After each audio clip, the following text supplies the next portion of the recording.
Welcome everybody to the Michelin MX Nationals powered by Milwaukee. We're down here, round 2 at Landrake. Callum, we're ready. I am feeling good, I'm fired up, I'm ready to go. The racing today is gonna be sick. And he didn't even have a drink last night. We're on it. I am feeling $1 million. I'm gonna do my best job for you guys, and so is Jeff. Sit back, enjoy the action. We'll guide you through it. It's gonna be great.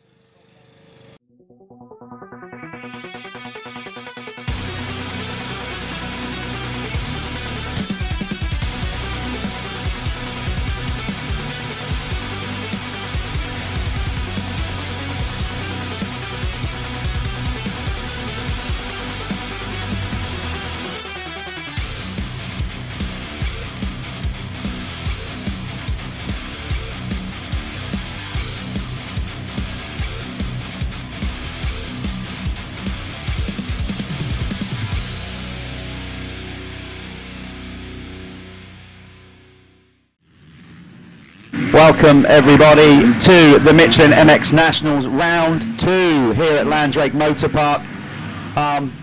It's going to be another great day's racing. Round 1 is my cohort, Callum Swan. How you doing, everybody? Good morning, and it's going to be a great day, isn't it? Yesterday was awesome, so I can only expect exactly the same.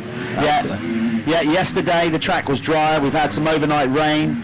So it's going to be a different animal this morning, that's for sure. But it will be technical. There will be loads of overtaking like there was yesterday, Callum. Loads of nice railing ruts and berms for the lads to get stuck into. The track actually formed really nicely in the day. I mean, it was quite dry, wasn't it? It was the driest I've seen Landrake for a long time. But the way that they prepped the track and everything, well, they know exactly what they're doing, and the line choice was phenomenal. Really, there were so many different options for the riders to take.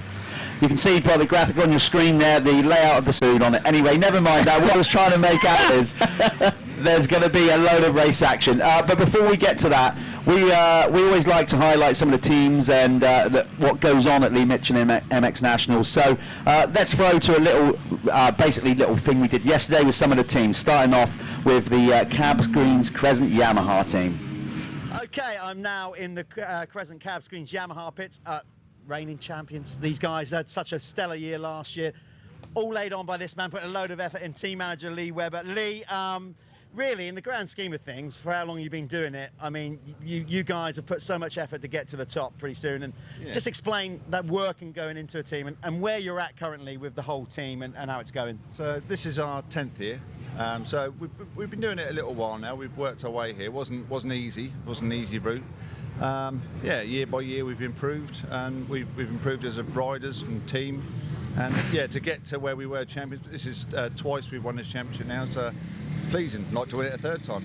Yeah, which would be obviously great. Yeah. You know, the work that you go into it and reaching that dream of winning championships, then you win one. How's that been? Has that driven you on even further, and now the expectation is greater, more pressure on you? Yeah, I think once you've won something, then you want to win more. Definitely. Once you've won the podium, you want to win more. Once you won a championship, you want to win more. You've had a taste of success. You don't want to go back down. You want to always win, keep winning, and it's hard. It's harder. It gets harder every year, to be honest with you, because you're there, you get to the top, they want to knock you down. Yeah. Absolutely. The MX Nationals Championship, obviously, you know, we all know in the UK there's a lot of championships to race. From your perspective, you know, what does it bring to you guys, you know, having at least two solid championships that you have to go and race for? Yeah, we've been supporting the MX Nationals now since, I think, 2015. I don't think I've missed a weekend since then, so it's a fantastic championship, fantastic people. Yeah, we love it. We just love coming here. We love the championship. We love the people here, the organisation. We got three solid riders, but we started the championship with one because two were injured. We're back to two. Hopefully next round we're back to three. I knew you were that committed to coming every weekend. We'd get you putting banners up earlier on. Yeah, well, I've got to clean the toilet out of the lorry, so that's more important. And I have to do that. That's a genuine fact. Is it? Listen, see, it's not all glamour. Yeah, it's not all glamour. It's not all glamour. Listen, the two riders that we're going to speak to are in earshot. So I'm still going to ask the question anyway. What's your expectation of the lads? Obviously, you know, coming into a weekend, the team's gone up a level. Yeah. Does that? Have you treated the riders indifferent as the successes come, or are you still treating the riders the kind of same as how you started out? They get all the same material, so there's no special treatment for any rider at all. For Harry, I'd say that obviously the goal is to win it again.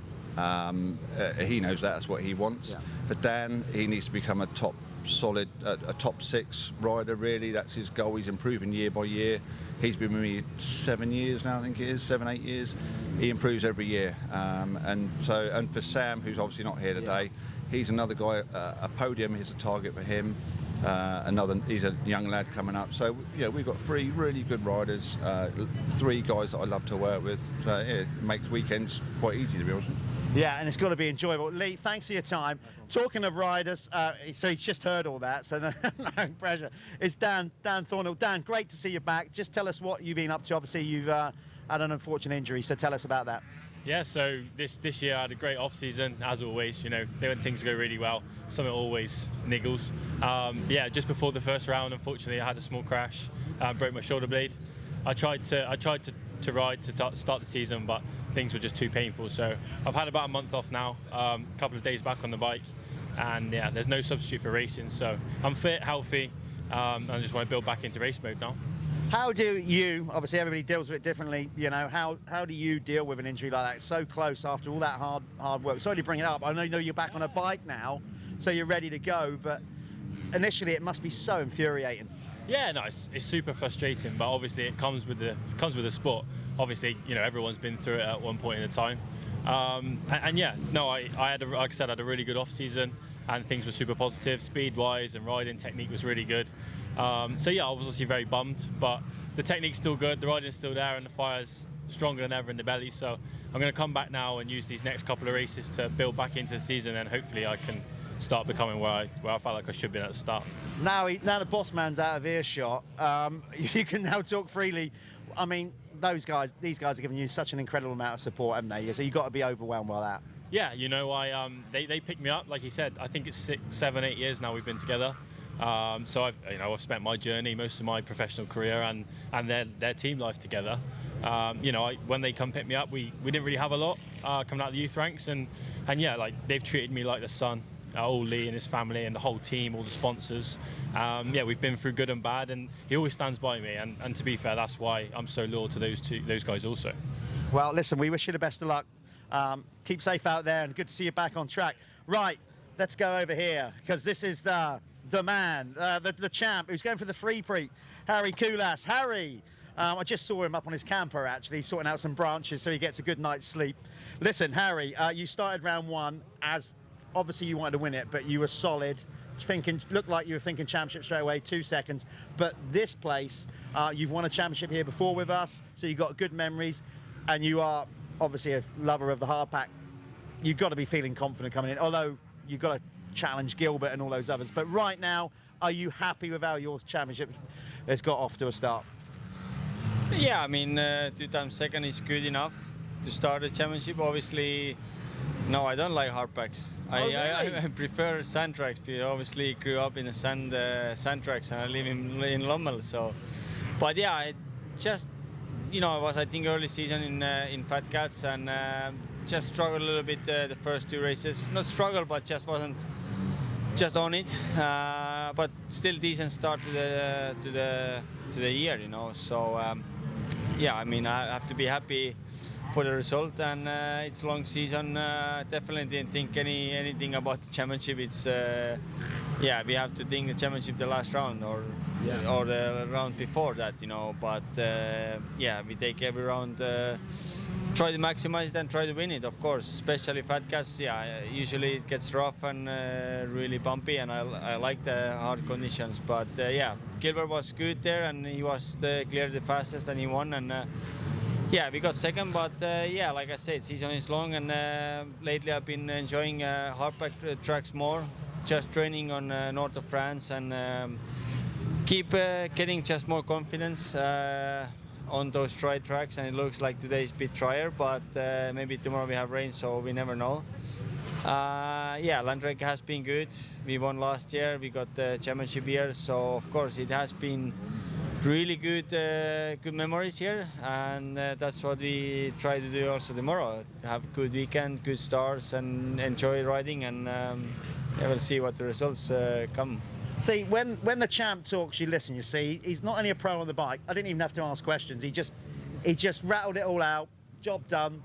The champ talks. So listen, Harry, we wish you the best of luck, obviously, in trying to do the 3P and win another championship. Harry Kullas, and this is the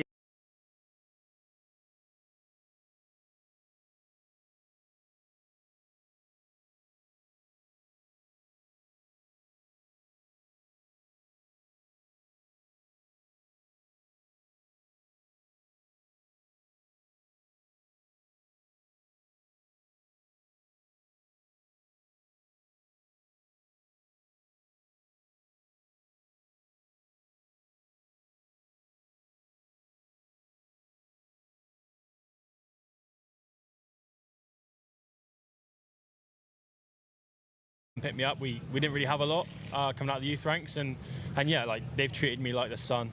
All Lee and his family and the whole team, all the sponsors. Keep safe out there, and good to see you back on track. Right, let's go over here, because this is the man, the champ, who's going for the free pre, Harry Kullas. Harry, I just saw him up on his camper, actually, sorting out some branches so he gets a good night's sleep.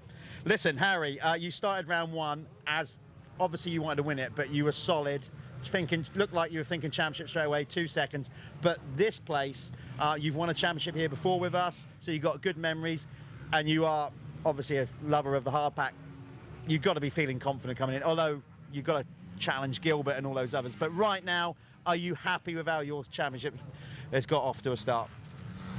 Yeah, I mean, 2 times second is good enough to start a championship. Obviously, no, I don't like hard packs. Really? I prefer sand tracks. Because obviously, grew up in the sand tracks, and I live in Lommel. So, but yeah, I just, you know, it was, I think, early season in Fat Cats, and just struggled a little bit the first 2 races. Not struggle, but just wasn't just on it. But still decent start to the year, you know. So yeah, I mean, I have to be happy for the result, and it's a long season. Definitely didn't think anything about the championship. It's yeah, we have to think the championship the last round, or the round before that, you know. But yeah, we take every round, try to maximize it and try to win it, of course. Especially Fat Cats, yeah, usually it gets rough and really bumpy, and I like the hard conditions. But yeah, Gilbert was good there, and he was clearly the fastest, and he won. And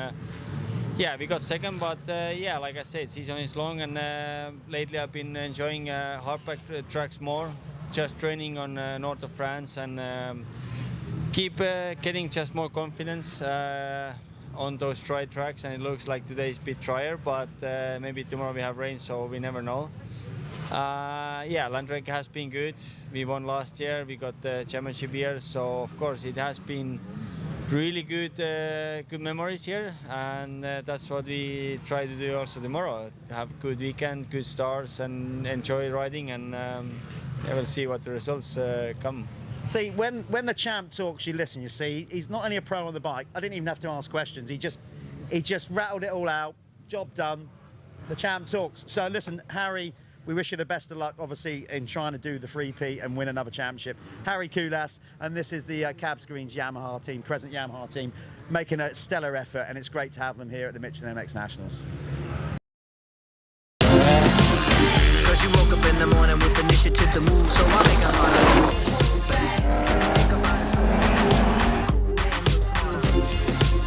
The world time has come to.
Okay, sponsors with the Michelin MX Nationals and partners make a massive difference. Without them, we don't run.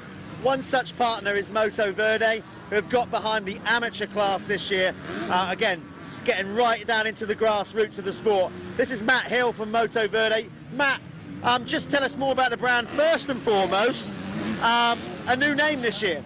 Yeah, so we've obviously been in the motocross industry for 10 years. It's where we started. With how the brand's developed and how popular we've become, we had to change the name so we could enter into other markets. The other markets being superbikes, cycling, and other countries as well, which are coming up. Now, Steve, who's not here, Steve, I call Steve the mad scientist. He's the guy he's the chemist that knocks all this stuff up. I mean, he's constantly developing stuff, isn't he? Yeah, we try to get him in the lab every Tuesday and every Friday. So when you come to the factory, if the lab door's closed, you're not allowed to open it. That's the rule. Yeah, he loves his time in there. Yeah, he does enjoy it. I mean, literally every time I speak to him, he's saying, "Oh, I'm coming up with a new formula for this and that." He's really passionate about bringing in new products, new brands into the range.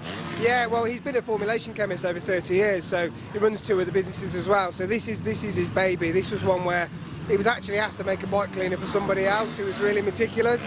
So he spent, hours and hours, months researching, developing the bike wash, and then he fell in love with what he'd done and he didn't want to let it go. So hence that's where Pro Green MX was born. So yeah, he's really passionate. So obviously they started with the bike cleaner, and then as you can see behind us, we've now got an extensive Moto Verde range, not just bike cleaning, other stuff. So Matt, talk us through some of the things you've got here. Well, obviously, yeah, as you say, the day one product was the bike wash, but that quickly followed with an aftershine. So this product, basically it's like brand new bike in a bottle. So it will give you the protection on your bike, and then so make your next wash even easier.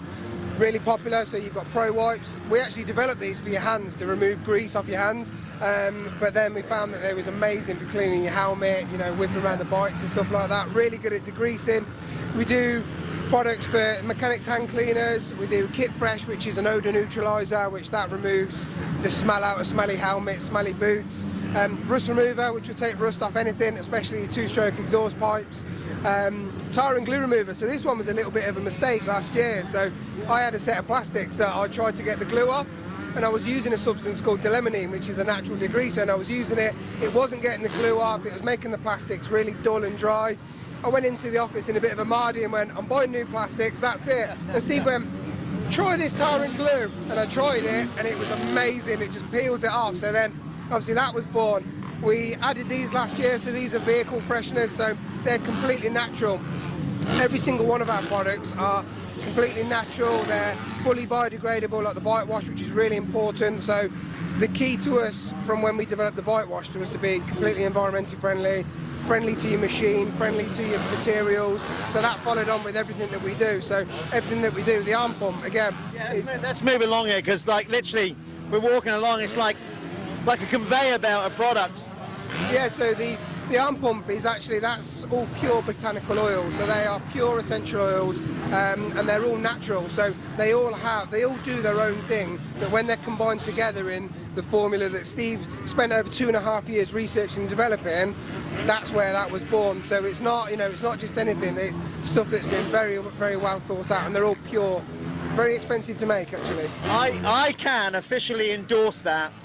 I've just started riding again, and I got to say, without it, I'd be in a whole world of pain. That's good stuff. Even better if you put it on the night before. So basically, and it doesn't stop there. We keep moving down. We even do chemical toilet fluid, all these kind of things here. So I mean, you guys are just absolutely on it, aren't you? And with the rebrand, how's it all going? Yeah, it's really good. Obviously, it was really difficult to start with because we took that leap, and to change the name of a brand that was already so successful was a tough choice. But we had so many things in different directions saying, you need to do this, you need to do that. So we eventually did it, and we've not looked back. This year and the following year, you're going to see a lot of big changes and a lot of big things coming up. So really exciting. There you go, a lot of good things happening with Moto Verde. As I said, without these guys supporting us, we wouldn't be able to do what we do. Some absolutely premier cleaners, salt-free, and big up to Matt and the crew for getting behind the MX Nationals.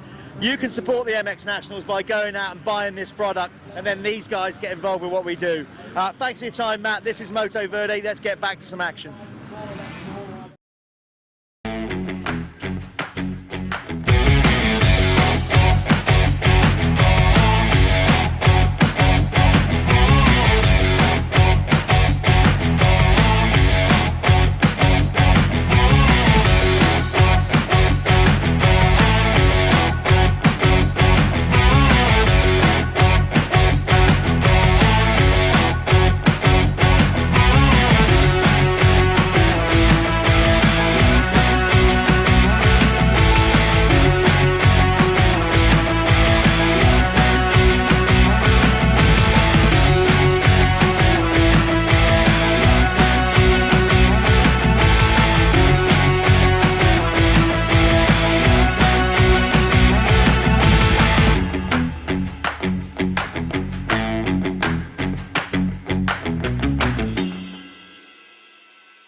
So it's Callum. I'm here at the Phoenix Tools rig with Petr Petrov and Carlton Husband. We're going to talk about different tyre choices. These guys are backed by Michelin. Obviously they're a supporter of the series as well. So we're going to look at the old tyre versus the new tyre. What have you got to say? What have you ridden on the new tyre yet? Yeah, I've ridden both. So we've got the old tyre on now at the minute. You can see, well, if you can see the difference, like the depth in the tyre is quite a lot.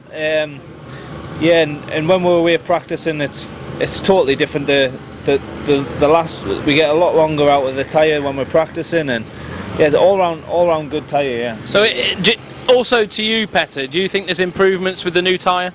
Yeah, quite a big improvement, I think. Obviously the knobs are a bit different, and the grip is much better. I feel like you can lean more, and you have definitely much more grip.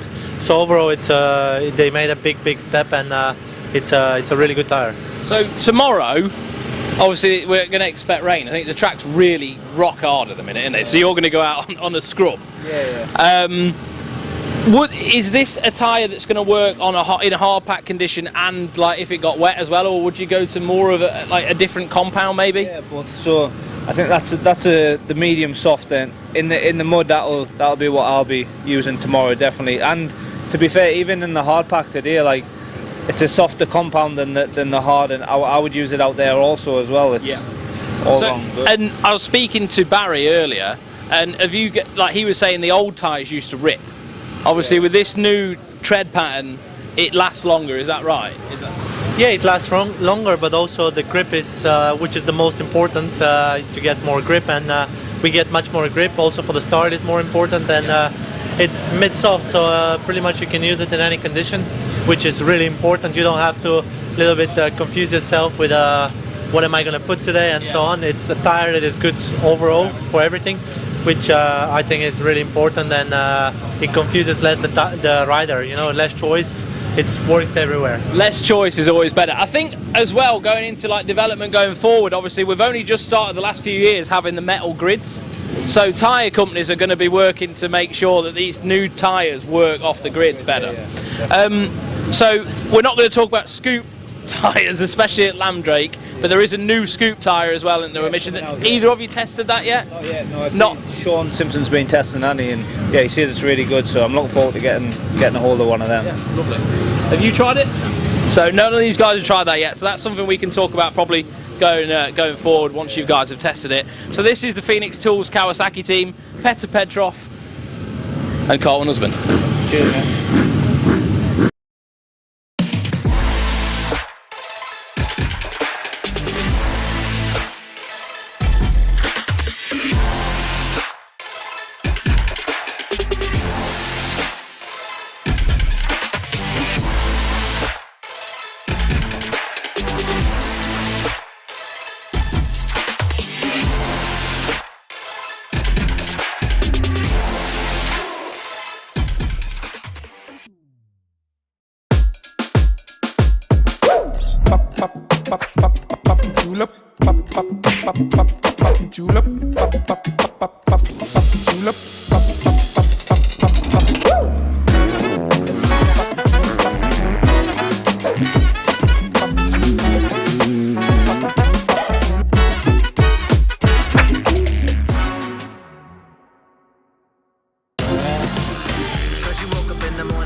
Okay, here we are at Landrake with the first of our team profiles this weekend. It's the Apico racing team. Here's the boss, Dylan Brown. Dylan, obviously, you know, you run Apico, which is a massive business in itself, but you're taking it to the line. I think that's your mantra with your product. It's actually our strap line, that. Take it to the line. You know, everything that we make and produce from Apico's point of view, we put on the bikes, we take it to the start line. So, yeah, that's where that comes from. Do you see an obvious connection by obviously putting a race team out there and then back on the products? Yeah, from a business point of view, it helps an awful lot because, you know, we get to test the products before we actually take them out to market. So if they're good enough for our boys, then, you know, they're good enough for everybody else. Yeah. So, yeah, it's beneficial for us, really. And on top of that, this year you've stepped it up and got involved with the Michelin MX Nationals as well as a sponsor, which, you know, fantastic for us, so thanks for that. Yeah, no, it's a pleasure. I mean, you know, with what the MX Nationals did through the COVID period, you know, you put a series on the, you know, at the venues. We saw what you were doing, so yeah, it's beneficial for us to be a part of it, and we're really proud, you know, to take part in the MX Nationals. Brilliant, well done. And we're going to speak to the riders now. They're all in earshot. So, what's your kind of expectation for the lads? Just a good weekend, good solid weekend. You know, making bits of progress from where we've been in previous rounds, and go on fit and healthy. But most importantly, let's enjoy it. Listen, thanks for coming out and thanks for supporting it. There's the boss man. Let's go and talk to some of the riders. To this, he won't mind me saying this old stalwart, Marty Barr. Marty, how old are you now? Just enlighten me. 34. 34, should know better, still loving it. Listen, again, you've got great support from Dylan, so let's just talk a little bit about that. Always getting rides, supported rides is not easy, but you warrant one, you've been around, you know what to do. How's it going with the guys at Apico? Yeah, it's going really good. You know, Dylan and Anna, they run a brilliant team. You know, it's like a big family. Everybody's gets on really good, and the season started off okay. Taking a step forward each round, so I'm really looking forward till tomorrow. And what are your expectations for tomorrow? Just trying better from the last round where I finished 8th overall. As I say, it's just a steady progress. It's a long season. I've been about a long time, as you said, so I just want to see that progression and keep working forward. All the best of luck, Marty. Let's move on down the line.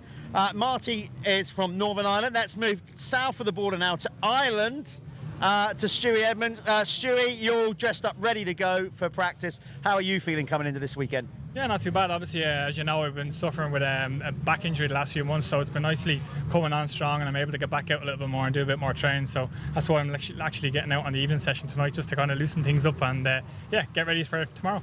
Explain to me what it's like living just that small stretch of water, but how do you manage that, having to keep travel back and forth? Do you stay in the UK as on mainland as much as you can? How does it work? Yeah, so last year, obviously, I stayed with Dylan and Anna. They were kind enough to give me a room last year, and they're the same this year. But because of me spending absolutely everything last year, I still have to kind of go back and forth and do some skills with some of the guys that I coach back home, and obviously do a good bit of work as much as I can, just to get the funds back up, and then come back here like maybe 2-3 weeks at a time. So I'm here for a couple of weeks, and then I'm back again after the next round of the British. See, it's harder at the top than people know, you see. That's a professional sportsman. A lot harder, but we love it. It's all about the passion, and I enjoy it, so I wouldn't change it for the world. Good luck out there, mate. That's Stewie, 162. Keep an eye out for him. Let's move down to J-Law, as he's affectionately known. Jamie Law. Jamie, good to see you. Another rider that, you know, let's just say you've got plenty of experience. How old are you now? Old, mate. Oh. No, 21 now. 22 next month. I got to say, you've had a tough paper round if that's the case. No, mate, you've started off great. And the difference with Stu, I don't know if you want to catch this, is this. So Jamie, not Stu, is on a two-stroke. Okay, so obviously racing the two-stroke machine 250s, and you've started the season so good. Yeah, no, it's been a good start to the season. Just enjoying it, you know. Yeah. I think that's one of the biggest things, not taking it too serious. Love a two-stroke, love being at the races, and life's good. Life is good. Life's good. And he's rocking, I don't know if he's going to wear that tomorrow, but he's rocking the stars and stripes, being all AMA. Finally, waiting patiently down the end, cheers Jamie, waiting down the end is Jack, who, unlike all the others up there, is a youngster learning his trade. So what do you learn from these three? Do they give you a load of advice, or do they give you a load of abuse? A bit of both, really. Yeah. They tell me some lines just before I'm going out. It just helps quite a lot, to be fair. How are you finding it being on a team like this, around these guys, and just getting the level of support that you get from Dylan? Does it make a big difference? Does it add a little bit more pressure, or do you thrive on that? I thrive off it, to be fair. It just gives me that little bit more boost to just impress everyone. And what about the expert class? You know, we've introduced this expert class. Do you feel that's a good way to go for you? Like, so you're not diving straight into the pros. You've got that kind of learning curve through the classes at the MX Nationals. Yeah, I've done the experts since 2020, and I've just kept going up and up. Yeah. And in that first race, then I got a third, which is solid. Yeah, good stuff. Well, look, good luck tomorrow. Obviously, we're filming this the day before, but you're watching it Sunday. So that's it. This is the Apico Husqvarna team, obviously making a great effort. Follow those guys on social media as you were, and watch them in the pro races and the expert races today. They're all ready to go out for their practice. So good job. That's it. Nice one. Thanks.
Okay, not only do the marshals do an incredible job at the Michelin MX Nationals, these guys also contribute in a big, big way. We are now sat in the timing truck. So if you've ever wondered how we do the timing that you're seeing on the screen, this is how it works. All the riders have a little orange box, black box called a transponder that they put on the front forks of their bike. Under the track goes a wire. So every time the guys go over the finish line, the transponder automatically picks up. You can hear the beep in the background. That's every time a rider goes over the line. There you go, there goes another and another. So these guys here log the results, store them. Of course, if we get a red flag incident, there's a count back. And this is also how we work out who the first lap leader is. We always get the data who wins the Dirty Hard Charger award. You get lap charts off the back of it. Gone are the days of good old-fashioned lap scoring. It's all technology these days, but it's an integral part of running the Michelin MX Nationals powered by Milwaukee Championship. Without these girls in here doing this, I'd hate to imagine how difficult it would be with all the riders that we got. So big up the girls in timing and scoring. Okay, we're down here on the finish line, another important part. You can see the timing board. That tells the riders how long there is left. When the time comes down and it comes down to 0, that's when Barry, our flagman, puts out the 1 lap or 2 lap to board go for the pros, 1 for everybody else. So when the leader comes round, now the time has elapsed. The 1 lap board will go out for our race leader, who should be coming round anytime soon. That's how they know where they are in the race and how long they've got left. And then Barry, obviously, when you get the 1 lap to go board, it's 1 lap to go. If you're leading, you've got to keep it on 2 wheels, bring it home, and be the first person to see that checkered flag. Okay, look, a start is so critical in motocross. It doesn't win you the race, but it makes such a difference. It can make your race so much easier if you're from the front. We are down here on the start gate here at Landrake. As you can see, we've got these mesh pads. We were the first series in the UK to introduce these. Basically, it gives a consistent start for the riders to get off the pegs and get flying out the traps. Okay, so you start on this, the 15-second board we turn on. As you can see, start of the riders starting to roll up for their start. You basically 15-second, it will turn to 5 and the gate will drop. After 5 seconds, the gate will go down. Let's drop it, guys. And they fly off the start up the straight. So these are the 85 riders getting ready for their opening moto or second moto here on Saturday.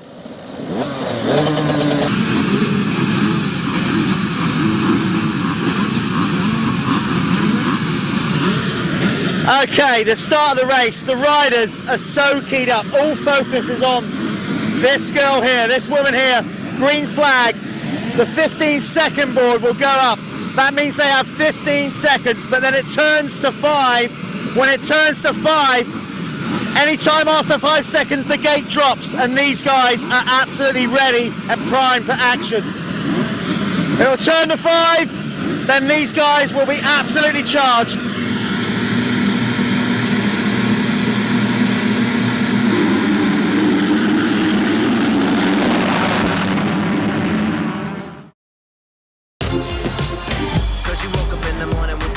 To move, so I make it harder. Think about it, the world time has come to.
on. So, welcome back, people. Here we go. This is a track preview. This is Tom Grimshaw on the Chambers Husqvarna.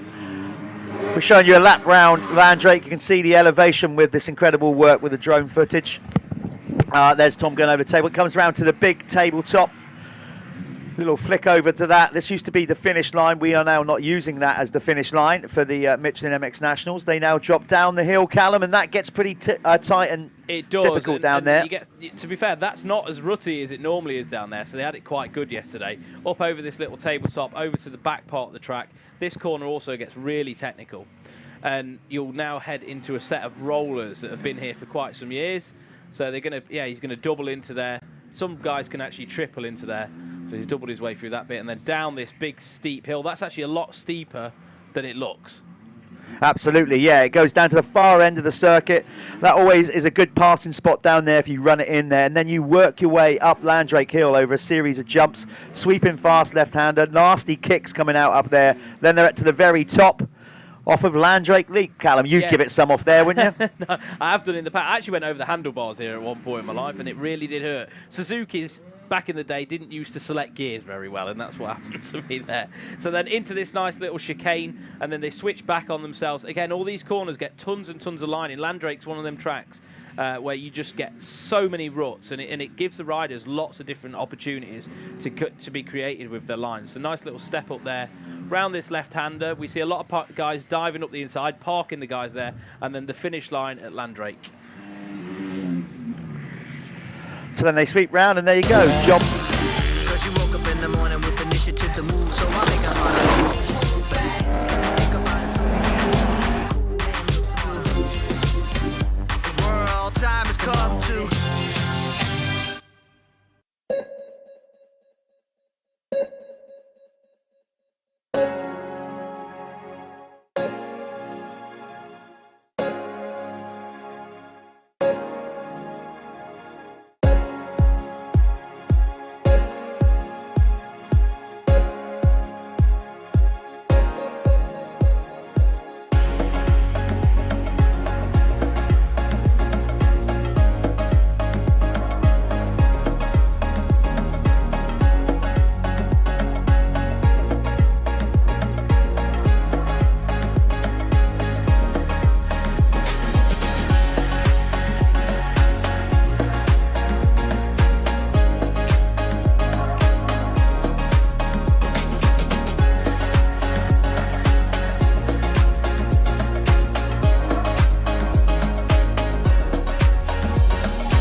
julep,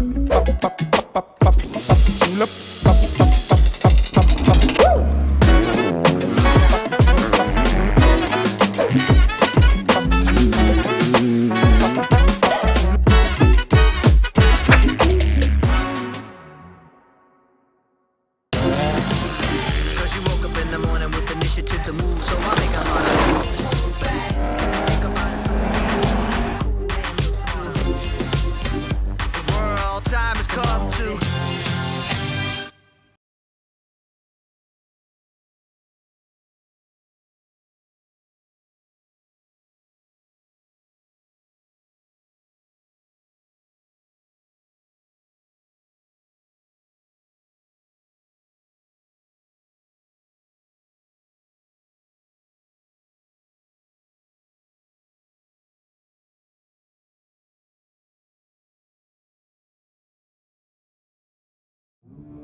Good morning, everybody. Morning indeed. Had enough coffee? You ready for this T-bomb? I haven't had any caffeine this morning. Oh, okay. We'll get there. We will. As you can see, there is the picturesque Landrake Moto Parc circuit. Okay, it's a little bit grey, a little bit of drizzle, but that's good for the track. So this will be great. We are just finishing up the pro practice. I can tell you that Josh Gilbert set the fastest time with a time of 2 minutes, .064, ahead of Stewie Edmonds. Yes, my man. Stuart got a good night's sleep in my motorhome last night. I saved him from his van. So Stuart had a good night's sleep, and we watched the Supercross together. So he's been inspired, and he's gone out there and set an amazing time this morning. The current champion, Harry Kullas, on the cab screens, Crescent Yamaha, came in third with a time of 2:01. By the way, Stu got 2 minutes 9.34, but Gilbert on fire from round one, absolutely smoking the competition, and this is his hometown track. He's done more laps around here than I've had. I was going to say pies, but I don't think that's true. I've probably had more pies. He's a local boy, isn't he, Gilbert? So I mean, he's going to have friends and family here. He's going to definitely want to put on a bit of a show for the home crowd. Tommy Searle, Crendon Fast Track Hitachi Honda, came in fourth. He'll want to get his championship back on track after a disappointing round one with a chronic arm pump, and just probably the worst we've all seen Tommy ride in about the last 10 years, to be honest. Yeah. He really was suffering, wasn't he? I think he has. He's got an issue with his shoulder, hasn't he? And I think you know, like when you're having the track where you're having to like lean off the back of the bike and work like your shoulders a lot. He struggles with that. So I think that it does have a knock-on effect for him, but he'll be fine here. He'll be good. Glenn McCormick, what a ride from him on the Chambers Husqvarna, coming in fifth with a time of 2:02.685. Nice. See, thing is, a lot of these Irish riders, this is similar dirt to a lot of the tracks in Ireland. Obviously, the old Emerald Island is green on top, but it's quite hard pack underneath and stony. So, followed by another Irishman, Martin Barr. Marty still out there, age 34, going well. No problems yet. And then we had Millwood coming in third, seventh, Jake Millwood, 3:03 on the Verde Shillow KTM. Petr Petrov followed him in eighth. John Adamson in ninth, and rounding out the top 10 in qualifying for the pros was Tom Grimshaw. Brad Todd on the Gabriel Solution KTM. So you've got a mixed class, as we said. Lifeline's fastest 40 is a combination of MX1 and MX2 classes. So we've got the Lifeline's fastest 40 championship, where we put them all in together, and it'll be interesting to see how high up the championship an MX2 rider will become. Well, we've always wanted to see that MX2 win, haven't we? And we nearly got it at Fat Cats. It was so close, but no cigar, unfortunately. So we've got that, and then incorporated into the Lifeline's fastest 40 championship, we have the Liat MX1 Championship, which is currently led by Josh Gilbert on the SC Sports owned Stebbins Car Superstore Husky. And then in the Apico MX2 class, we have Jamie Carpenter leading the way on the GRT Impact KTM. Jamie's having a phenomenal year. Well, we're just starting out, but like we said, round one, none of us, I think it's fair to say, hardly any people, probably other than Jamie and his team, would have said he's going to come out and go 1-1. Yeah, and I know after speaking to him yesterday, he was like, do you know what? I really want to get it done this weekend, and then he'll be able to build from that. He'll be so confident, and he'll be the rest of the season. You know what it's like. It's going to be a lot easier for him. If you have that belief in yourself, then you can achieve a lot of things that you didn't think was possible. Indeed. So he's going to be looking good as well. Both of those, they're the two red plate leaders that you're looking at in the Lifeline's fastest 40. Then Josh Gilbert, rider number 3, and then Jamie Carpenter, 184, leading the 250 class. But it's not just all about the pros here. We have the Sintel 85cc Championship coming up next. And incorporated into that, or say not incorporated, we've got 2 of the Jude Morris Racing Foundation riders. Yep. Let me just bring you up to speed with what the Jude Morris Racing Foundation is. Obviously, tragically, we've lost Jude Morris, and then his parents have set up a racing foundation to put back into the sport. Yes. Not only literally to support riders, but the sport itself, raising incredible funds along with yourself. Yeah, massive for amounts of money. The air ambulance. Yeah, and I think obviously their goal is obviously to keep Jude's sort of legacy going. He was only 17 years old, and it's such a tragic loss. But his parents want to really push forward onto the Jude Morris Racing Foundation. And we've got 2 riders in the 85cc. He's a small wheel rider. We've got Blake Ward Clark.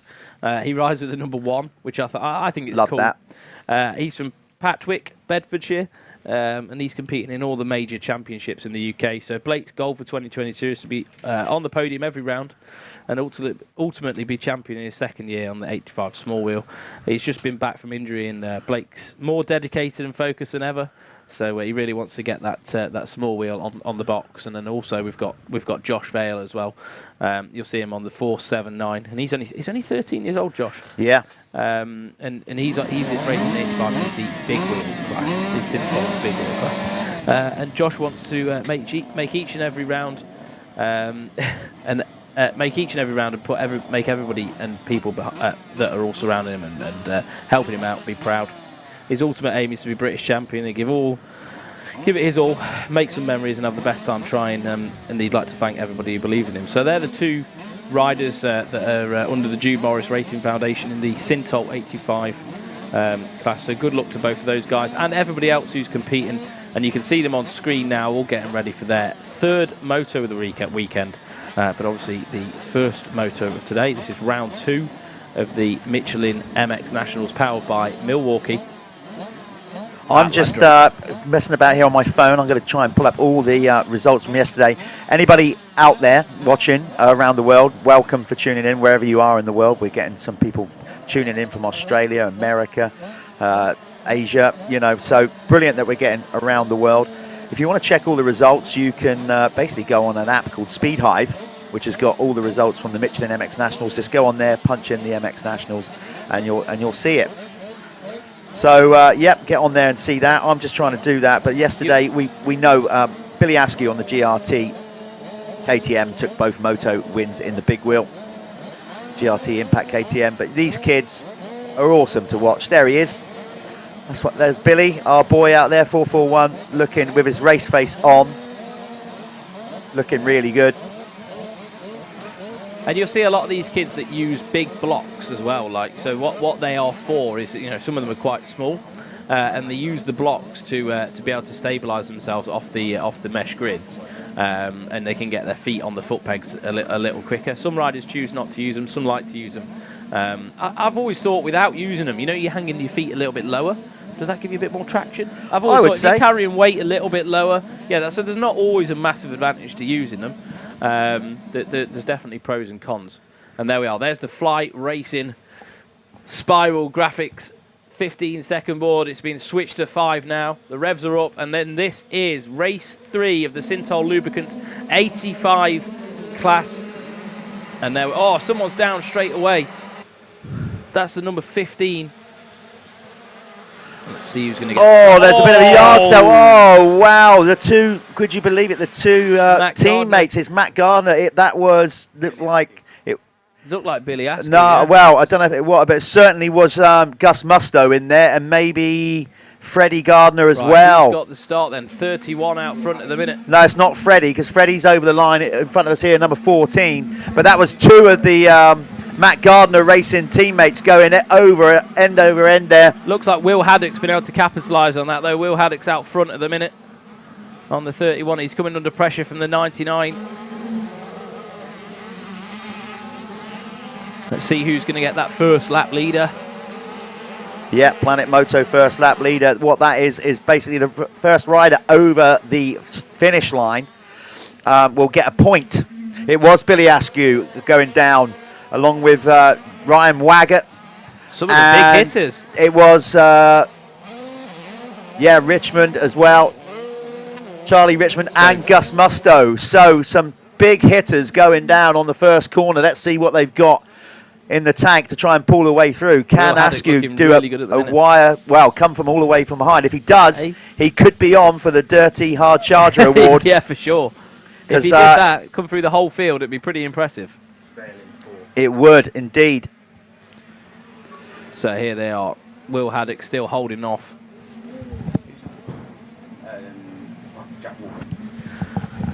So Will Haddock holding off Jack Walker at the minute. Looking pretty good out there. They're just about to cross the line. If you're watching timing and scoring on Speed Hive, you should be able to get this up now. Will Haddock, look, comes across the line with a 1:48 time. Yeah, that's obviously they haven't done a full lap but it's still, so that's a point to Will Haddock for the Planet Moto First Lap Leader Award. We're just going to get a few of these guys across. If you're looking on the Speed Hive app now and you just give it a quick update, you'll be able to get most of those guys on your list. So there they are. We've got it on the screen now. Difference back. Jake Walker. Is it Jake? No, Jake Walker. 2 seconds back from Will Haddock at the minute. Your leading small wheel rider is Archie J. Gurdon, number 101. He's currently in 6th. Remember, these are big wheel and small wheel mixed together. They're all obviously the same, virtually the same age at school years, etc. But some are on small wheel, some are on big wheel. The younger riders tend to be on the small wheel bikes. Archie J. Gurdon is out there leading the way. I'll tell you what, the track looks in absolutely amazing condition at the minute, doesn't it? It does indeed. So Will Haddock leading the way, Walker in 2nd, Freddie Gardner in 3rd, then it's Vale, Gurdon, Blake Ward Clark, Alfie Getters Green, then it's Tyler Jones there, then Drew Stock. You got, by the way, on your timing screen there, JWD, that is actually Joel Winstanley Dawson. We've just abbreviated his name and just got him down as JWD. So that's what we're doing there. This is going to be a good race to see how far through the field yesterday's double race winner will work his way up. Billy Askew on the GRT Impact KTM. So these guys just sorting themselves out. It's a very different track. Nice move there by Freddie Gardner. Suddenly Freddie Gardner sniffs a race win here. He is he probably does know by now, having come over the finish line and seeing past the pit lane, he would have been told potentially by his crew that Billy Askew went down on the first corner with a whole host of other riders. So this is going to be a good race here. Walker will also be up for this big time. He was blindingly quick at the first round. Yeah, as well, wasn't he? It gives, but this is going to give other riders an opportunity here, isn't it? As well. So yeah, this really does open up a door to be able to showcase what you've got in the tank. Without having the pressure of those top guys around you, because some people get mentally beat before they've even got going. So this could give an opportunity like Jake Walker have that oh God, I can win. Absolutely, give him that belief. So this is how people develop as riders. But Walker looking really good at the minute. He's definitely taken advantage of the position he's been put in. Vale, though, is not too far behind. Definitely going to put the pressure on. And Josh Vale as well. He's going to want to get a moto win. Absolutely. Big time. I'm going to make a shout out to Josh Vale because he is, for a young kid, he's worked incredibly hard. He has lost a load of weight. A lot. What I mean by that is, we all grow up. We all have a bit of, best words, like puppy fat on us. He was a big lad. He has shaved off so much weight and trained so hard, But that's difficult as a kid. As a kid, he's only Very 13 years of difficult. age, you Very know, and it's showing. He's looking particularly Because a lot of good. that's hormonal weight as well. Absolutely. You know, so it's very difficult to actually lose that. So he's looking good there, I think, anyway, and he sniffs a race win here. This is going to be a good race between these three. Let's try and find out up through the pack where... Billy Askew's up to 15th the last time round. 29 seconds back, though. Yeah, that's a long way. I mean, he's going quick. Leading the small wheel is still Archie J. Goodham, followed by Elfie Getters Green. And then I think it's Blake Ward Clark in third in that class.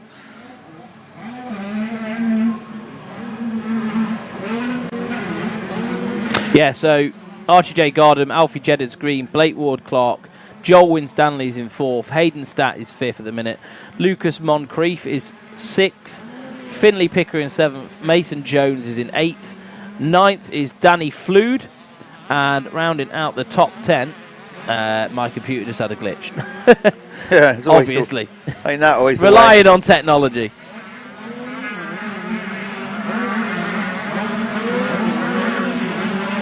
Yeah, so the top 10 in the big wheels at the minute. Jake Walker came through first. Josh Vale's obviously fighting him for that first place position. He's in second in a minute. Freddie Gardner, Will Haddock's in fourth. Ollie Bubb is in fifth. Isaac Ash is in sixth at the minute. Seventh is Drew Stock on the 18 there. Eighth at the minute, Billy Askew is up to eighth position.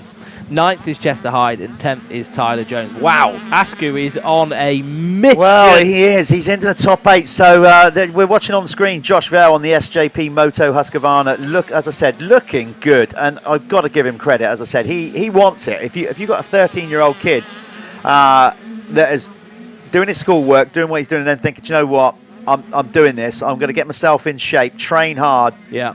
And he is looking particularly good. He does look really good. Like, he looks like a different kid. Absolutely does. I mean, he really does. He's been a big lad from the minute he's started motocross. Yeah. He's, for his age category, he's big lad. But he's worked himself into great shape, and he is actually closing in here. He set the fastest lap of the race so far. Remember, we have the Keck's Fastest Lap Award.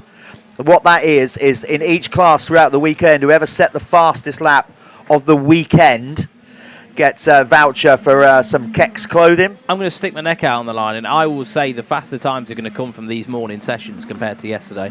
Yeah. So I think the track is in the best nick that it could be. It might well do it. I think it might be still a little bit slick on top. But yeah, who knows? Whoa, we've got a crash in front of us, not showing on the live stream, so let's focus on that. Sorry, that distracted us out of our booth window big time there. We might come to that in a minute, but the rider's up safely. That's good to know. We're focusing on Josh Vale, but it's number 99, Jake Walker, who's leading the way. So there he is. So maybe we'll focus on Walker for a little bit. Jake Walker's had a pretty good lap, actually, that time around. I think he's actually opened up that gap, hasn't he? Meanwhile, you can see moving into the top 10 on your Oakley timing screen to the left is B. Askew, yesterday's double race winner. He is on a charge after going down in the first corner. You saw that. It was a big old... 8th position now for Billy Askew have they come through. Oh, he's flying. He's flying. Still... Hard charger. Yeah. It looks like, as well, that we might have lost there then. If you're going on the timing screen, looks like Archie J. Goodham is there in fourth. He is the leading small wheel rider. He's effectively fourth in the race, but he's leading his class, and that's how we do it. Way. Let's have a little look.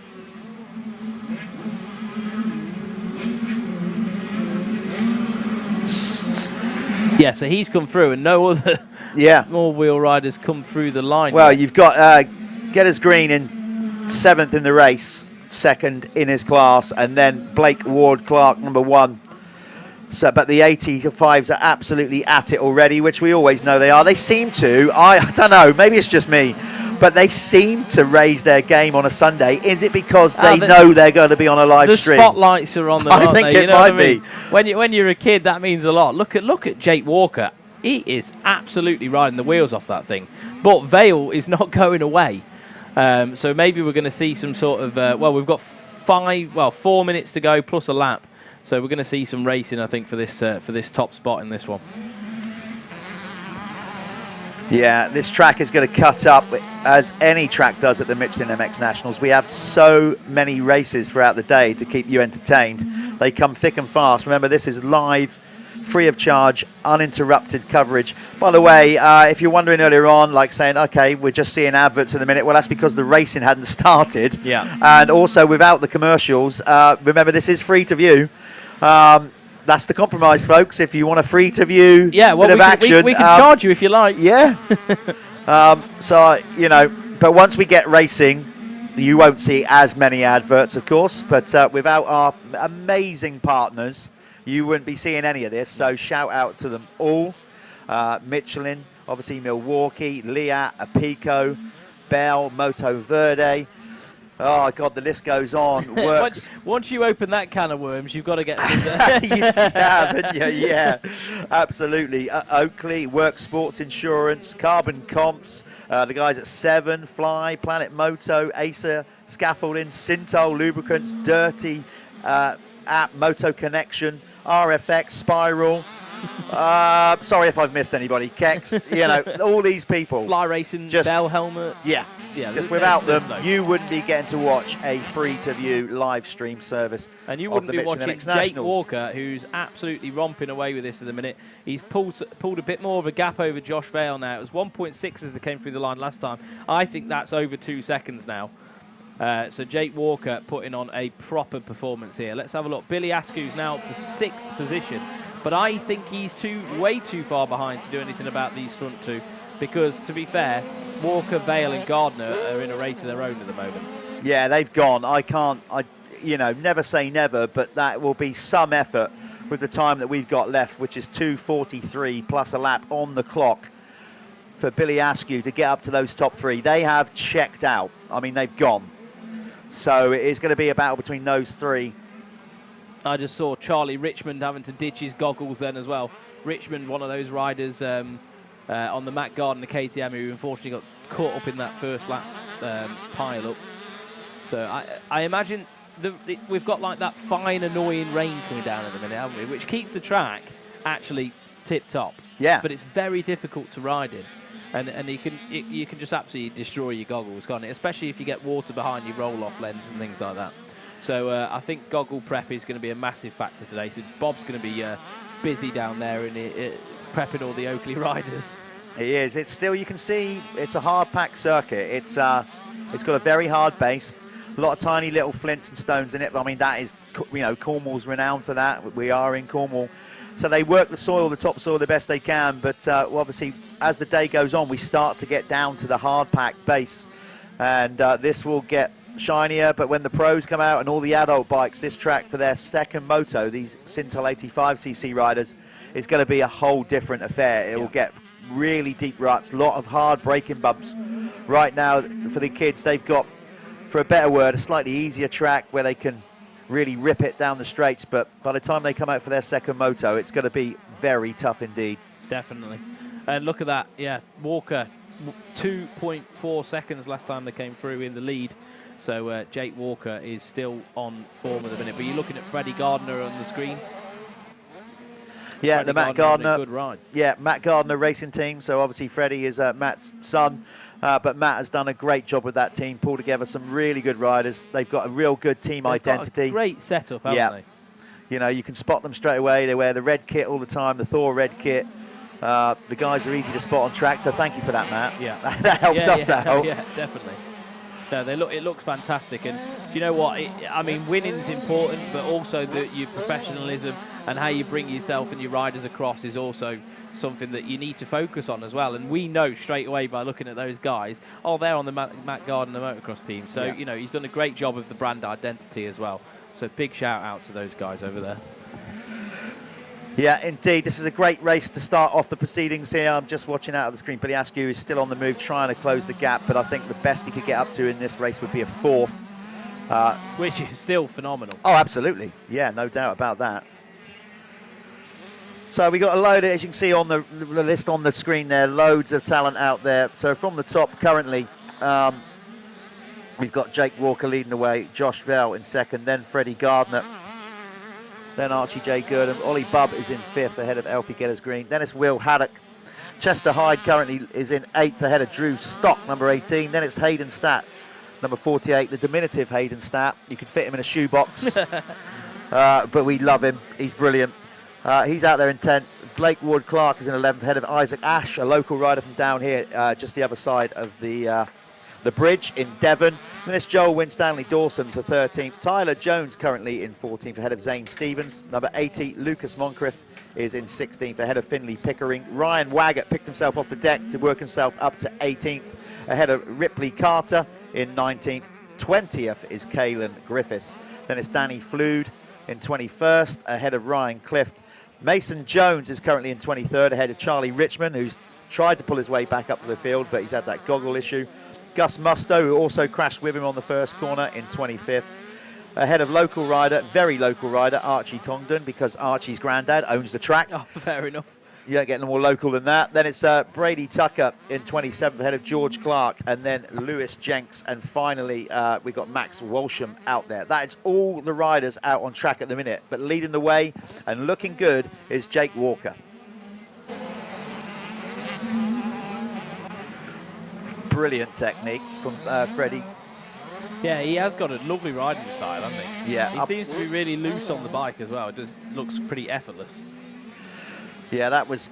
Yeah, he's got it going on. He was on the balls of his feet, just stood up. All the body weight looked in almost perfect position. You know, these kids now, they get coached by the... You know, they've all got coaches. I think the mate, you've got Justin Morris, Ashley Wild as well. He's one of the big coaches, isn't he? RMJ. You've got RMJ. Lee Dunham doing his thing. Spinksy. So, yeah, more and more coaches. You know, and I think it's become quite normal now.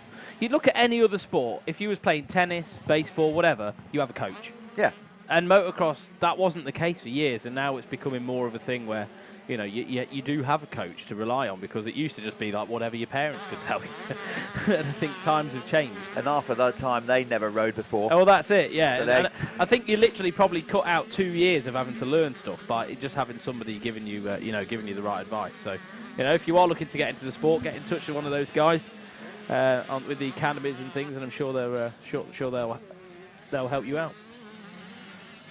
So we are going to follow Jake Walker around on this final lap, number 99 on the gas. Jake, don't recall him doing the championship last year. He kind of come from, I wouldn't say from nowhere, but with regards to the Michelin MX Nationals he has. It's like yeah. I think he's done like the, you know, some of the youth motocross stuff, hasn't he? Like the BSMA and things like that. But I haven't seen the name before, and it's refreshing, isn't it, to have a new rider, especially someone who's up there. Ooh. Right, so I'm not sure. Obviously, we'll wait for the official result and be confirmation, because we've got to get him over the line. But showing on our timing screen, it looks like disqualified. Well, it did look like a DQ next to... maybe that's a technical issue. Yeah. Where's he gone? Can't see, but we were just looking for Billy Askew, who took both motos yesterday. We just had a DQ come up against his name on the screen, and he doesn't seem to be appearing on our lap charts anymore. So I'm not sure what's happened there. We will try to get to the bottom of the lap for you guys out there, but... 1 lap to go now. Yeah, he's got a couple of corners to go, Jake. It's going to be a good race win here for him. Race 3 of the weekend, of course, but race 1 of today on the live stream. So I'll wait for him to come through. This is going to be a great win for him. Massive, massive confidence booster. Absolutely. There he goes. A little bit of leg swag. I like that. Yeah, that's good. Over the line. Well, hopefully we'll get him down here quickly to the winner's circle. It's different track layout here, so we've got to try and get the riders down as quickly as we can. Hopefully somebody will send him down, remind him to get him down. So anybody out there listening to us at the track, if we can get Jake Walker down to the winner's circle ASAP, as quickly as we can, somebody guide him down. I'm not going to go out there yet until I see that he's absolutely on his way to the winner's circle. But if we can get him down here to the winner's circle so we can interview him, that would be great. There, look. That's good to see, isn't it? Shaking hands. Battled it out for 20 minutes. Yeah. And then have a good little pat on the back, and yeah, fair play. Come on, Jake. Never mind keep shaking hands. Get yourself, somebody get him down here. Somebody tell him to get down to the winner's circle. I don't think we've spoken to him this year in the winner's circle, so he's probably not used to being down there, so he doesn't know he's got to come down there. He'd be disappointed if he misses it. Yeah, well, we need to get him here as quickly as we can. In the meantime, there's Billy Askew waiting to get his peak back. Let's throw to an ad and hopefully get Jake down here for a chat.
Right, we're down here with the winner's circle, not with the race winner. We're still trying to find him in the pit somewhere, but with the small wheel race winner, Archie J. Gurdham. Archie, different track than yesterday. We got the rain coming down. Has that made it better or worse? I think it's better than yesterday. You've got more grip in the corners, and there's some good ruts that you can get in and just, yeah, it's nice and flowy. You're absolutely smashing it at the minute on a small wheel. You're right in there with the top 10, you know, in all the class. So are you feeling obviously good about that? And racing the big wheels, does that kind of help pull you along a bit? Yeah, trying to chase them. Obviously, like they're a lot faster, but trying to chase them down, it's bringing me on. Good stuff. Well, anybody you want to thank quickly before we sign off? My mum, my dad, SJP, Royal April, Fibre King, and all the rest. Keep going, mate. You're doing great. Maybe see you back here in the next one, right? Okay, there you go. Race winner Archie J. Gurdham. Back to you guys.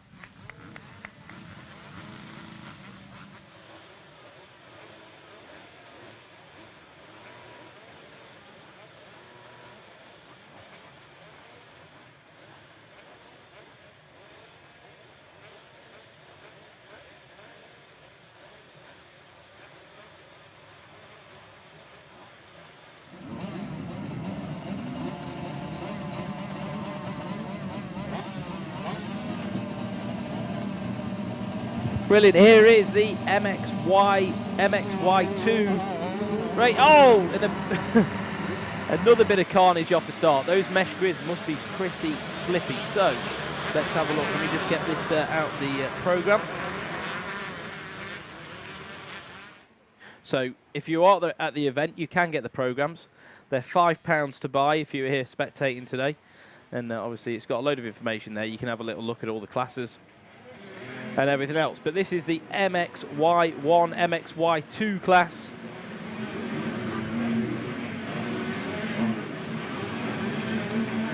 And this is brought to you by 7. So the 7 MXY1, MXY250. So this is 125s and 250s. They're scored separately, but they're out there in the same class. We've actually had 125s dominating this group of riders over the last couple of weeks. Let's see who's out front right now. Couldn't quite get my eyes on that one. We'll wait for them to come round.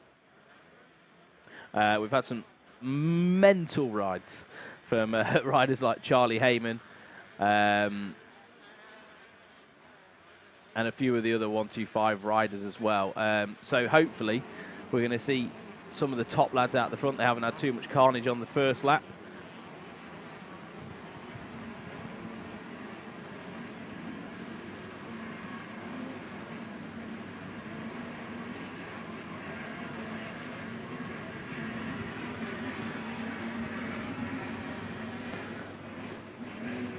So there's a few people asking what happened with Askew as well in the big wheels. We're just getting to the bottom of that. There was, we think, some outside assistance, so hopefully we can get some confirmation of that at the end. But Joe Brooks is leading the way in this one right now, so let's focus on the 7 MXY 125 and 250 race. This is their third race of the weekend. It's round 2 at Landrake Moto Parc, and Joe Brooks is showing everybody the way round for the moment. If you want to follow the live timing as well, then make sure you get on the Speed Hive app and you can follow the live timing from wherever you are in the world. If you're supporting specific riders, you'll be able to follow them and what they're doing today. So Joe Brooks and Charlie Heyman, both on 125s. I don't know what's happening in this class. I thought 250S were the faster bike, but it seems to be the 125s who are absolutely killing it this weekend. The 22 there as well, Jack Taylor. Another good start, putting himself in a good position. The Team Green Kawasaki rider of Jack Taylor looking absolutely sharp out there at the minute. But look at the 125s. Joe Brooks and Heyman at the minute. Also the number 12, Finley Evans, has moved himself right up there in the 355 or 555 with Mackenzie Marshall. Is up there as well. This one's going to be a good race, guys. It is raining here at Landrake, so that is going to come into play. I said it earlier, goggle prep is going to be key because it's that really fine, annoying rain that's just persistent and doesn't stop. But it's not going to affect the track too much, I don't think. If anything, the track's going to remain in super condition. And there on screen is Jack Taylor. He's working the back.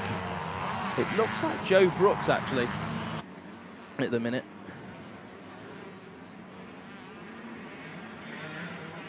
No, that's Ollie Colmer, so he's just behind Ollie Colmer at the moment, so there's been a bit of a position change there, but they are in different races. So if we do split the race category, you can do this as well on Speed Hive, so you can change it to results by class. So if we look at the 125s for the moment, Joe Brooks, last time they came through, was leading the way. It is now Charlie Heyman. It's all going to change a little bit as I'm reading this, so this is going to be quite good because I'll be able to read it to you as it's happening. So Charlie Heyman is now leading the race in the 125s, followed by Ollie Colmer. I'm just going to get the classes split again on my end.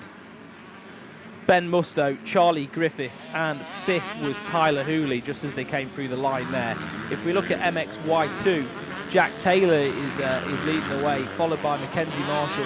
Finley Evans was in 3rd, and moving up the field, the 202 of Tyler Westcott. And then 5th was Jacob Randall. Tyler Westcott with the fastest lap time in the 250F for the moment.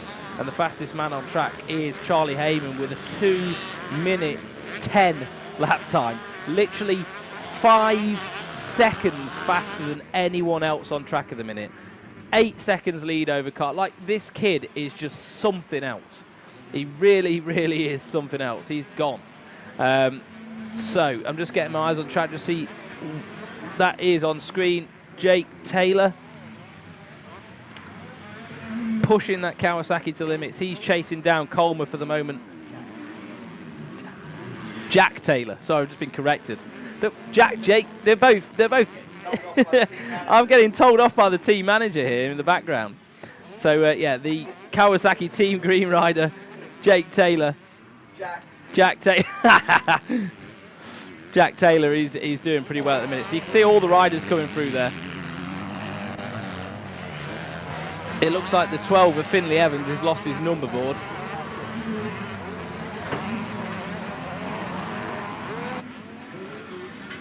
But Charlie Heyman, in a league of his own at the moment, he's absolutely left everybody for dead. So let's see, they're going to click off another lap now. Have we lost Heyman actually that lap round? I think it's changed up a little bit. I can't see Heyman out there. Well, let's refresh the old time in here, see what's going on there. So dependent on modern technology in this modern age. Oh no, Heyman's still leading the way. 2:08. Look at that lap time, Jeff. Yeah, that's crazy fast on a 125 in slick conditions, no doubt about that. Because you could argue that the 250 four-stroke machines have a bit of an advantage when it's polished. A bit.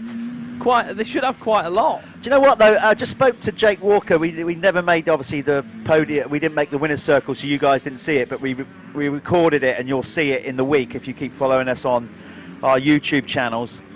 And also, some of the 85 riders said actually it's got a lot more tackier today. So there's more grip than what it looks like, because it looks a bit shiny in a few places, but some of the 85 kids saying it looks really good at the minute, really grippy. Yeah.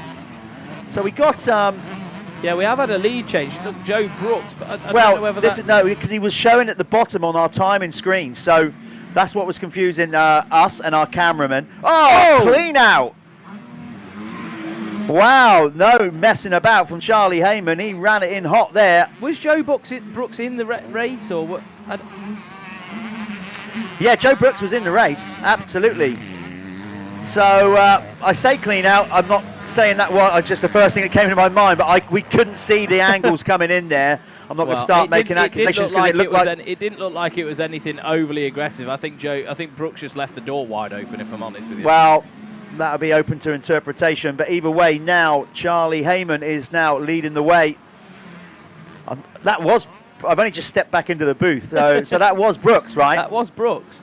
But he came from nowhere. I don't know quite what happened then. Anyway, Heyman's now leading the way. He's leading the race for the 125s and the entire 7 MXY1 250 field. And he's just so much faster right now. But we haven't got a best lap time for Brooks. Yeah, I think there might have been an issue there with the transponder, because he was showing dead last, which clearly he wasn't. So again, but leading the 250 category is Jack Taylor. Now, this is a bit of a story in its own right, because so far it's been an absolute clean sweep for Tyler Westcott. Now, Tyler's down in 8th in the race. Yeah, on your timing screens there, by the way, he's TWW. Now, the reason why they got funky names like that is with the W next to them is because they're wild card in the event. And therefore, their number on our timing screen, their name doesn't get put up in full. So that is Tyler Westcott, the series leader in 8th. But on screen right now is the SJP Moto man, Charlie Heyman, in the 7 gear as well, representing the 7 brand, just like this class is. But wow, what a performance he's putting on in a minute. 2:06, no 2:08, compared to the second lap time on the board is a 2:14. What the 250 guys doing? Let me just split the classes up. We can run through there where they are, because obviously for you guys at home, you're going to know what's going on. So Jack Taylor leading the way, followed by Finley Evans, Mackenzie Marshall in 3rd, Tyler Westcott in 4th, Jacob Randall in 5th, 6th is Hudson Roper, 7th is Ben Zeal, 8th is Araya Elcock, 9th is Harvey Cashmore, and rounding out the top 10, Charlie Palmer. Yeah, so that championship, well, as it stands in the 250 class, Westcott not where he's been so far. He's won every race. He won all 4 at round 1 at Fat Cat. He won 2 yesterday. So we're going to see potentially a new race winner in the series in the 250 category. The track looks phenomenal at the minute, doesn't it? Really does. Well, what we've got at the minute with the rain is just enough. It's not raining heavily. It's like just light drizzle. It's basically, like just keeping the track perfect. Perfect, yeah. You can even see, like you probably can't see it on the screen, but we can definitely see it.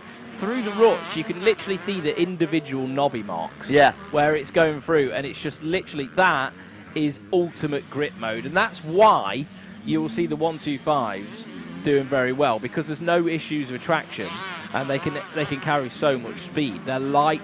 You can put the bike where you want it, and that's why, look, through there you saw Charlie Heyman coming through that entire corner on the gas, not even having to shut off.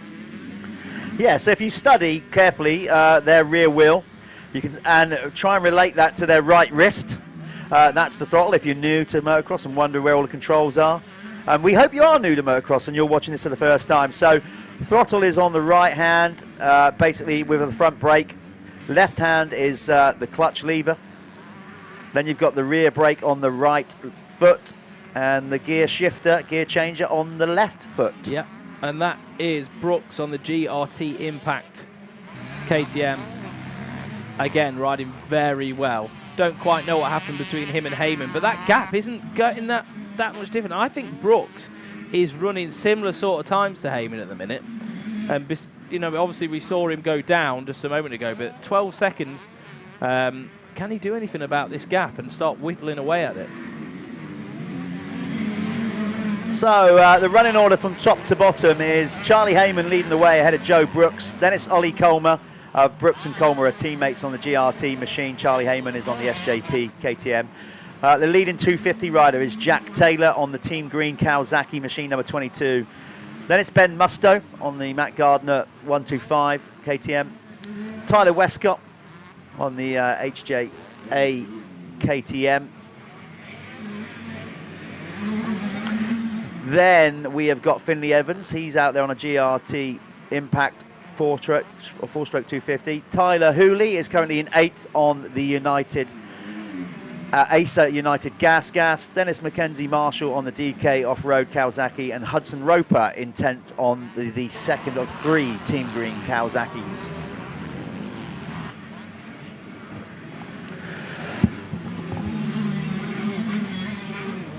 Colmer is looking good. The kid has always been tall. He just seems to never stop growing. He's getting taller and taller. But he is there trying to chase down the top 2 of Heyman and Brooks, but they've kind of checked out a bit. There is Brooks on screen, number 419. Going for a roll-off there, you see. So basically that's a little clear canister either side of his goggles. And you pull the toggle and it literally pulls across fresh vision. That's how it works. Basically a lot of motocross venues now used to have what we call tear-offs. You can still have them at some venues. Some venues ban them, obviously because of the environmental issues, because they litter the place, and if you've got cattle in fields, then cattle might end up having them. So a lot more riders these days are being forced to use roll-offs. Ty Westcott is on the move now. Basically, he's got a lot closer now to Jack Taylor for the 250 race. He's got in between him Ben Musto, who's not in the mix, of course, because these are 125s and 250s scored separately. So that's the point. Yes, they're all the same age group and they want to battle each other, but sometimes you don't have to mix it up with a 125 rider or a 250 unnecessarily, depending on what class you're in. But right now, you have definitely got Ty Westcott closing in on number 22. Hopefully, we might be able to get our cameras switched to that battle, if we can. So, rider in 4th, number 22.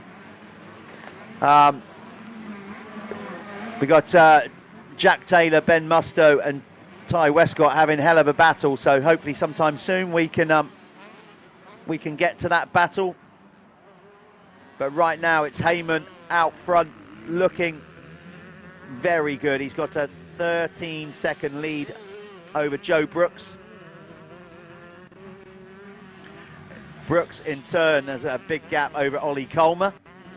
But then it starts to get interesting after that. Some really good battles going on. Our director's just come in, actually. He's going to get out there and direct the cameramen to try and find Jack Taylor out on track, who's having an absolute ding-dong of a battle with Ben Mustoe and Ty Westcott, the three of them right now. There they are, right on cue. There's the Team Green rider leading the 250 category. Looking very sharp in his black and white O'Neill kit. Takes a look over his shoulder and sees an eyeful of Ty Westcott. He's not worried about the rider directly behind him, Ben Mustoe, because he's on a 125, separate class. Who he is worried about is the rider behind him, 202, who has now gone past Mustoe. Here we go then. This is the battle of 250 supremacy shaping up. Can Jack Taylor hold him behind? Westcott has not lost a race so far this year, and Jack Taylor will definitely want to put an end to that. Jack Taylor's looking good, though. Yeah. And he's put himself in a good position. He got a good start. I think that start is a bit tricky at the minute. I think the mesh is hazardous. It's quite slippy. So he's put himself in a good position from the start of the race. Fair play to him. Yeah, and listen, Jack trains hard, he rides hard, he's very dedicated to his sport, as a lot of these are, but he's about nearly just shy of 3 years younger than Westcott. I think Tyler's about 18 or just turned 18. Jack's still only 15. 15 years old? Yeah, so... Wow. Yeah, basically, so... Bright future. Yeah, absolutely. Right now he's leading the way. And this is going to be close. I'll tell you why. Because we are 52 seconds away from seeing the 1 lap to go board. So anybody There's 2 to go from here, Callum. Who's new to motocross, that means that Jack Taylor, you watching there, Jack Taylor, I winded you up, he could still ride a big wheel 85. Yeah, yeah. But look at the size of him. Yeah, he's a big boy. No, so he's made the right decision He's a to big move boy. up. He was on a 125 last year. He's picked up a ride with Team Green, a whole new lineup for Team Green. 3 new riders this year, all on the KX250. And Jack is trying to get his first race win of the year for himself, which is obviously important, but also for his team and all the people that support him. I like the new colourways we've gone for this year, mate. I like the yellow. It's, I don't know. Yeah. Vibrant. Bit of flow in there. Yeah, cool. Yeah, we've worked hard on the look and design, but got some great sponsors, as I said, stepping up this year with O'Neill as well. Jack had another look behind him, getting a nice good shot of that Bell helmet and Oakley goggles. And he's see, the thing is, a lot of people tell you not to look behind, right? And I kind of get that. But having ridden, and you've ridden as well, I don't think there's any issue with it if you can manage the race yourself. As long as it's for race management and not panic, then it's fine. Because I mean, you'll see GP riders doing it from time to time. If you know the man who you're racing it with is like 12 seconds back, you can wind it back a little bit, and you don't need to worry. It takes the anxiety away of like making mistakes and stuff. So I can see the benefit. You don't always need to read your own lap board. Then you got, like you said, race management. I think as long as you do it in good areas where you're not likely to crash. I mean, coming round and onto that start straight is not I'd say a difficult area at the minute. No, it's literally the time for a break. Yeah, and Jack can really. This is going to be close though. This is going to be close because they're going to get the 1 lap to go board next lap around, and there's no doubt about it. Tyler Westcott in 5th is closing in on Jack Taylor in 4th. They might be 4th and 5th in the race, but this is for 250 supremacy. Jack really needs to just wind the clock on a little bit, doesn't he? It's only that little ounce of extra bit he's got to get out of that bike, but he can do it. Let's put it this way: he can't afford any slip-ups. No, not one. If he misses a rut, if he wheel spins up, Tyler will capitalise anything like on that, he will. Tyler's right there within striking distance. We're going to stick with this battle for the last lap because up front not a lot is changing. Charlie Heyman has a massive gap over Joe Brooks. Joe Brooks has got it down to 10 seconds. Though. Joe Brooks actually the fastest man at the minute. Yeah, I think. but then you've got another 10 seconds, Colmer behind. So no disrespect to the top 3 125 riders. We want to see a race to the flag, and we're going to get it with these two. There's no doubt about it. It's getting tighter. Westcott is right there. They're on their last lap now, so not much more track to cover. as they come through the fast part of the track. This is almost a bit of a break here, isn't it, for the riders up the start straight? You can sort of gather yourself, get your breath back, and then obviously you're back down into the chicane there, and then all the obstacles of the tabletops and everything else. So that's it, break over the boys. He's pulled a tear off. Westcott's in for the final lap. Ooh, here we go. I wonder if Jack looked over his shoulder that time. I don't think so. I don't think he needs to. I think he can hear that he's there. He knows exactly what's going on in this one. You can see how polished it is on that downside. You get on the gas too early there, and you're spinning up, and arguably the back end will come out. This is tense stuff. I'll tell you what you can't see, viewers at home, is Jack Taylor's mum in front of us. Let's just say, yeah. Panic mode. Yeah, she's feeling the tension. Let's just say that. This is where he's quick. This is where Westcott's quick round near the whoops. Taylor's got a back marker in front of him. He's got to clear him. Nicely done. Nicely done. Yeah. That was Bradley Johnston they were going past there. Jack's got to get everything right this last half a lap. I think Jack's got a comfortable enough cushion now, because Westcott can't dive up any of the insides or anything like. I mean, it's close, but Jack has done a very good job of managing this one so far. He has. Meanwhile, the checkered flag has gone out to Charlie Heyman. We've missed it in Goku's line, but hope you don't mind us sticking with this because he was so far ahead. This is the battle we wanted to stay with. Westcott's wheel just came over the rut. This is getting real close with one corner to go. He's right there. Jack's made a mistake. Oh my God, he's got to go inside in this corner. He can't afford to go wide. Westcott's going to get the drive round the corner though. It's going to go to the flag. Jack's going to spin up. Oh God, he's going to get it done. Well done. What an epic race. Jack Taylor takes the 250 race win. Like I said, I hope you don't mind us sticking with that. Callum's going to go down there and speak to Charlie Heyman, who took the race win and the 125 category on the on the SJP KTM. Joe Brooks came in second on the GRT Impact KTM, ahead of his teammate Ollie Colmer for third. What a great opening youth race, Youth 125 and Youth 250, brought to you by Seven. That was absolutely brilliant stuff. So Callum's on his way down. Let's quickly throw to one of our amazing series partners. We're going to show them a bit of love with an advert. We'll be back with Callum at the winner's circle shortly.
Okay, up next with this intense racing program, we've got so much going on, as we said, so many classes.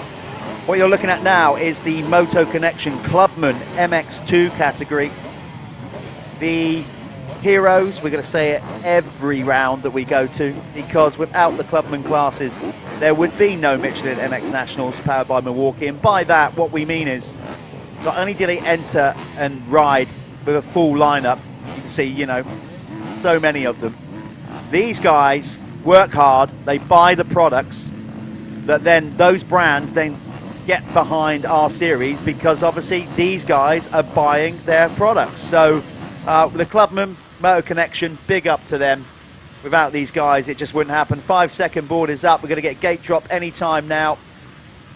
So the fly, 15-second board. It's 15 on the other side. When it turns around there, now C5. Away we go. There's gate drop for the Clubman. Bit of carnage off the start, but all safely through the gate drop. And here we go.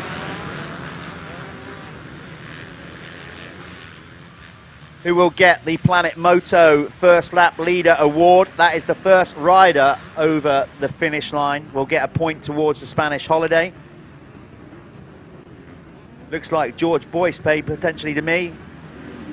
It is, it's Boise out in front, number 10, but we'll get confirmation on that when they cross the line on the first lap. You can see all our amazing sponsors, a packed paddock there. You've got the guys at Carbon Comps. Remember, go and check them out. Carbon Comps is where you can go and buy a ticket to win brand new motorcycles by just purchasing a ticket, an online raffle, doing great stuff. We picked up also support from DEP Pipes since round 1, so big up to Craig Elwell and his team for getting involved with the Michelin MX Nationals. And as you can see there, the guys from Bell, loads of people helping out. Right, we're going to get them officially over the line, and then I'll give you a run through of the top 10 as they cross the finish line. That hill is getting slick. The rain is coming down a bit harder. If it stopped raining just for a bit now, the track would get super tacky. I mean, it would literally be absolutely primo. Callum's back in the room after doing, we didn't show you those winner circles interviews because we ran out of time, because the guys didn't get down here quick enough, but we are recording them all and we will post them on the YouTube channel in the week. Well, to be fair, it was only Jack that managed to get himself down there. I don't know what Heyman was busy doing. He's probably got, I've had enough of them in the year. I don't need to do another one. Let Jack have his time. Let Jack have his time. So it was indeed George Boyce is your Planet Moto First Lap Leader Award. A point goes to Boise for a Spanish motocross holiday. Hey, he's fighting out with Pocock at the minute. Pocock, look, he's got such a Pocock style, hasn't he, Matt? Hunched over, really aggressive. Remember last year, Matty was on it in the Clubman chart. He had some great races, took some race wins, didn't he? And he's finding his form again. I think it just took him a little bit of time to get adjusted to that new bike. I mean, he's told me that he loves it, you know, in comparison to the Yam.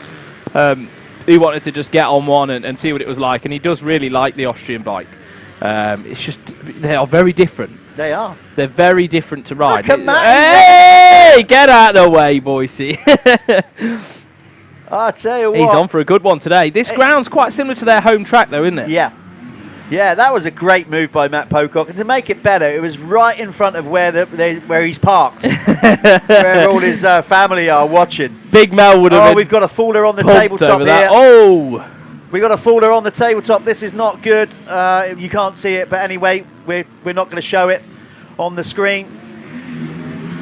We go back to the lead. Look at that move by Matt Pocock. Well, that was beauty. Great job. Great job. It's the replay. He goes into there's the replay. So Matty is looking good up there as he pulls away. So the running order, as you can see, it was it's now Matt Pocock leading the way, George Boyce in second, Charlie West in third. Then it's Will Morris. Jake Taylor is currently in fifth, ahead of Ben Wainwright. So for once, Will Morris, that's a good run for him as well. We haven't seen Will Morris that far up, and he's on a Honda this weekend that he's Kawasaki let go at Fat Cats. Right. Ben Wainwright, another rider that's won every race thus far. Yeah. The reigning champion. Yeah. Number 41 on the Honda. And there's many Wainwrights around. There are many Wainwrights. He hasn't made such a good start in this one, so he's trying to. Oh, Will Morris just went down. Trying to keep the win streak going. So Will Morris is actually Ben Wainwright's cousin. Oh, yeah. Just thought just like it's a dynasty, isn't it? Just everywhere. An absolute dynasty. You can see on your live stream there's some big yellows being waved about around the circuit. That's because off screen we have had a I think we're going to have fall here. A red flag situation. Well, oh, we have got a red flag situation. Yeah. So there we go. Unfortunately, guys, you didn't see the incident on your screens, but we've got a red flag incident. Got a rider down on the tabletop in front of our commentary booth here. Yeah, we'll throw this over to adverts. Yeah, so bear with us, folks. We're going to quickly throw to an advert and come back to you once we know a bit more clarity of what's going on. Cause you woke up in the morning with initiative to move, so I make a heart. Think about it, cool and look smart. The world time has come to.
Welcome back. Welcome back. We're back for a restart with this Moto Connection MX2. The rider that we had is now being handled brilliantly by our medical crew, cross-country medical, straight out with all the new equipment. Not sure of the rider's injury, but he's up, he was walking, he gave us the thumbs up.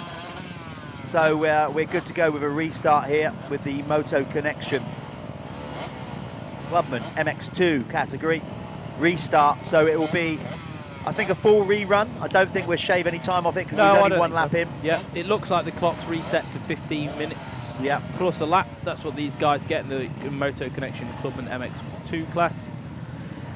Oh, another chance for Ben maybe to get a better start. Yeah. I think when it's like this, you know, like Ben, he's a very light rider. Probably has its problems. You know what I mean? Yeah, like, yeah, absolutely. You do. You want to have a bit more weight, a little bit more traction. He's been getting great starts though, but he didn't get such a good one that one. Listen,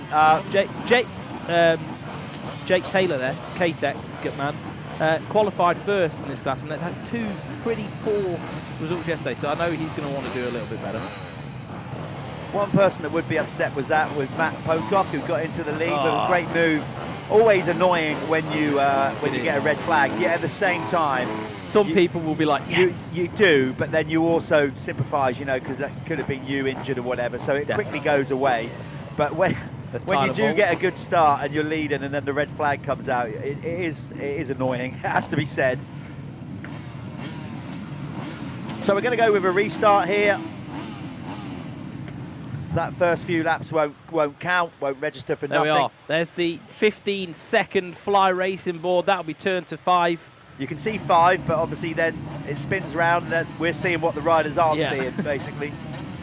There we are, 5 seconds. The revs are up. You'll see the guys get their head down.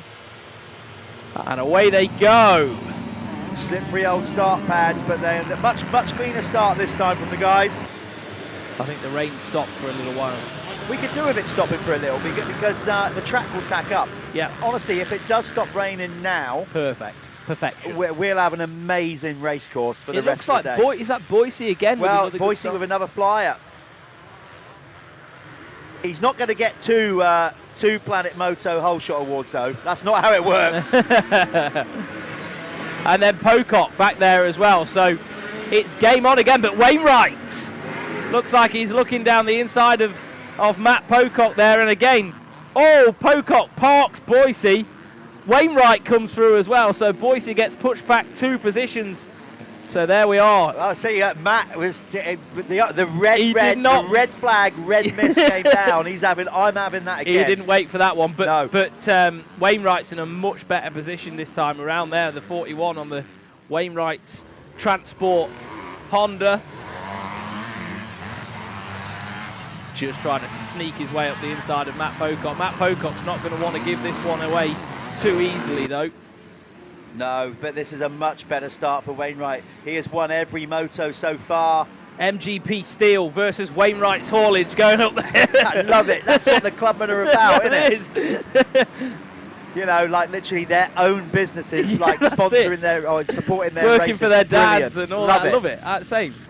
And I think George Boyce as well. That it's yeah, scaffolding. Scaffolding, yeah.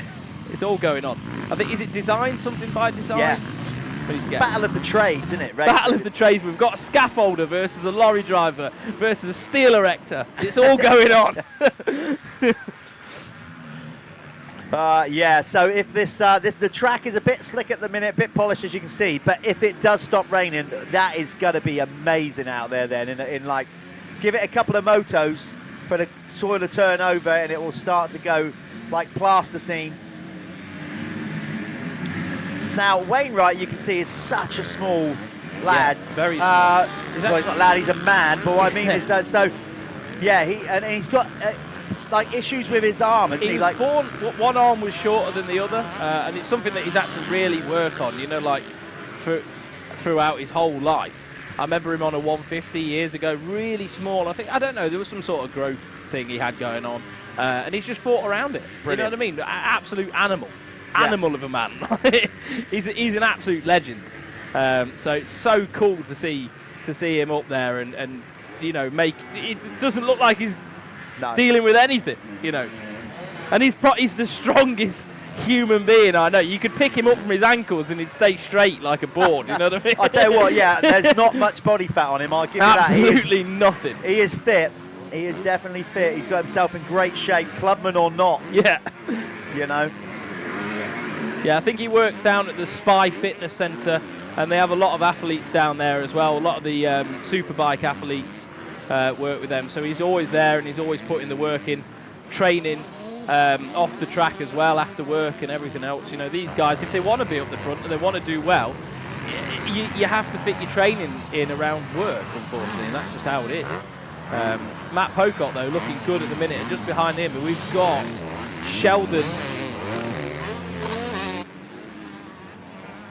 Yeah, so Ollie Sheldon as well on the Fantic, and then we've got Charlie West in 4th, and George Boyce has been pushed back to 5th now, and then Roberts as well. Roberts had a good day yesterday. Ricky Roberts. Looks like the rain's coming down a bit heavier now, though, Jeffro.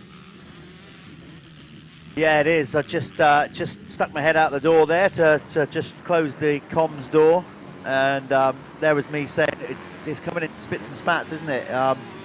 So actually, just when we was hoping that it would stop raining and tack this circuit up, it's actually going to get a little bit slicker now.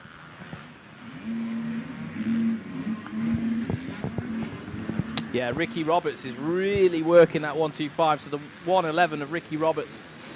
Some riders in this class choose to ride 250Fs. Some choose to ride 125s, but it isn't separated. No, it's just one thing across the board. But I think as a clubman, you just ride what you enjoy riding. Absolutely. It's not. You could ride a 450 or a 125, and it's not going to make any ounce of difference. Yeah, so just to clarify what Callum's saying there, this is the Clubman MX2 class brought to you by Motor Connection. So that basically means bikes up to 250cc. So you could be on a 250 two-stroke as well if you wanted. But you're perfectly eligible if you want to go out there on a 125. But it's up to 250cc. The class that follows this, the Work Sports Insurance MX1 Clubman class, is CCs up to 450. Yeah. You could even ride a 125 in that if you wanted. But obviously you're at more of a disadvantage. I don't That's know how where it you works. are, though. In these clubman classes, you're better off just riding what you're comfortable riding, aren't you? Absolutely agree with that. Because it's a confident sport. You've got to be confident to do well in motocross. You can't, if you're... I ride a Suzuki 250. Yeah, but nothing wrong with that. Makes Great no, bike. but there's no. This is. I've had so many people. Why are you on a Suzuki, mate? If I'm on a KTM or a Suzuki, it's going to make absolutely no difference. I look down at the mudguard and I like seeing yellow. End of story. That's it. What makes you feel good? Yeah, exactly that. Here we are. That's Ricky Roberts though on screen, killing it right now. The Welshman. He's moving his way through. I think he's picked a few of the guys off. He's just found his way around Pocock as well. So is Roberts up to second now? Or is he in the lead? No, Wainwright's still in the lead.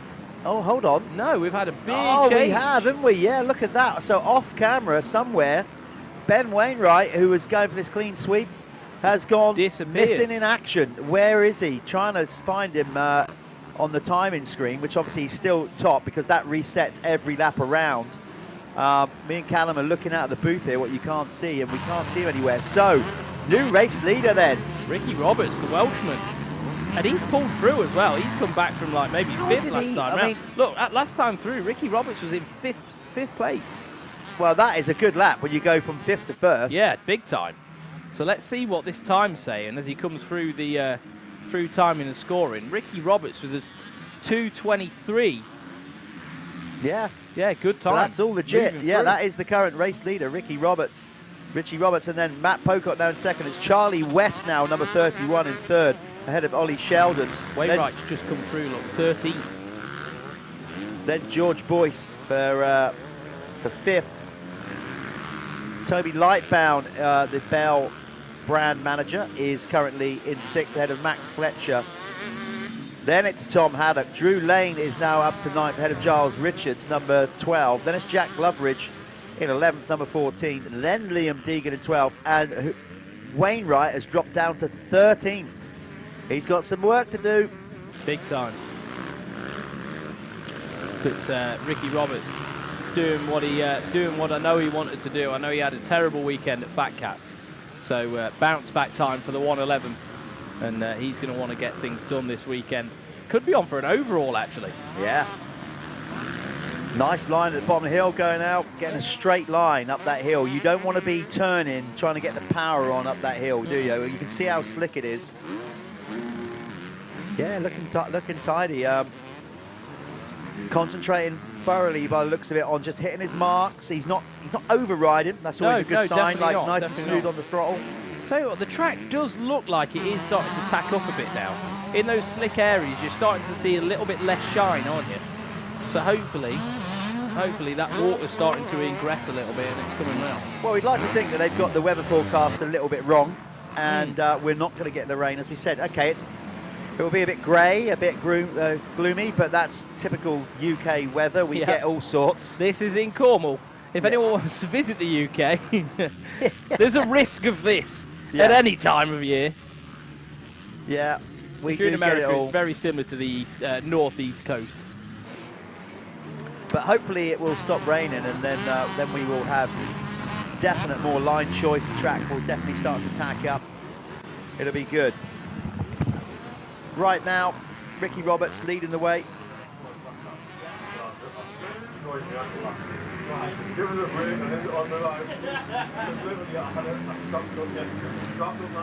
You see Matt Pocock on screen. He is currently in second, rider 119. He's got Charlie West keeping all with him. There's Charlie behind. Those top two there, second and third, are starting to break away a little bit from Ollie Sheldon.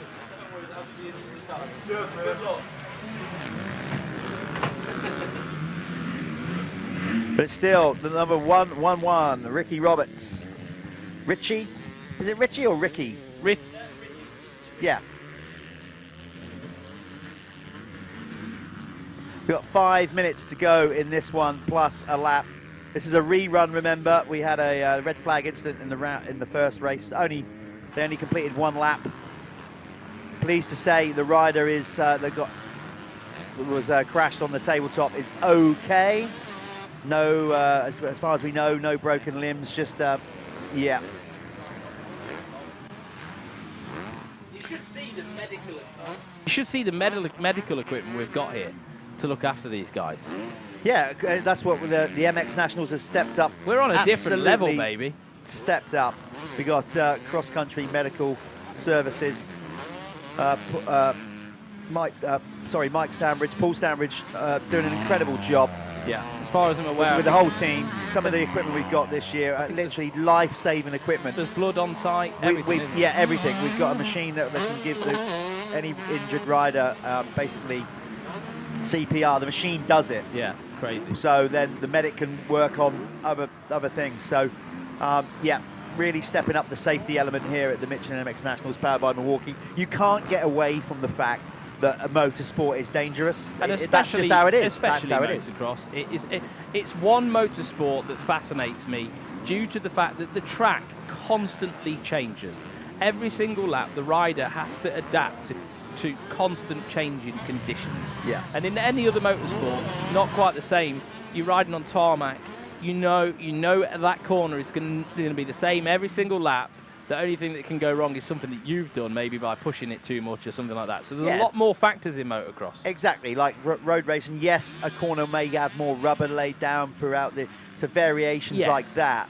But you know that more micro percentages. Yes, exactly. Whereas here, a rut could just disappear. Absolutely does. Sometimes it's just not there anymore. Yeah. Sometimes an inside rut gets pushed into the next one, or the soil pushes over. There could be listen, I've headbutted at speed into the side of Foxhill Hill one time, riding my own business, riding along, and a rock rolled down the hill and into my rut. And when I was committed, 4th gear pin, that was it. Good night, Vienna. The next thing I know, that's what the sport can do. But we say it time and time again. That's what makes it so darn good, because it's such a challenge across the board, physically, mentally, and the whole thing. It's just, it definitely gets under your skin, this sport. If you want a challenge in life, if you genuinely want to say that you've done something and you've achieved it, and then this is the sport for you, no doubt about it.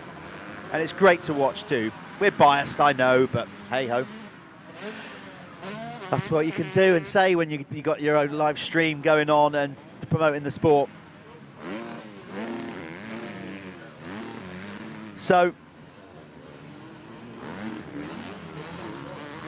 you've got Richie Roberts still leading the way. Matt Pocock in second. Charlie West is currently still in third ahead of Ollie Sheldon. Tom Haddock for 5. 6th is Drew Lane. 7th is Toby Lightbound. Then it's Giles Richards in 8th. 9th is Max Fletcher. Jack Loveridge is in 10th. That's currently your top 10. Outside of that, we've got Liam Deegan in 11th. Then it's Aaron Framingham for 12th. Jack Colley is currently in 13th. Then Jude Garland in 14th. Ben Wainwright has now slipped down to 15th, so his win streak is going to come to an end here. There's no way he's going to get up to the top position with 1 minute 20 to go plus a lap. George Boyce has also slipped down to 16th. 17th is Elliot Cook.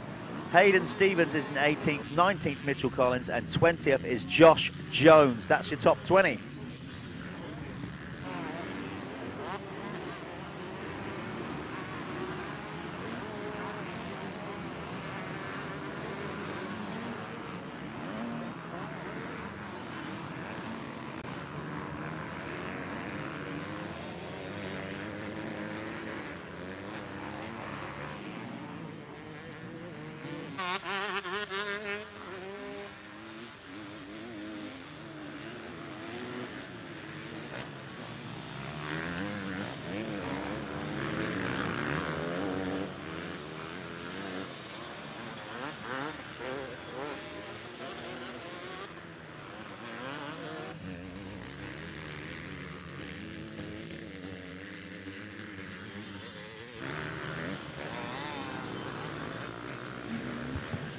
Right, sorry about that, guys. We're just trying to get some of the comms sorted out in here. So on screen right now, you're seeing a battle with Charlie West. You've got Haddock in there. We've got Lane in there as well.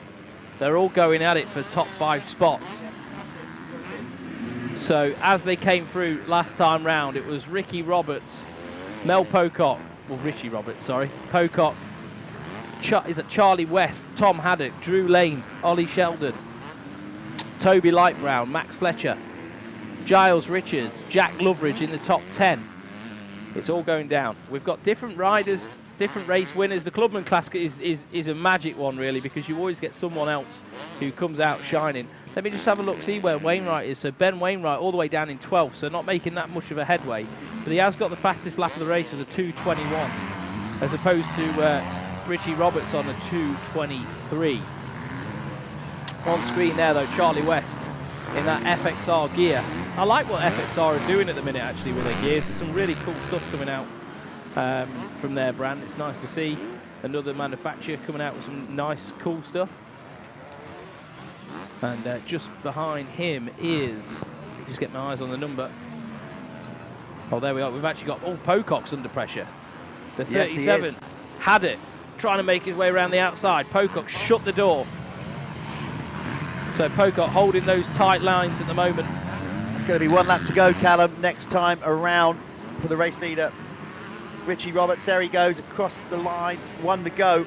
Tom Haddock round the outside, Pocock up the inside, just blocking that line, but is that going to stop his drive down there? Yeah, look at Haddock. Haddock got on the inside, but is Pocock going to be able to shut the door? No! Haddock up the inside. Pocock's got an opportunity, though, in the chicane, near mum and dad as well. He's going to want to go back on him now. So the 1:19 of Pocock has just been pipped. He's on it, though, still trying to fight back. Meanwhile, Richie Roberts is away, leading the field round on the final lap here. Looking good. He's got to keep it on 2 wheels and then hopefully remember to come to the winner's circle. Please, riders. Please remember. You know, we don't want to just stand there. Me and Callum don't want to get wet, for one.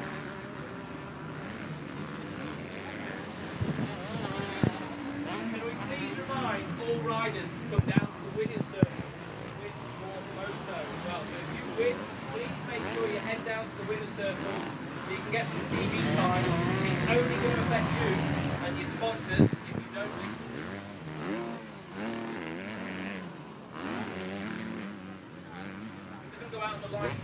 It's been a good ride for Tom Haddock. Worked his way up to second, and in actual fact, Richie Roberts is not too far ahead of him here. I wonder if Richie is, think he's got it in the bag and he's just backed it off too much. There's still half a lap to go. No, I think he's going to be safe from there. But it was a 7-second gap last time around. It's not that anymore, but I think Richie is doing the whole just like, yeah, bring it home. Yeah, we're good. Play it safe. Quite right too, don't want to overstretch it. He's now seen a visual at the top of the hill there. He would have seen Tom Haddock out of the corner of his eye. I actually, I got a chat with him. I got a chat with him yesterday, and he was saying, you know what, I want it to rain. Bring on the rain. He's from Wales. He knows this stuff, so he was born in the wet. So let's turn our attention back as we have to Richie Roberts. There he is, a number 111. He has got one corner to go. It's perfect race management. It's going to be a race win, a new race winner in the Moto Collection Clubman MX2 class, because finally Ben Wainwright doesn't win a race, and it goes to Richie Roberts. So Richie hopefully will get himself over to the winner's circle. I'm going to go and grab a word with him. Yeah, Tom Haddock came through second, Drew Lane. Matt Pocock got pushed back to fourth in the end. Charlie West come over in fifth. Sixth, it was Ollie Sheldon. Max Fletcher was in seventh. Eighth was Toby Light Brown. Ninth was Jack Loveridge. And rounding out the top 10, we'll just wait a minute for it to read, it was Giles Richards.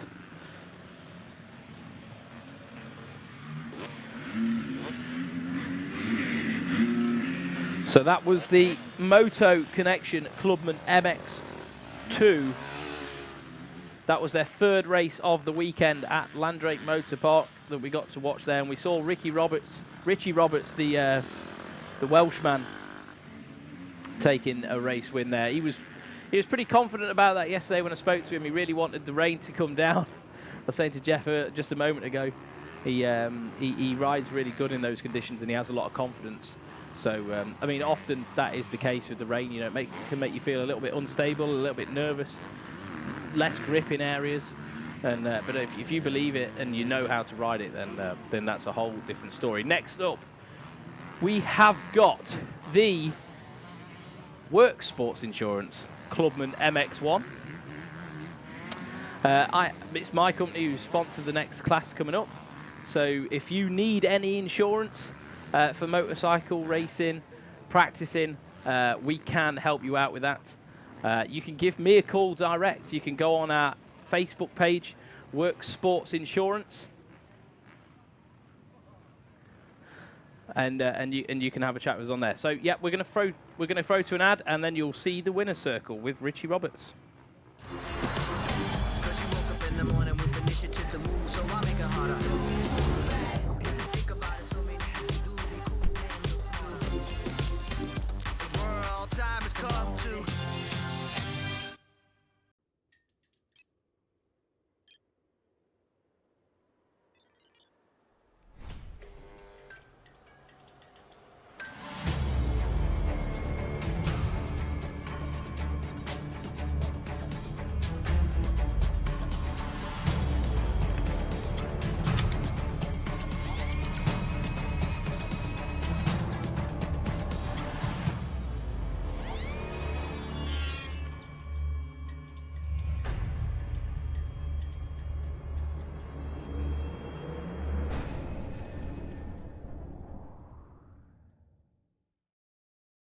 Moto Connection Clubman MX2 winner Richie Roberts. Richie, a bit of you in it, a bit of rain. You look good out there, but you just told me harder work than you thought. Yeah, track's pretty slippy to be fair, so it's pretty hard on this, but yeah, it was good. I didn't know I was in the lead for a bit, and then I was looking for Ben, and I couldn't see him, and then yeah, everybody was going wild, and I thought, oh yeah, we're in the lead here, so yeah, it was good. I just tried to keep smooth, but it's hard work out there. You had a good lap because you were like fifth or sixth, and then all of a sudden in one lap you went from like fifth to the lead. So did you panic? Did you get in front, or did you think, okay, we got this? No, to be fair, I had a bit of it was an all right start, but not the best, and I knew I had to like work hard in the first two laps, so I just tried to push through as fast as I could, really. yeah, then it worked out fine. Finally, we got a new race winner because Ben's been romping with it. So, you know, anybody that you want to thank, obviously, we got behind the camera, he's got a load of people watching him, cheering. There they go. Anybody you want to thank? Yeah, Ruts, online store for all your motocross parts. And then, yeah, just everybody else who helps out. Thank you very much. Well, go and get yourself scrubbed up. You've got to do it again. Second moto. Get up here. There you go. Race winner, Richie Roberts.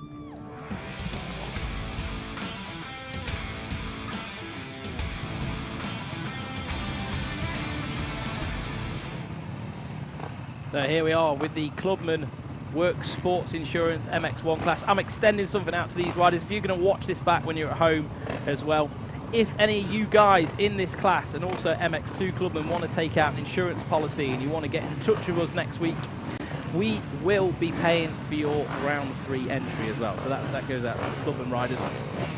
Just something that I want to do. And you can follow us on Works Sports Insurance on Facebook and Instagram. Drop us a message and it'll be me or one of the team get back to you and we can sort you out. We do life insurance, critical illness cover, income protection, everything that you need to keep you and your family safe on track, and everything covers racing, covers practicing. There is no grey areas with us, absolutely no grey areas. Everything we do covers you absolutely properly. So get in touch if that's something that you want to get sorted for you and your family. Yeah, what he said. Exactly that. Well, quite right, mate. Doing a good job and getting behind British motocross. So well done, you. Thank you very much. Here we go then. This is it. This is the Works Sports Insurance MX1 Clubman class. Ben Prosser on the inside on the AJP gas. Oh, bit of a problem for the 56 then. Who got the start? Number 4. Absolutely rammed paddock of riders here at the Michelin MX Nationals. Look at the amount of people we got in. Awesome. We also did a little piece on BBC TV regional news yesterday, which was pretty cool. So thanks to them for helping to promote the sport as well.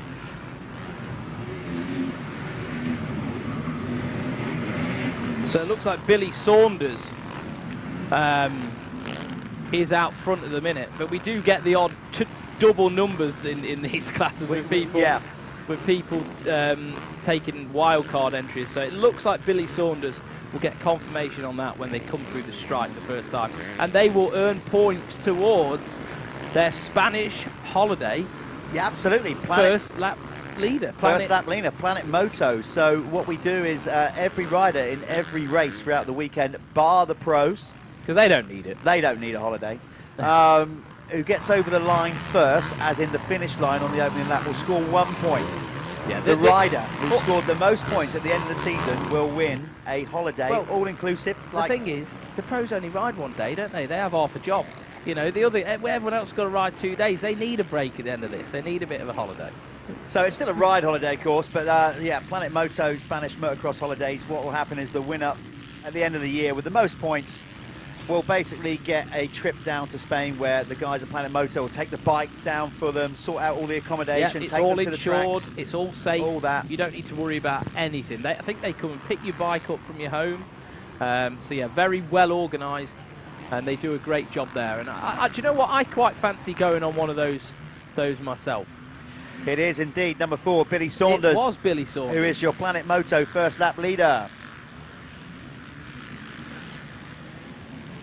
Yeah, it was followed by Ivan Kerr, Mitch Best, Connor Baldry, and James Thompson as well. So some of the big hitters up there. Yeah, then it was Greg Kingston, wildcard, Grant Martin, Dean Rogers, Ryan Bowring, Keaton Stewart, Charlie Roper, Brad Taylor, Ollie Kingston wildcarding as well. Now this is what we need. We need to get the 450s out on this track, turning that soil over like tractors. So these big boys are going to be sorting the track out for the next class, turning all the topsoil over on the big bore 450 bikes. So let's give you a running order. Now they're all over the line from top to bottom in this Works Sports Insurance Clubman MX1. It was Billy Saunders leading the way ahead of Ivan Kerr. Mitch Best was over the line in 3rd ahead of Connor Baldry. Then it was James Thompson for 5th, Greg Kingston in 6th, Grant Martin. Yeah, it's Grant Martin, sorry. Dean Rogers in 8th, Ryan Bowring in 9th. Then it was Keaton Stewart, ran out of top 10. 11 to 12 reads Charlie Roper, Brad Taylor, Ollie Kingston, then Joe Croft, Jack Waterman in 15th. Then it was Harry Whitlock, Ryan Davis in 17th, 18th Ash Seymour. Then Adam Reeves in 19th. Adam took a race win, didn't he, at round 1? I believe I so. think he did, yeah. He's in 19th. 20th is Josh Bailey. Then it's Ashley Volts, the 21st. Joshua Ray in 22nd. Then Colby Walker. Scotty Williamson, who's out there having a bit of banter. He's got a wing mirror on or something, hasn't he? Somebody I told think me. so. I think he's got a bit of race rivalry with. Is it Wigger? He's got a bit of. Yeah, they're having a bit of like a proper little mini championship. Yeah, little mini championship between themselves, little gamesmanship. This is what all the Clubman racing's about, having a lot of fun as well. So Scotty in 24th, ahead of Ben Lightbound. Then it's Jordan Andrews. Scott Ishelwood is in 27th, ahead of Harry McDonald. Then we've got Jordan Ambler. Ben Prosser is out there for the AJP team in 30th. Then it's Lewis Wigger. Michael Graham has travelled all the way down from Newcastle. He took a race win at round 1 with a bad foot. What's he done to his foot? He just popped his head in the window. He told us not to give him too much of a hard time because he's done some damage to his ankle and he's got it severely wrapped up at the minute. He said he did it a bit too tight yesterday and he couldn't even feel his foot by the end of the race. So, but do you know he's what? Working with an injury. But there you go. Clubman commitment. Newcastle to Landrake on a bank holiday weekend in traffic with a bad ankle. He could have stayed at home. Not imagine that drive. Good on him. Nice one, Michael. Back to the top. Billy Saunders is still your race leader ahead of Ivan Kerr, the Irishman. Then Mitch Best. Sorry. My headphones just exploded off my head. Yeah, fastest man around was Billy Saunders as well. So he's got the Keck's fastest lap for the time being. Might be winning a new pair of underpants for himself. You never know. It could be the fastest one of the day in the Clubman MX1 work sports insurance class. But he's got 4 seconds gap over Mitch Best at the minute. Ivan Kerr as well, one of the guys that's up there quite often on the 45. So there we are on screen, Ivan Kerr. He's just been passed. The number 2 of Conor Baldry just got some insane drive up the inside of there and managed to find his way around him. You can see on screen as well that it is spitting. It's spitting, everybody, so make sure you get inside. Oh, I'm only joking. But it is raining, and I don't think this rain is going to hold off. It's just very persistent light rain we're going to have all day here at Landrake. So Ivan Kerr just being moved back out the top 3 at the minute. Conor Baldry, though, is on a mission by the looks of things. He looks really good, so he's going to be moving himself closer to the front 2 guys. It looks like he has got Mitch Best in his sights on that black Honda, the 53 machine. So this is going to be interesting as well. We've got multiple prizes within this championship. We've obviously been talking a lot about the Planet Moto first lap leader. We've also got the Keck's fastest lap that we said. So that is the fastest lap of each class over the weekend, not per race. So, you know, it could have been set yesterday or whatever, but the winner in each class will get that Keck's voucher. But we're also doing a new one that we started this year called Dirty, which is a app. If you go on the app, it's just Dirty. It's basically an app where you get points for your racing. Not for racing, for practicing as well, and like a loyalty scheme, basically. And what we're doing with that is it's the Dirty Hard Charger Award. So throughout the weekend, we're doing it in 3 categories. We've got the youth, which is basically 85 up to the 250 class youth riders. Then we got the adult racing, which is all the clubmen, amateurs and experts, and then one for the pros. And what it is the rider over the weekend who made the most positions in a race, okay? Yeah. So from round 1, our winners were Jake Walker in the youth category. He moved up 26 places in the opening moto at Fat Cat. Wow. That's impressive. And then in the adults, we had a tie. We had Michael Graham, we just spoke about with his bad ankle. Yeah. He had made up 28 places in race 1, race 3 at Fat Cat in this class. And then Dan Bruff in the amateur MX2 also made up 28 places, coming from 36 to 8. And in the elite pro category, it was Carlton Husband in race 1 that was down on the first lap in 33rd and made his way up to 12th, gaining 21 places. Impressive. So that's how we do the dirty hard charge. So they will earn points on the app to Yep. go towards practicing. So if you go and book a practice day at, I don't know, Doncaster Motor Park Through or whatever, Dirty. through Dirty, it will be discounted through your points scheme. So yeah, go and download that app, go check it out. It looks pretty fun. I'm going to do it as well after this weekend. I've been informed on it. I'm going to properly get into it. So Dirty, find them on Facebook as well. And download their app. It's www.dirty.co.uk. DIRTI. Yeah. Don't dump it in another cover. You might find a complete different app altogether.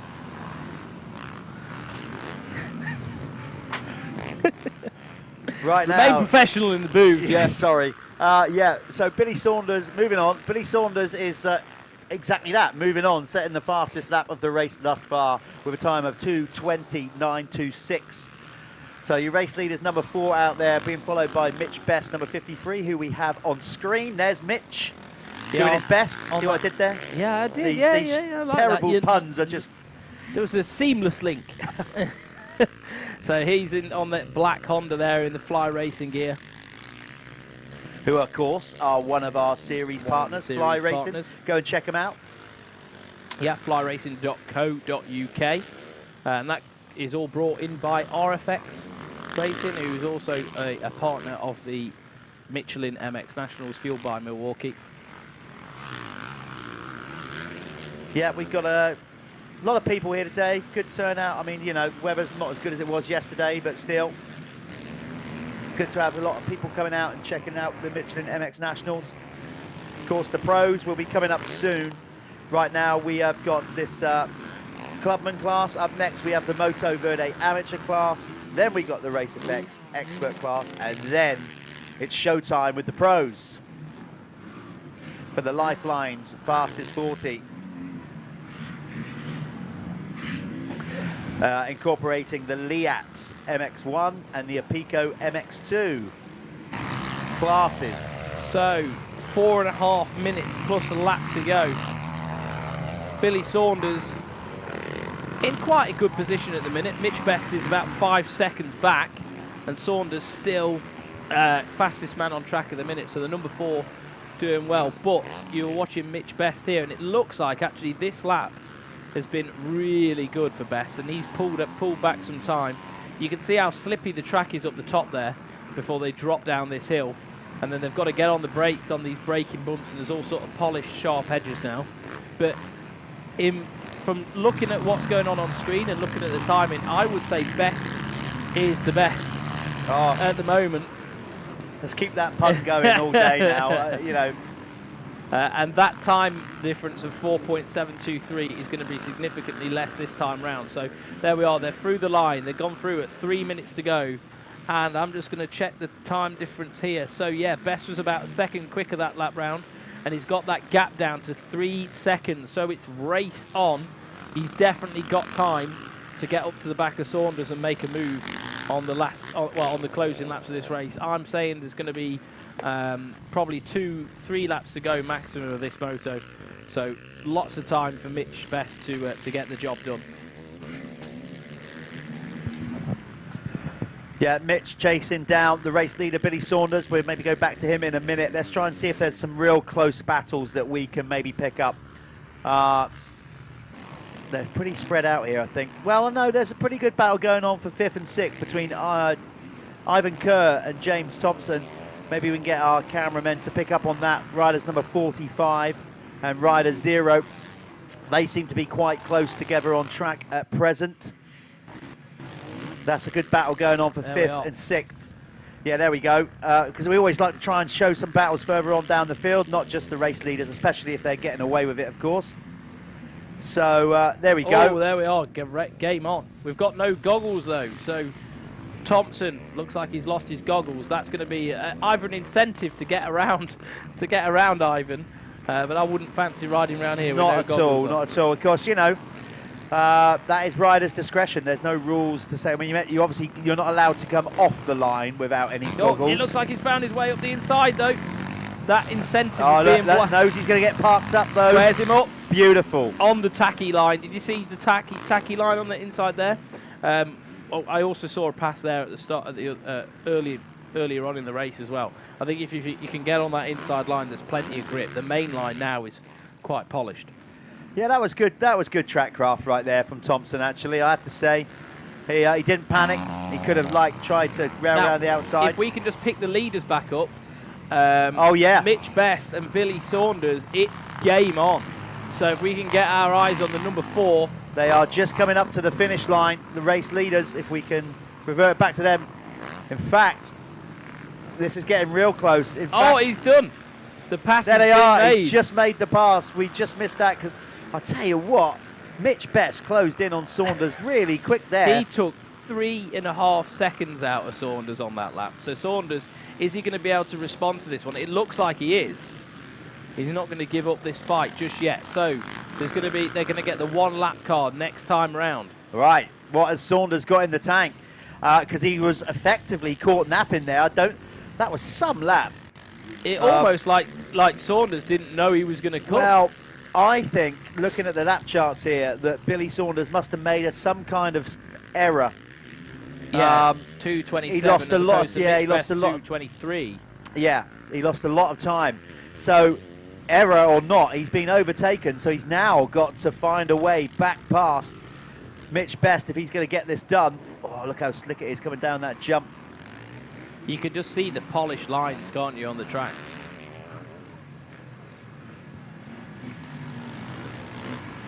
You can indeed. It's as we said, if it would just stop raining. Come on, weather gods. We've had enough moisture now. Like that'll do us for the day. It'll be perfect now. Just stop raining. It's going to start raining heavier now. Yeah, because I've said that. That's how it works as a commentator. He's not giving up on this, is he, Billy Saunders, Definitely by not. any stretch. Number 4 is closing back in. Now it's Mitch who's under pressure and can't afford a mistake with half a lap to go. Mitch has rode the wheels off this race, so he's looked very good throughout this moto. Clean, tidy. Yeah. Not put too many mistakes into his portfolio. So, to be fair, he deserves to be where he is, and he's had to work for it as well. Billy is still pushing all the way to the flag, though, but he's going to have to do some kind of desperado move on these last two corners. And I don't think the track is going to allow for anything like that as well. You've got to be really quite careful. It's going to take a mistake from Mitch at this point, I think, if Billy Saunders is going to take the flag. Callum is going to get his coat on, get back out there and catch up with the race winner. It is looking increasingly likely that it's going to be Mitch Best. He's got 1 corner to go. Here he comes, safely over, no, 1 lap to go, sorry, yeah, so of course it wasn't the checkered flag, it's still 1 to go. Callum's put his coat on regardless. So 1 to go, so actually with 1 lap to go, he's absolutely starting to stretch out the gap now over Saunders. Looks like Saunders has run out of gas, not literally, but physically looks like he's just starting to drop away. And Mitch Best. There's just no Carlos fuel left in the tank, is there? Oh, this is... It's so professional, these links. So also... I'd just like to point out that was a very high level of sarcasm on my behalf.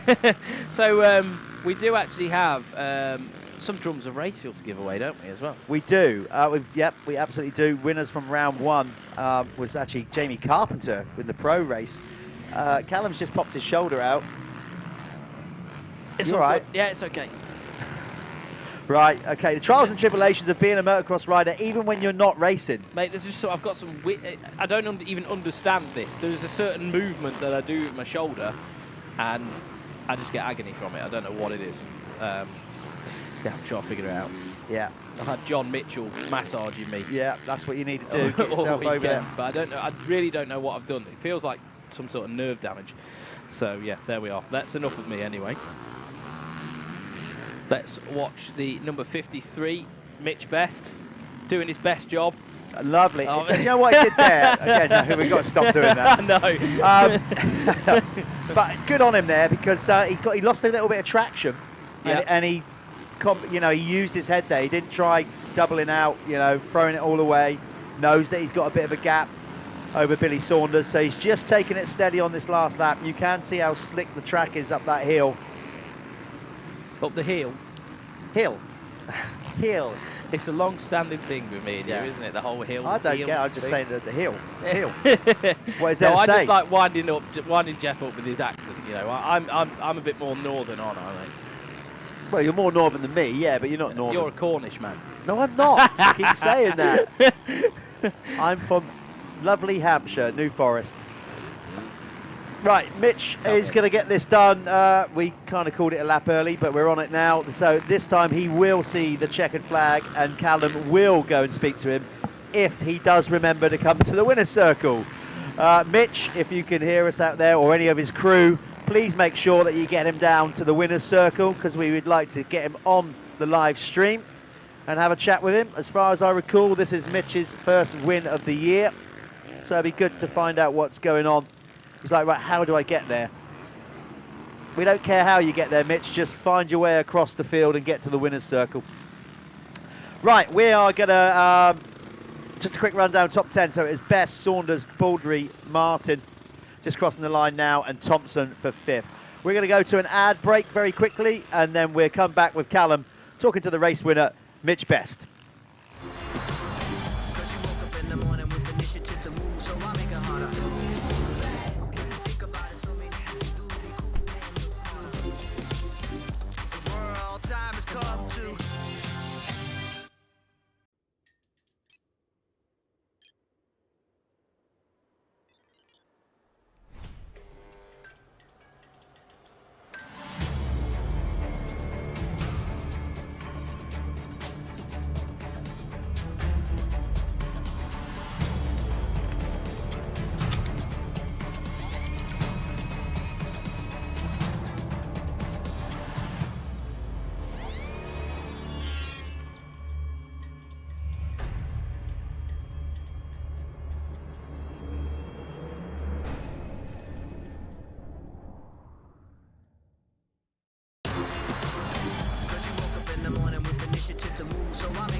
So we're here with Mitch Best, who's just won the Work Sports Insurance Clubman MX1 Race 3 of the weekend. What's it like out there? It looks like it's getting a bit technical now. It's not too bad just yet. A little bit slick, but it's great fun. It's not as rough as yesterday. It's going to be just more throttle control and just keep it smooth. Is there actually still grip in the ground? Is it? There is. You've got to search for it. More of the up ramps are getting quite slick because obviously they don't rip that up, but yeah, there is grip. You just got to go find it. Yeah, I saw you taking some slightly different lines. You were trying to square some corners up and stay in the tack, so you did a great job. Is there anyone you want to thank in particular? Yeah, I just want to say big thanks to blackphone.co.uk, 92 decals, and my whole family watching home in Australia. Hello, and my kids and my missus at home in London. All over the world. We're international. That was Mitch Best. Great job, mate, and hopefully we see more from the 53 in the next race.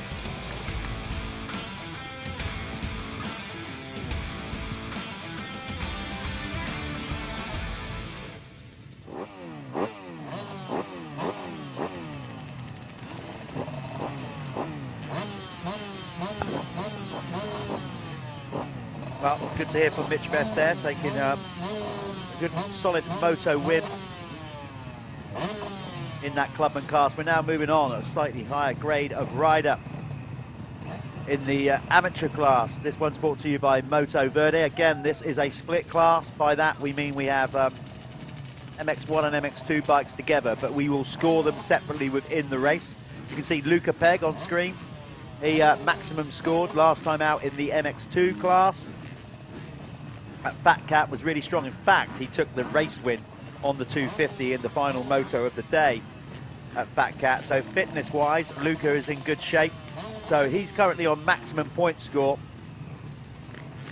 in the amateur class, in the MX2 class.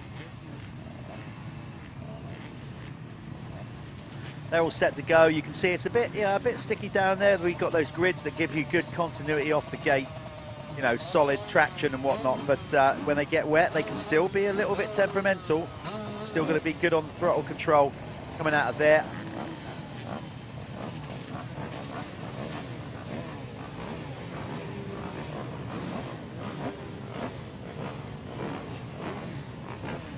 Keep working our way along. Ultimately, we're going to come across to, well, you can see. So again, the black plates with white numbers. Black number plates with white numbers signify that you are on a 250. If you've got white plates with black numbers, that means you are riding a 450. So you're in the MX1 class. So expect, realistically, the 450 machines to the extra horsepower to get to the first corner first. But a really strong lineup yet again of amateur riders, nearly a full grid here. A couple of riders short, which is awesome. So the Michelin MX Nationals, powered by Milwaukee, really being supported well by the Clubman and amateur classes. Couldn't do it without them, so thanks guys. Going to turn to the Fly 15-second board. We're seeing the 5 second. The other side of that is 15. That's what's facing the riders. In a minute, the board will turn to 5. There we go. That's what they're now seeing, and away we go. Moto Verde amateur class, MX1, MX2. Some spinning off the gate. Harry Bradley having a shocker of a start. So he's got work to do.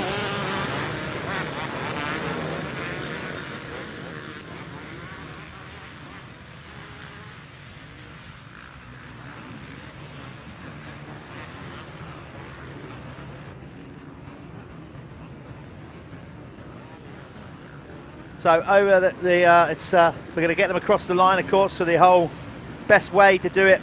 Planet Moto First Lap Leader Award. Let's get them over the line first before we give you a full rundown of who's where.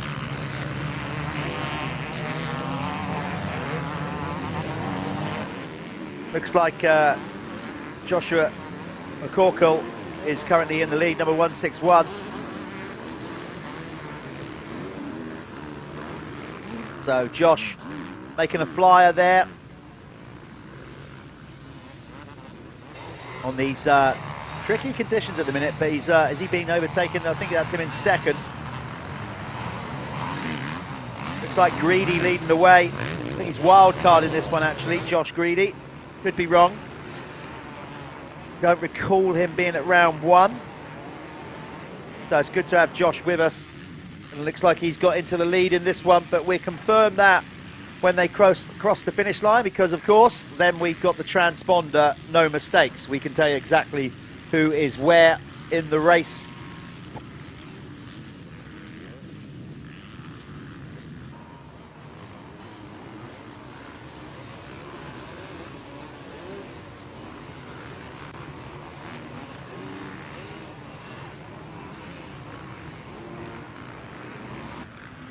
Okay, they're going to come all launching over the line here. Let's start picking up the times then. Who was the Planet Moto First Lap leader? I think it was just about Josh Greedy. Indeed it was. It was number 33, just getting it over the line ahead of Billy Wynn, number 99. So the point goes to Josh Greedy for the Planet Moto First Lap Leader Award. As he foots his way around, but I have to say, Billy Wynn is putting some severe pressure on straight away. It was Joshua McCorkle that came out, got the whole shot. It's then Jack Seaborn in 4th. Dan Bruff is currently in 5th, number 33, ahead of Harry Foster. Then it's Aaron Gardner, number 7 in 7th, ahead of Archie Hicks, 777. Then it's Billy Collins for 9th, number 205, ahead of Ross Millard. 11 to 20 currently is Lewis King London, Alex Buchanan, and then Luca Pegg. Not such a good start from Luca. Then it's Ryan Tanner in 14th, ahead of Harry Bradley, trying to make up for a bad start. Ryan Osborne is currently in 16th, ahead of Callum Watson. Then it's Stephen Kelly in 18th. 19th is Michael Smith. And rounding out the top 20 is Arnis Pebrez. Let's go from 21 downwards. Just get everybody an honourable name check, because they thoroughly deserve it. In 22nd is Keelan Southwood. Then it's Ben Thompson for 23rd, ahead of Harry Barker. Harry Fletcher is 25th, ahead of Lewis Taylor and Dan Holliday. Callum Gordon, number 611 and 28th, ahead of Luke Coker. Alex Christopher Former Clubman champion, moving up. He's in 30th, number 240, ahead of Paul Atkinson. Danny Townsend is there in 32nd, ahead of Sam Ongley, and then Talon Aspden is 34th, ahead of Logan Wilcox. There you go. Callum's come in, dripping wet. It seems like the rain's getting harder out there. There's going to be tough conditions then for these guys. This track's going to get slicker. It's going to get more throttle control required. Sorry, I was just getting an umbrella for our cameraman. Yeah. At the winner's circle, borrowed him an umbrella, and then on the way back, we've got a live band in the paddock. What? Under Putnam's awning. No, there's not. There is a live band. Well, there you go. The Michelin MX Nationals bringing you everything. I had to go and look at it. It could not be ignored. So I went and had a little look. Well, that's a first. Stood there drinking. It's the most put thing I've ever seen in my life. I've never really known a team. I've known a team to do a certain degree of hospitality, you know, and bring guests in and whatever. But a live skiffle band. It's brilliant. It's brilliant. There we go. Went in Cornwall and all that. Yeah, well, that's what it was. I just walked past and was like, that is Rattler cider. Like that whole image there is Rattler cider. So fill me in, Jeff. A good vibe. Well, it's been good so far. Josh Greedy was the Planet Moto first lap leader, but he's soon been picked off by Billy Wynn, number 99, and Dan Bruff moving up the field. Yeah, good ride. Obviously, his teammate in his own team in Ruts Racing, Richie Roberts, just took a race win. Yep. And I said to Dan, when I was down there doing the winner's circle, I said, well, Dan, if you want a piece of this, the only way you're going to get there, mate, is to get it at the sharp get the end. job done. So Harry Bradley, not the best of starts for him. No, he made a shocker. So he's fighting his way through the field. Oh! Dan Bruff just trying to shut the door there on Billy Wynn.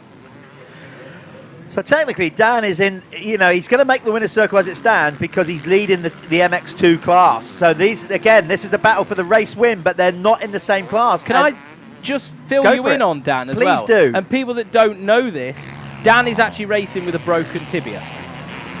Dan has a broken leg. And that is no exaggeration. He phoned me up to get some insurance done. We were going through all the documents, and I was like, "What's you've currently got an injury?" "Yeah, I've got a broken." It's like, "Well, mate, you can't. I can't insure you with an ongoing injury." And yeah, he's got a broken leg. Wow.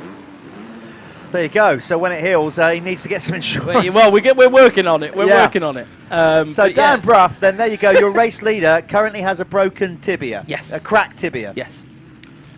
And he's leading the MX2 as well, but he's leading the whole race as well. Yes. So from an MX2 rider's point of view, it's, as we talk about with the horsepower, if you're comfortable on a certain bike and actually on a track like this with the conditions, you don't necessarily need that power. The more power you got, the harder it is to get the traction down on these shiny corners. And you could just see then, as he come out the corner, underneath Billy Wynn, he's going to take... No, he's not. I don't reckon he is. Oh, have that. He's not giving it up, Dan. So Dan Bruff managed to make it work for him there. Some dust kicking up in the corner up the top there. I don't know where that came from.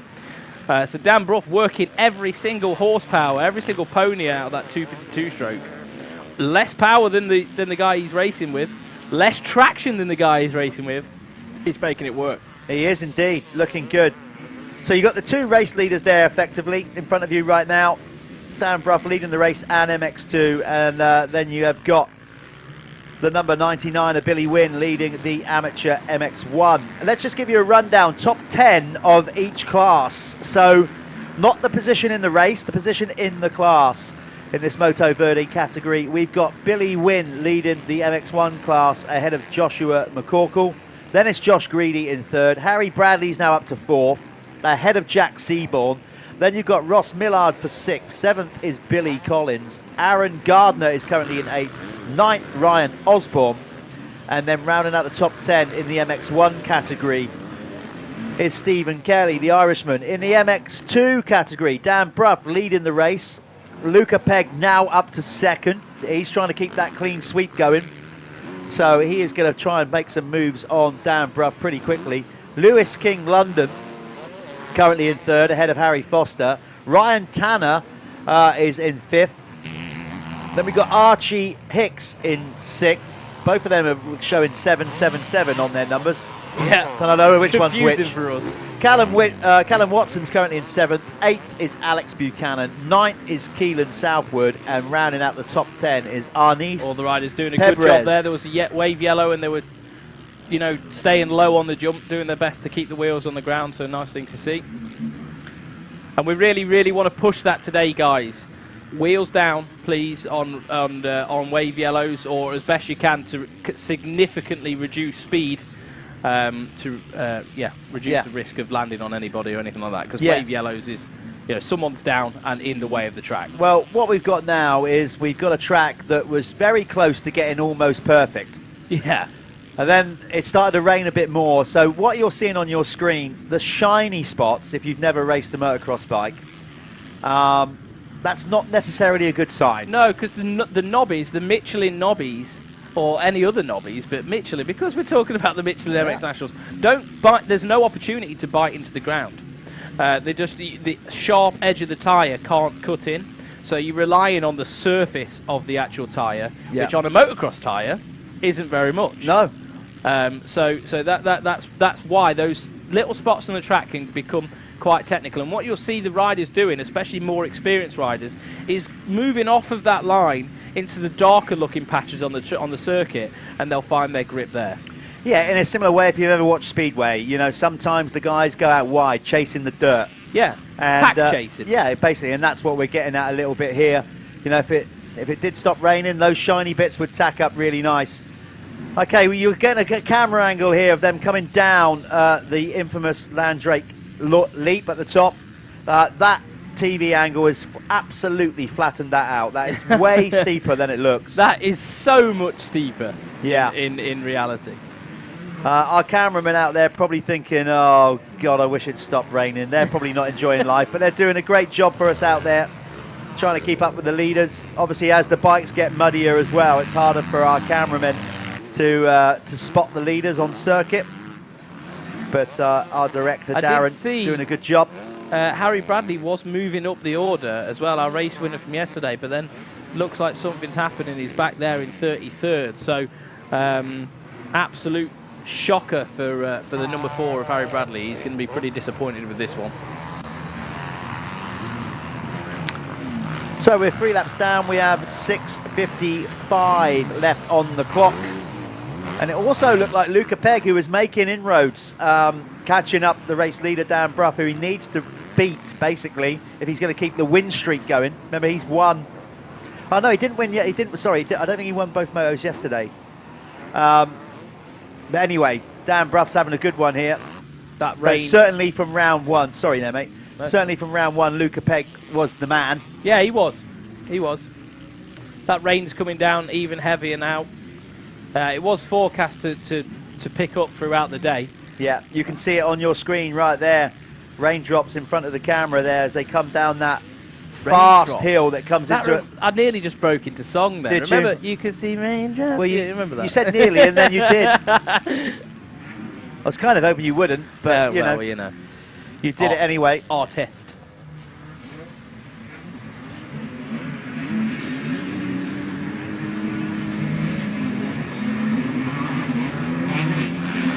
So yeah, this is well, it's going to make the racing really interesting today, particularly the pros. They always race hard, obviously. They're all super talented, and I think it will make the pro race really interesting too. Yeah, for sure. Dan Bruff looking strong at the minute though. The gap was only 2.8 seconds back. Don't know whether he's opened that back up. No, I think actually Billy Wynn looks good at the minute. He's still pretty close, and he's there just in case Dan makes any sort of mistakes. We've got 5 minutes left on the clock plus 1 lap. So three laps maybe to go, maybe 4. So we're getting close to the closing stages of this race.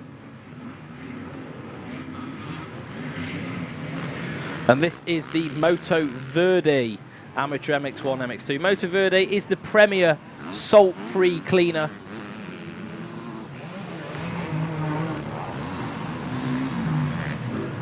It is, absolutely. Yeah, go check out their products. If you're in the paddock here, you can head over to their stand. If you're just watching from all around the world, you might not even have Moto Verde in your country, and you might think, oh, hang on a minute, I'd like to try a bit of that. get onto the guys at Moto Verde. They're trying to spread this thing far and wide. I know they are getting into the US market as well, so they are expanding in a big way. And yeah, they do honestly have some fantastic products. So get involved at motoverde.co.uk. Yeah, we did a little piece with Matt in the intro to today's live stream. So you can go back and watch that when the live stream's finished. A real insight into the product range at Moto Verde and how it's made, etc. So, yeah. Big up Matt and Steve and the team there. We are getting down to here, 3:54 left on the clock plus. Billy Wynn just got a bit of greedy with the throttle around that carbon comped corner then. And just, yeah, tried to grab a handful and it didn't like it, slipped out on him. So he's going to have to just be a little bit careful of that. And you can see, staying out of that main shiny line, you can see the riders moving to the outsides of the circuit now. So he's doing exactly the right thing, Billy Wynn, trying to chase that grip. What it looked like there was that Billy was, you know, we always say that motocross is a fast, aggressive sport, and it looked like there, around that top corner, like he wasn't really trying. But what he was doing was literally being so smooth on the throttle and keeping the wheel turn, and he was going quick. So when the track conditions get like this, that's the way to ride a circuit like this. Yeah, it's not to override. The minute you start getting aggressive and lighting up that rear wheel, the wheel's spinning, you're not going forward, you're going sideways. Yep, correct. So you've got to be so good in these conditions on throttle control, and that's why I'm excited about the elite race coming up later on, the Lifeline's Fastest 40, because it becomes a bit of a leveler. Yes, I think this sort of conditions, though, are going to play into the hands of Josh Gilbert with that, because he has got amazing throttle control. But then a lot of the other guys do as well. I'm like, who am I eliminating? Yeah. Oh, Tommy Searle, Harry Kullas, yeah, exactly. You know, like Sean Simpson. And like, like, come on. Yeah, absolutely. So it's going to be an interesting day here at Landrake. Stewie Edmonds qualifying second. I'm not going to rule him out either. Not at all, because a lot of the Irish riders are used to these type of conditions. It rains a lot in Ireland. That's why it's so green. They've got a lot of tracks over there, they have their own little dirt like microclimate. Look at that. Billy Wynn has chased down the 33 of Dan Bruff. They are in different categories. Dan's got a punch. Oh, he's sliding all over the place. No, he hasn't. He's just hit the wall. Or maybe, I'll tell you what it could be. He's riding with a broken leg, first and foremost. Yeah. That's not... When I say broken leg, he's got a crack. He's got a fracture in his leg. Yeah. He's obviously not got a bone clear in half. No. Just want to stress that. Has he got a puncture because he's really struggling now on the rear end? Unless he just doesn't want to dab the leg, doesn't want to make any... Exactly that. He's probably like, hang on a minute. I don't need to beat you. We're in different races. Yeah, 100%, mate. He might have just dabbed his leg. Something like that. Anything like that. He's just playing it safe. I mean, to even be out there with a crack in your leg is not ideal, but shows how much he wants to ride. Yeah. I mean, it's his body, it's his decision. Can you remember Ryan Hughes doing that one? Yeah. I think he won a championship, didn't he, with a broken leg, maybe? Eric Gaboa's raced a whole GP, 45-minute motos on a hard-packed track in Spain. Disgusted. No, broke his leg the day before. Wow. So he didn't even have a chance to get sticky. Still raced. Fair play. You've got to be tough in this game if you want to get somewhere. Sometimes you've got to bite the bullet, grit your teeth, man up, and shout, damage limitation. So if this is damage limitation for Dan Bruff, it's not bad. It's not bad because he's leading his class. And they've both lapped Harry Bradley as well. So that's how south it's gone for the number 4. Yeah. Yeah, Harry riding without his peak there as well. So we're sticking with the race leader, Billy Wynn, and quite rightly so. He's having a blinding ride. There is a good battle going on between Luca Pegg down in 5th with Lewis King London. There's only a second between those guys. Rider 807 and 74. So I'll give you a rundown again of the top 10 running order as per the race, not per class. It's Billy Wynn leading the way ahead of Dan Bruff. Joshua McCorkle is in 3rd ahead of Ross Millard. Then it's Luca Pegg in 5th ahead of Lewis King London, the rider from the Isle of Wight. Then it's Ryan Tanner in 7th. 8th is Aaron Gardner. 9th, Alex Buchanan. And Jack Seaborn out there in 10th. Rider 227. That's your top 10 across the board. There's Harry Bradley. He's lapped down. He's, do you know what? He's leading. Yesterday. He is leading, joint leading, the Planet Moto Fast Lap leader. First lap leader was. Yeah, was. coming into this weekend, he was. But he did get 2 race wins yesterday. This one, hopefully, you can just scratch and put behind him, eh? Yeah. So if we could probably get eyes on 807, Luca Pegg, and Lewis King London on the 74. Yeah, they're having a good battle. Good little tangle. Yeah, there's not much between them at all. So, just trying to find some other battles here on the screen. Also, a bit further down between Jack Seaborn and Josh Greedy, riders 227 and number 33. They're having a bit of a ding-dong at it as well. So let's see if we can find Luca Pegg out there, 807. He's just about to come through the finish line now. So he's just about to go looking through over the his finish. shoulder Yeah, a lot, he isn't he? Well, he's managed to get past Lewis King London.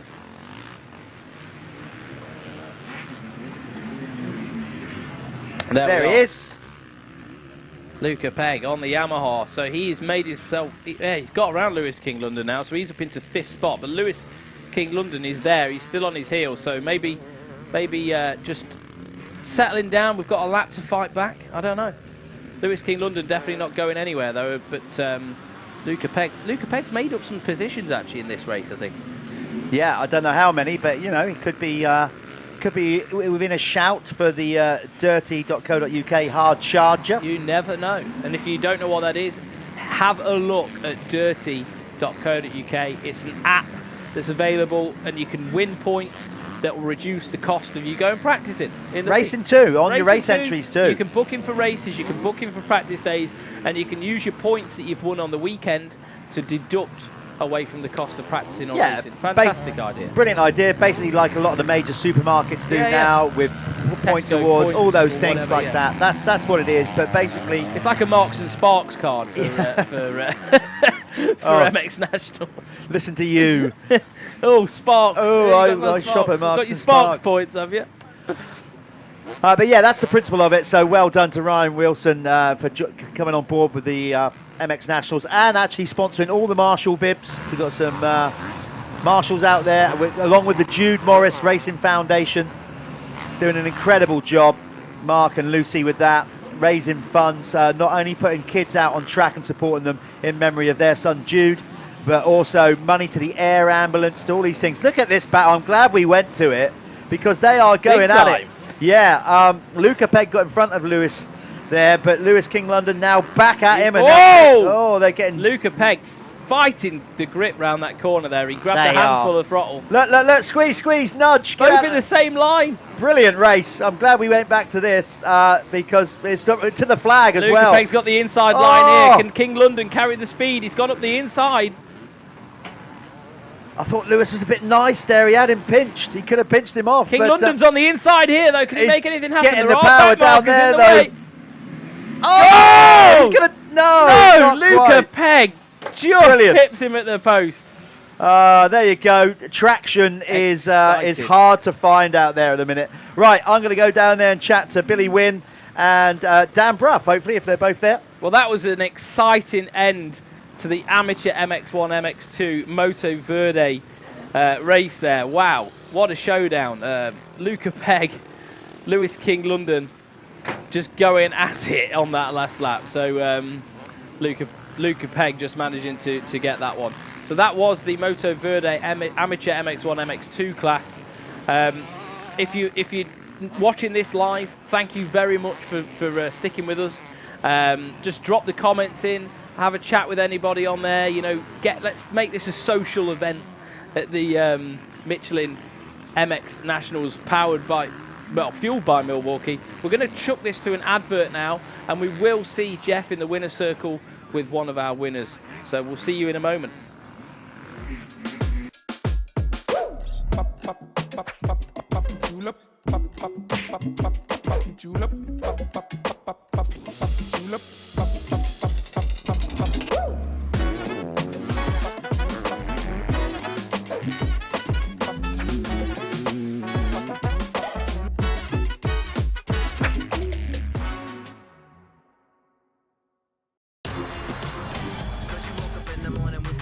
To move, so I make it hard.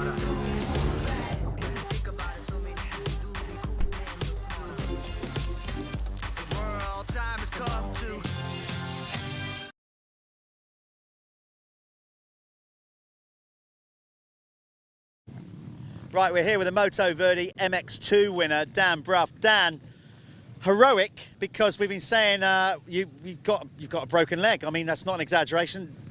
Talk us through that. Yeah, Hawkstone 3 weeks back, just landed off a jump and my leg got caught under the back wheel, and it's not split, it's just cracked 3/4 of the way through my fib. It's not great, but it's manageable. It's manageable. So me and Callum there thought that, you know, you kind of midway through the race, you kind of dropped off a little bit before you might have dabbed your leg, but you just told me it wasn't that. Just arms, just this bike, so you're just fighting it all the time. It's a great bike, but it's hard on a two-stroke today with how slick it is, so just fighting it. I pumped up a bit, and to be honest, being in the lead, it's a bit, I know I made hard work of it, but it's tense, isn't it? And it just pumped up, so. And we also said, didn't we, that, you know, just a minute ago we said about getting you up here, you got to win the race to get up here, but also with the leg you've been off the bike for a bit as well, so I guess that's helped with the arm pump. Yeah, I've not touched the bike for three weeks now, isn't it? So 4 weeks, so yeah. I came here for damage limitation, but it's turned out to be a good weekend so far, so yeah, can't win. Do you want to give your sponsors a shout out? Basically, you sponsor yourself, so give yourself a plug. Online shop with ruts.co.uk. We've got Matt Norris Engineering, does my engines. Pinewood Energy Services fund most of it. There's a million people. Moto Free, 33 suspension. Moto Verde helping us this year. Yeah, we've got a good package this year. And again, well done to Richie for winning his as well. It's a good weekend for us. Okay, we're going to put your leg up. We're going back now to racing with the RFX Expert class. Nice one, Dan.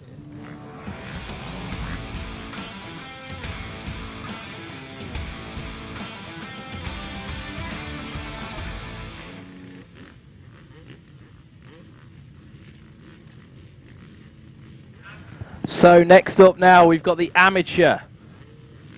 No, we have not. I think this is the expert, that's right.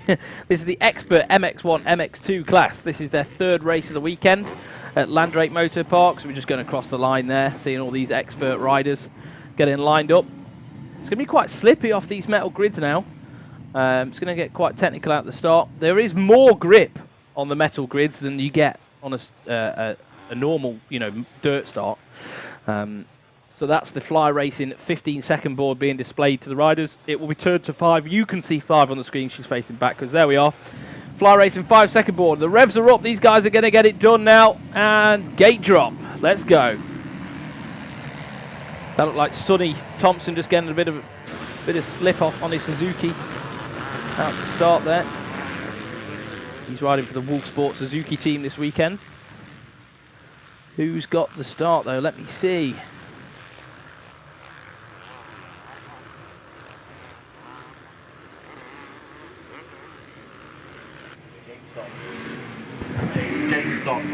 James Dodd, one of the AMCA guys out front. He's got a really good start this time round. So James Dodd joining us. Normally races the AMCA Championship. There's a few guys actually come over to us this weekend. We've got some of the other guys in there as well. Josh Waterman, look at them slipping up that hill. If you come off the main line, there's not a lot of traction. You've got to be very careful trying to find the grip going up there. But James Dodd running away with it early on in this one. He's going to hopefully get a first lap leader points. Oh! Ooh. The track is getting sketchy. Richard Bird just making a bit of an error there.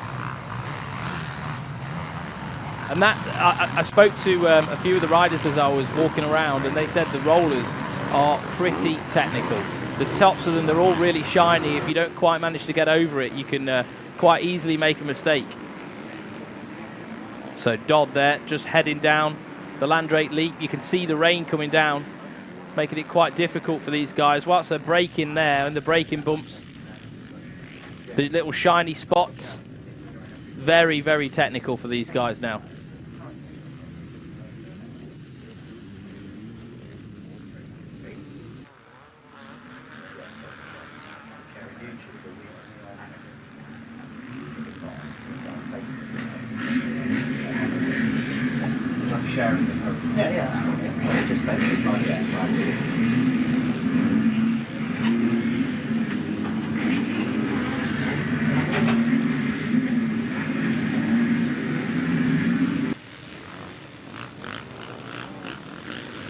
So there they are, they're going across the line now, so we're going to get some names down. So it was James Dodd, followed by Sean Southgate, Jaden Ashwell, Luke Mellows in 4th. 5th was Richard Bird, Charlie Putnam in 6th spot, Josh Waterman, another AMCA man, in 7th, Ben Clayton 8th, 9th Jordan McHugh, and 10th Josh Coleman. That's how they came through on the first lap. Luke Mellows looking good as well. They're just all trying to find grip on this Landrake circuit now. It's getting pretty treacherous out there. You'll see the guys not quite getting over the jumps. That's just literally because they just can't get any traction out the corners. What I'd like to point out at this point, it's not track prep. This is the ground that we have, and to have a really good championship, you've got to be able to ride all conditions, right? So Fat Cat, sand, deep, brutal. We're going to go to Hawkstone at the end of the year, which is obviously one of the most demanding tracks in the world. This is a hard-packed circuit. Yeah. Doesn't matter how much Phil and his team dig deep, they're going to keep finding stone and rock. No, I love that though. But that's what you need to be a good rider, and to win a championship, you want to go to, so you have variations in circuits. You know, so you find the best rider at the end of the year under all conditions. Rain can't be helped, we all know that. It makes your garden grow. Especially in Cornwall. So that's what's making the track, treacherous. The ground's so hard, and to be fair, like Phil was saying, that the guys down here in Cornwall, believe it or not, have not had hardly any rain. No, they haven't for a long while. On this part of the world anyway. That's why it's actually holding up as well as it is. The track, this is actually very, very, you can still see the guys, when they give it a handful in the corners, you'll see dust. Yeah. You'll still see dust because it's just been so dry for these guys down here. But it's holding up well, and I think it should do the whole day. Phil was very careful with how he prepped the track last night. Yeah. Phil being the owner of Landrake Moto Parc, really, well, they ripped it. They didn't put any water down. I think they were very careful with what they were doing. And it's, well, look, we've got a track that the guys can race. Yeah. So it's getting treacherous, as we said, but as we're going up with a grade of rider, the riders are more skilled and adapt to it. So this is the expert class. These guys are one step away from basically getting, to a pro status. So yeah, I mean, some of these guys do ride in other championships, in pro. Of course, yeah. In the pro category. Obviously here at the Michelin MX Nationals, we do actually have a class for them, don't we? It's a separate class which enables them to, showcase themselves a little bit. Well, what we've got is we don't separate the elite classes in races between MX1 and MX2. We've got the Lifeline's Fastest 40. The reason the MX Nationals came along and did that from day one, from 2014, to offer up a different style of racing. So you had the best riders, regardless of CC, in one race. And that's what we've got with the Lifeline's Fastest 40. And look who we've got at the front. Jaden Ashwell is leading the way now on the AJP machine. They're a graphics company.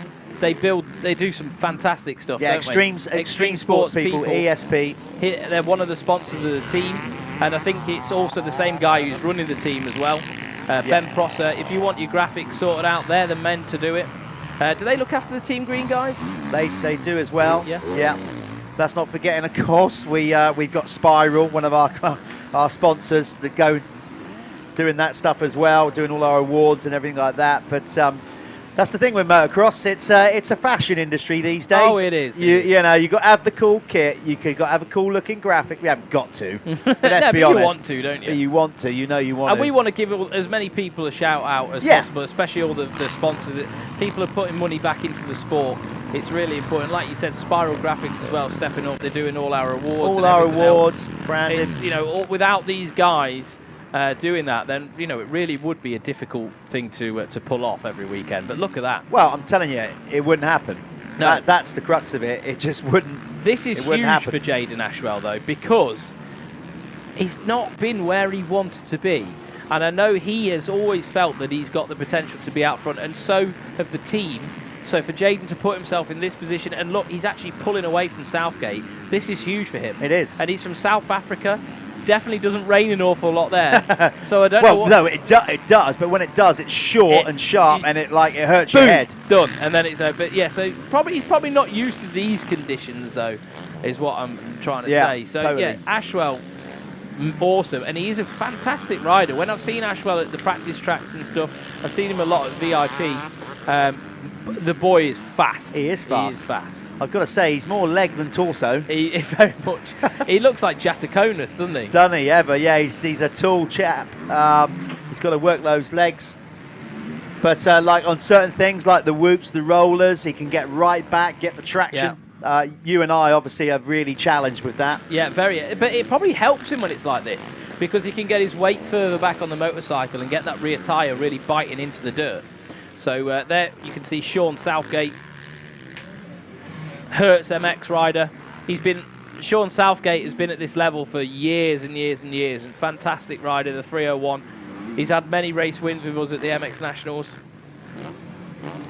Let's give you a rundown then as the RFX classes.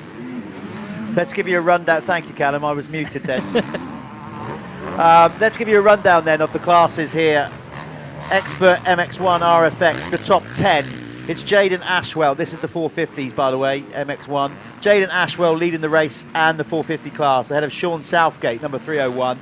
Then it's James Dodd in third, number 292, ahead of Josh Waterman, number 19.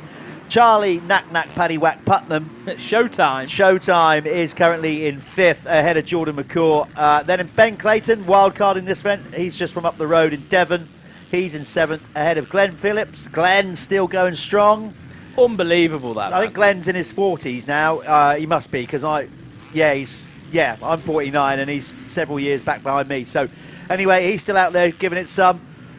And another rider, good to see back out, a top rider back in the day. He rolls out occasionally when we come down this part of the world. Sonny Thompson. Good to see Sonny out there. And then in 10th is Luke Meadows. In the MX2 category, it's Josh Coleman leading the way, number 661, ahead of local hero Louis Kessel, number 7. Then it's Jack Lindsay for third, number 433. Then it's Jimmy Marsden on the other AJP machine. And Talking then about my Louis timing, Kessel, he's on screen right now. The number 7. Let's just go back to that. It's just timing's had a bit of a wobbly here. So Kessel working the 661 of Coleman. Look at those two battling it out. Yeah, that's for the race. Is it? Yeah, that's for the That race must be lead for the race in the lead in MX2. MX2, yeah. Yeah. Oh, I thought Kessel was going to show him a wheel then. Well, he could have done. Actually, I thought Kessel rode that pretty smart there. There's no need to force this. Well, I think he would have come off worse. I think he would have hit the back of him and high-sided if he had. So look, listen, looks like Louis knows that I've got him covered. Yeah. It looks like Kessel's confident, just waiting for his moment to pick him off here. So here we oh, Kessel just getting out in the berm, all the way out right, and I saw a load of dust kick up.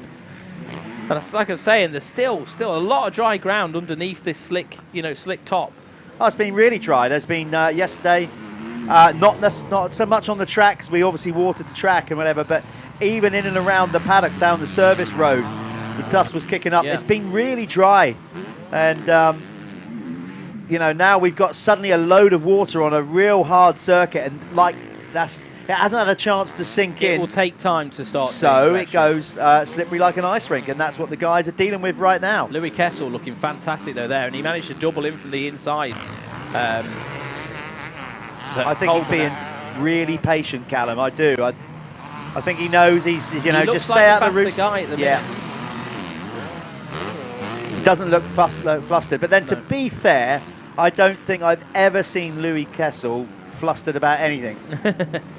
pretty chill guy. Dad Larry, no, completely different ballpark. I've seen It's Larry. often the case though, isn't no, I'm only joking. But Louis seems super chilled all the time I speak to him and see him. So he doesn't look flustered here. He's just riding around, he's got his hand guards on, just putting constant pressure on Coleman for a mistake.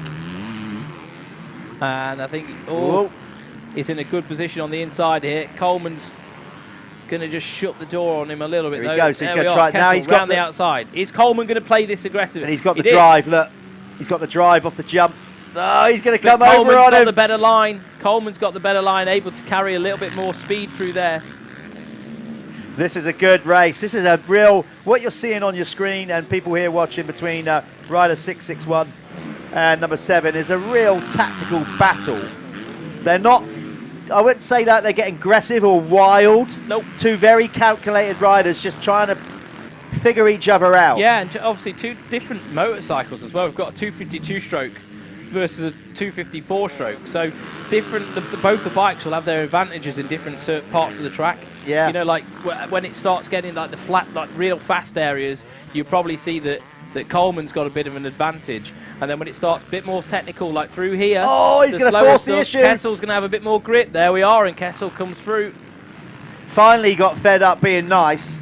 And Louis just ran it in there. That wasn't a dirty or anything, but no, he was just a aggressive really nice pass. Aggressive pass, yeah. But Coleman's not done. Oh, Louis hangs it up. Coleman's going to go back by down the hill. Coleman on the inside. What a race. This is the best race of the weekend, this. So far, yeah, these two are at it. Both searching for grip. There's the whole shot KTM of Coleman. And he's doing everything to keep Kessel behind him at the minute. So Coleman wide there. Kessel able to just cut down a little bit more on the inside using the traction that's available to him on the 4-stroke. But Coleman's wound it on. He has. What a great battle. Meanwhile, Jaden Ashwell is still leading the way. 2-2-1 on the HAP. Gas ahead of Sean Southgate. He's got the gap out to 6 seconds now. And then it's James Dodd back at about another 4-5 seconds. If Ashwell wins this and we get him down in the winner's circle, we're going to look like a very international event. We had an Australian in the last one. Yeah, great, isn't it? They're from everywhere. Good. Come to the UK and race the Michelin MX Nationals. To be fair, we do have some of the best motocross racing throughout the world. We do. We have some of the best tracks. Yeah. I mean, you know, we're going to the iconic Hawkstone. We may later today, and that is a may. I need confirmation from the boss men. We may be announcing our round 5 venue today. Maybe. And it's going to be great as well because we've got some of the best track builders in the country primed up, ready to go in there and start turning the soil over and build something pretty special for us. Yep. So that's all we're giving you at this point. That's all you're having. As soon as we get confirmation from either Paul or Neil Irwin, series directors, if we can give the green light and announce that, we will. So Kessel's still doing everything he can to get round Coleman. Coleman's just shutting the door everywhere. You see him just clear his goggles. And these guys today will be using roll-offs. So what that is, it's a film that goes across the goggle, not just a sheet. Because sometimes you can use a sheet. You'll be able to pull the sheet off and that clears the lens. These guys will have a film. And they'll have about 50 pulls of that film. And the guy down here at Oakley, Bob, he'll be flat out getting people's goggles prepared. And look at that, Kessel. This is brilliant stuff.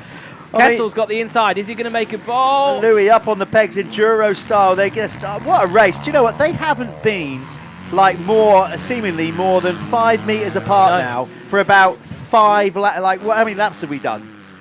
Yeah, so literally I reckon for about 3.5, 4 laps, they haven't been far apart at all. So excuse us for not following the lead riders here, but this is such a good race going on for MX2 supremacy.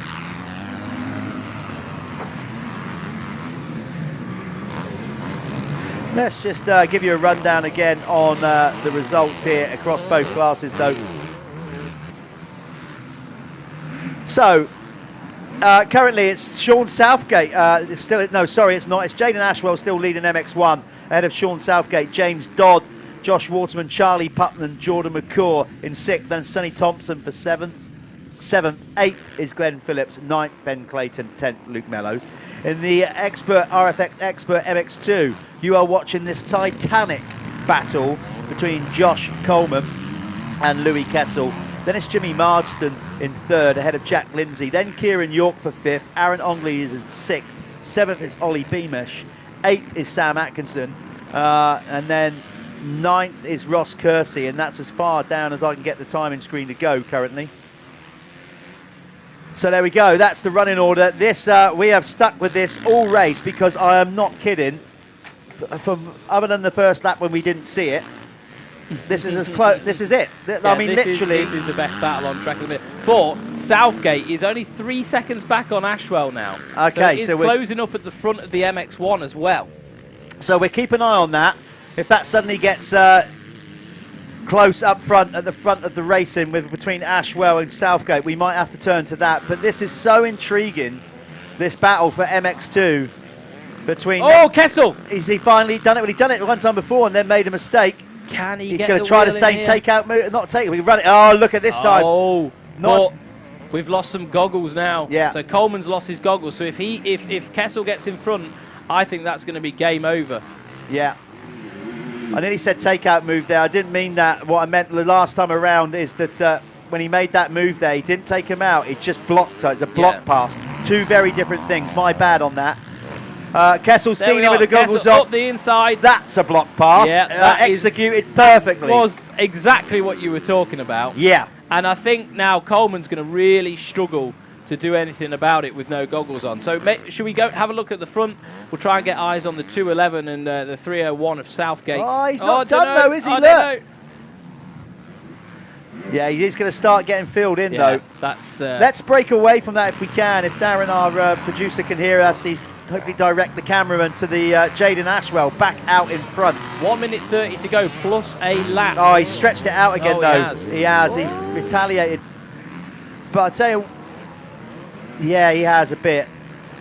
Trying to find Jaden Ashwell on track, who's number 211 on the AJP. Gas. There they are. Well, actually, Both yeah, in the camera Southgate, shot I there. tell you. Southgate's pulled the pin out, mate, and they're closed back up again. So there's Sean Southgate there on the Hertz. Is it Hertz? Hertz, MX? yeah. Honda, and he's so the HMC rider's Oh, doing he's everything he can. taking chunks out of him now. Oh, baby. We're Good see line. the dust. See the dust still coming up. And he's riding some smart lines. Sean does a lot of riding with Jake Nichols up at Jake's track, which is arguably one of the best tracks, not only in the country. In the world. In the world as a backyard track. Jake's Probably is the best backyard track in could the well world. be. Jake's not with us this weekend. He's, I think, carrying a little knock, so he won't be coming out in the pros next, which is a shame. But so he's in good company, Sean Southgate. He gets to ride with Jake a lot, with Mark Eastwood. I think Mark helps him with his suspension. I think they do a lot with the suspension, don't they? Because him and Jake do a lot of the development for Mark, I think. And to be fair, I always look at Sean's bike actually and think everything always looks quite comfortable. Yeah. There's never any drama like it. I know he's a good rider as well, but I think they do a good job down there. I'm telling you right now, Mark Eastwood is... he's a good rider as well. Still going strong, the wrong side of 50. He's never really stopped, doesn't race so much anymore, but Mark is still rapid, let me tell you that. Jaden Ashwell is getting pegged back here though by Sean Southgate. Definitely the gap. Oh! The gap is, well, as soon as I say that, Sean goes and loses a bit of time. Not much though. No, he's still there. This is going to be close. We're going to get one lap to go next time around. So this is going to get interesting indeed. Southgate is pushing it, but that's the thing, you don't want to override at this point. He's closed up with him by riding smart. Very difficult to find that balance. It is, Callum. It's a fine line. When you've got a track like this, the minute you start overriding, you'll lose time. But, you know, the inside your head, you're just like, come on! I've got to get close to him. I know. But the more you do that and the more you start getting panicky and trying too hard, you'll get the little mistakes like what you just saw from Southgate then. He's just trying to be greedy with the gas, and the second you do that, it's going to bite you back. But we need to find that fine balance between giving it everything and also just trying to take that emotion away from it and just ride smart. Yeah, I've got to say, Ashwell is handling the pressure pretty good at the minute. I don't know if what he's getting put on his lap board. That makes a big difference in a rider's race, you know, depending if you actually take the time to read it. Yeah. But then again, sometimes you do, sometimes you don't, depending on the situation that you are in on track. Sometimes when you're caught up in a battle, I mean, Southgate's 2 seconds behind. You might not have that time to you want to be focusing on exactly what you're doing, especially when the track is as technical as it is right now. Going back to the MX2 battle, Louis Kessel is now broken Josh Coleman.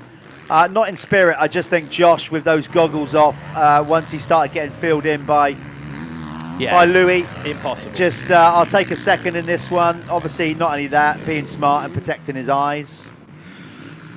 Yeah, there's only so much you can do, and you've got to sort of...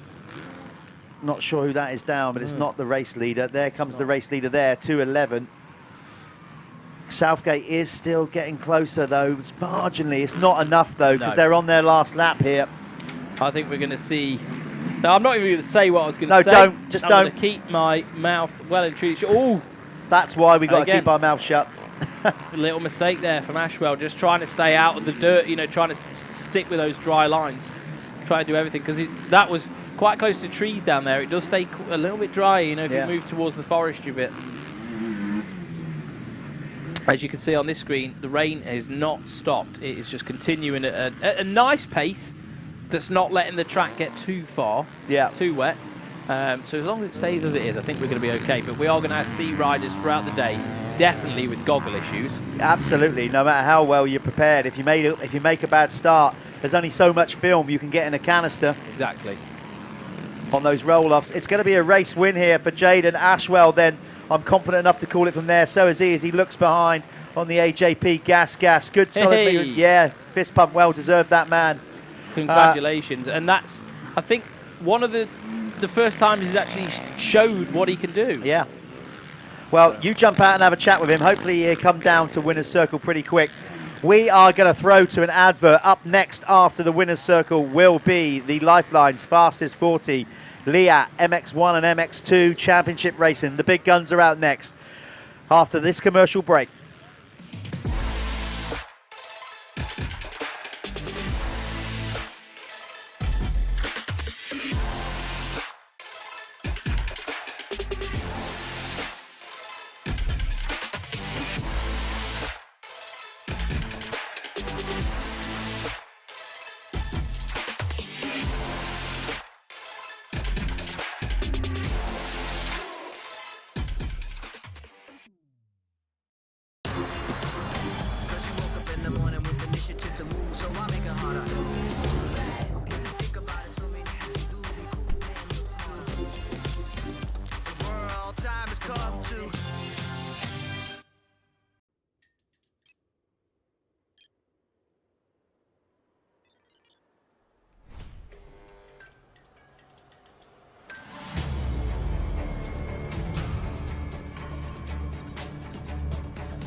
Well, I'm here with Louis Kessel.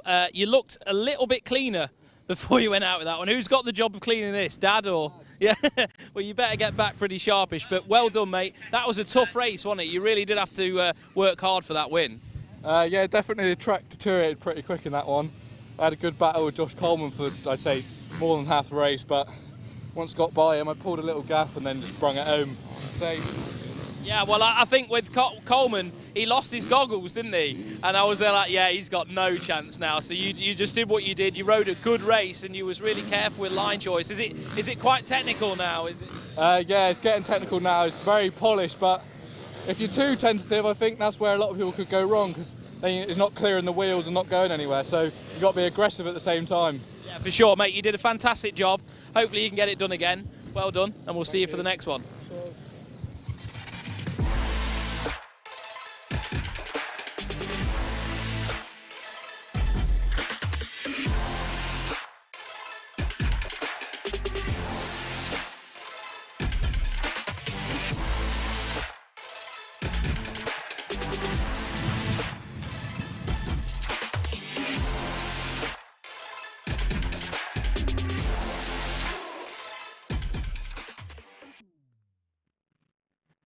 Here with the AJP rider, Jaden Ashwell.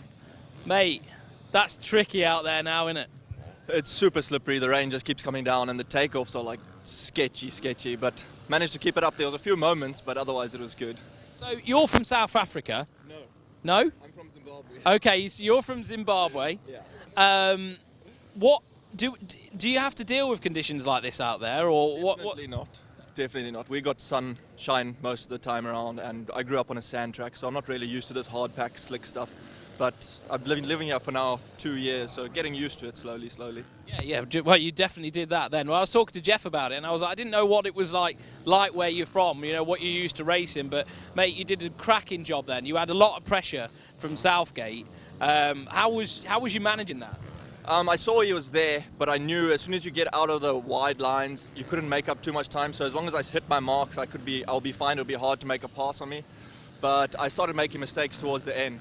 Like I went off the track once or twice, but I saw. I was nearly calling it. I nearly called it too early, and I was like, do you know what, Callum? Keep your mouth well and truly shut. Let's let you do the talking. yeah, so it was very close. But I managed to keep it up, and then but obviously couldn't do it without all my sponsors: AJP, Gas, Michelin, and I don't know. There's loads, but thank you. Yeah, well, it was great to get you to showcase what you're capable of. Hopefully, you can do it again and get a repeat. A good luck for the rest of the weekend. Perfect. Thank you so much. Yeah, we'll try again. And then I just want to say happy birthday to my mom. It's my mom's birthday. Happy birthday to his mom.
Welcome back, folks.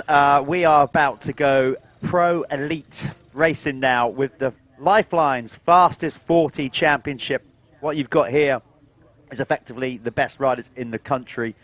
The pros, the elite riders, as we mentioned. We've got kind of 3 championships within one here. We've got the Lifeline's Fastest 40, where we score them all no matter what CC bike they're on. Then we've got the Leah MX1 Championship. That's just for the 450s.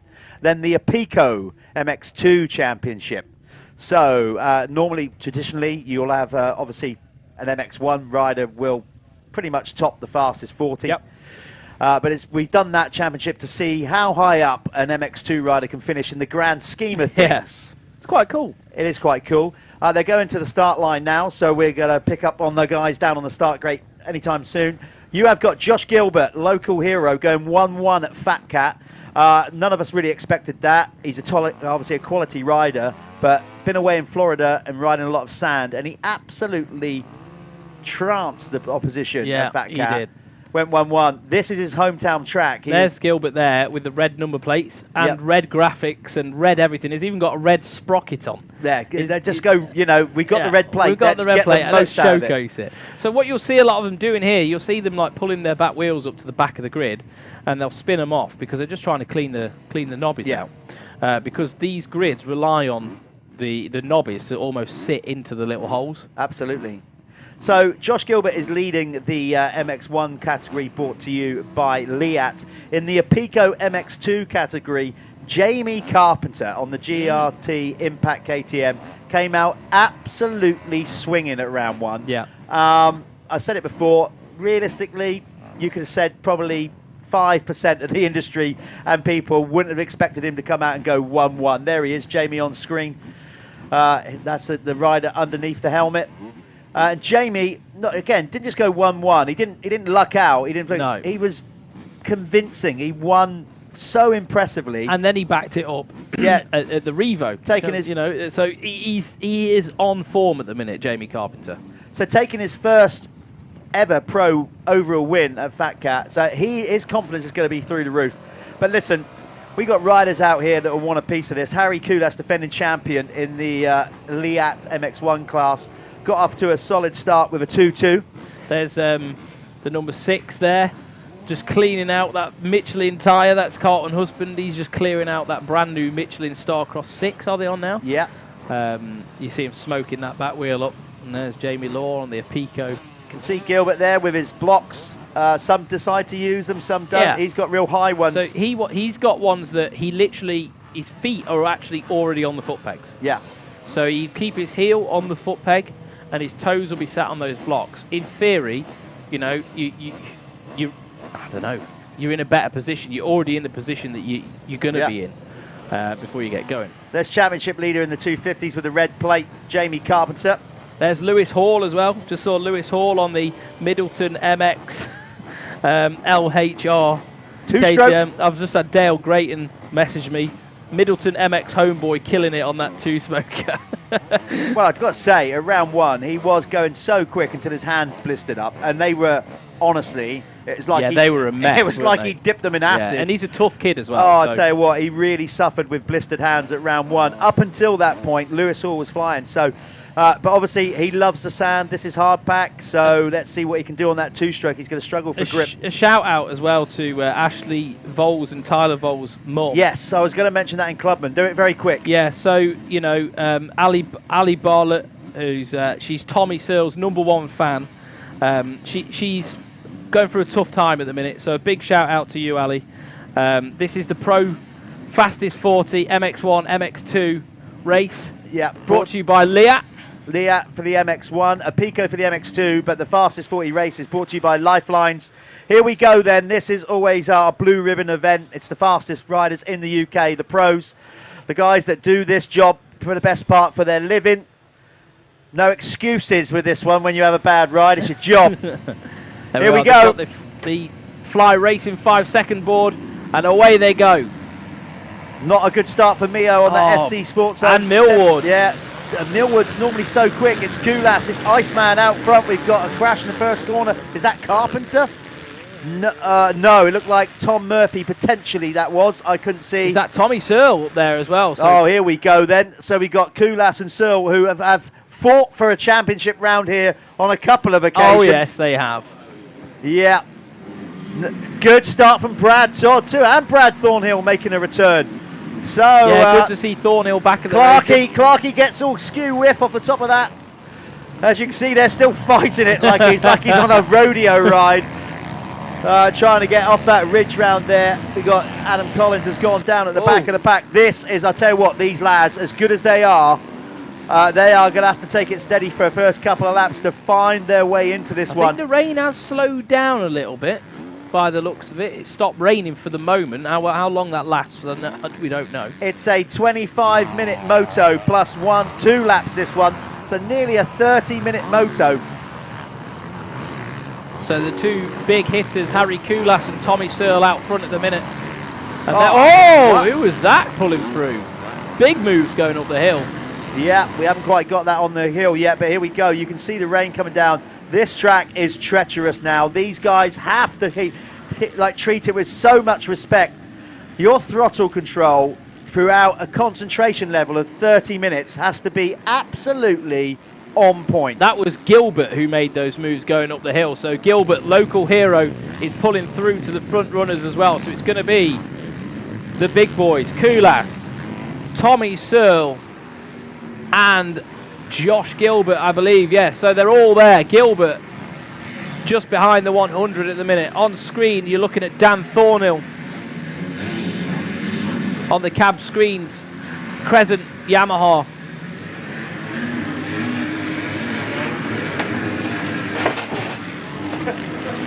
Jeff's just falling all over the place in here.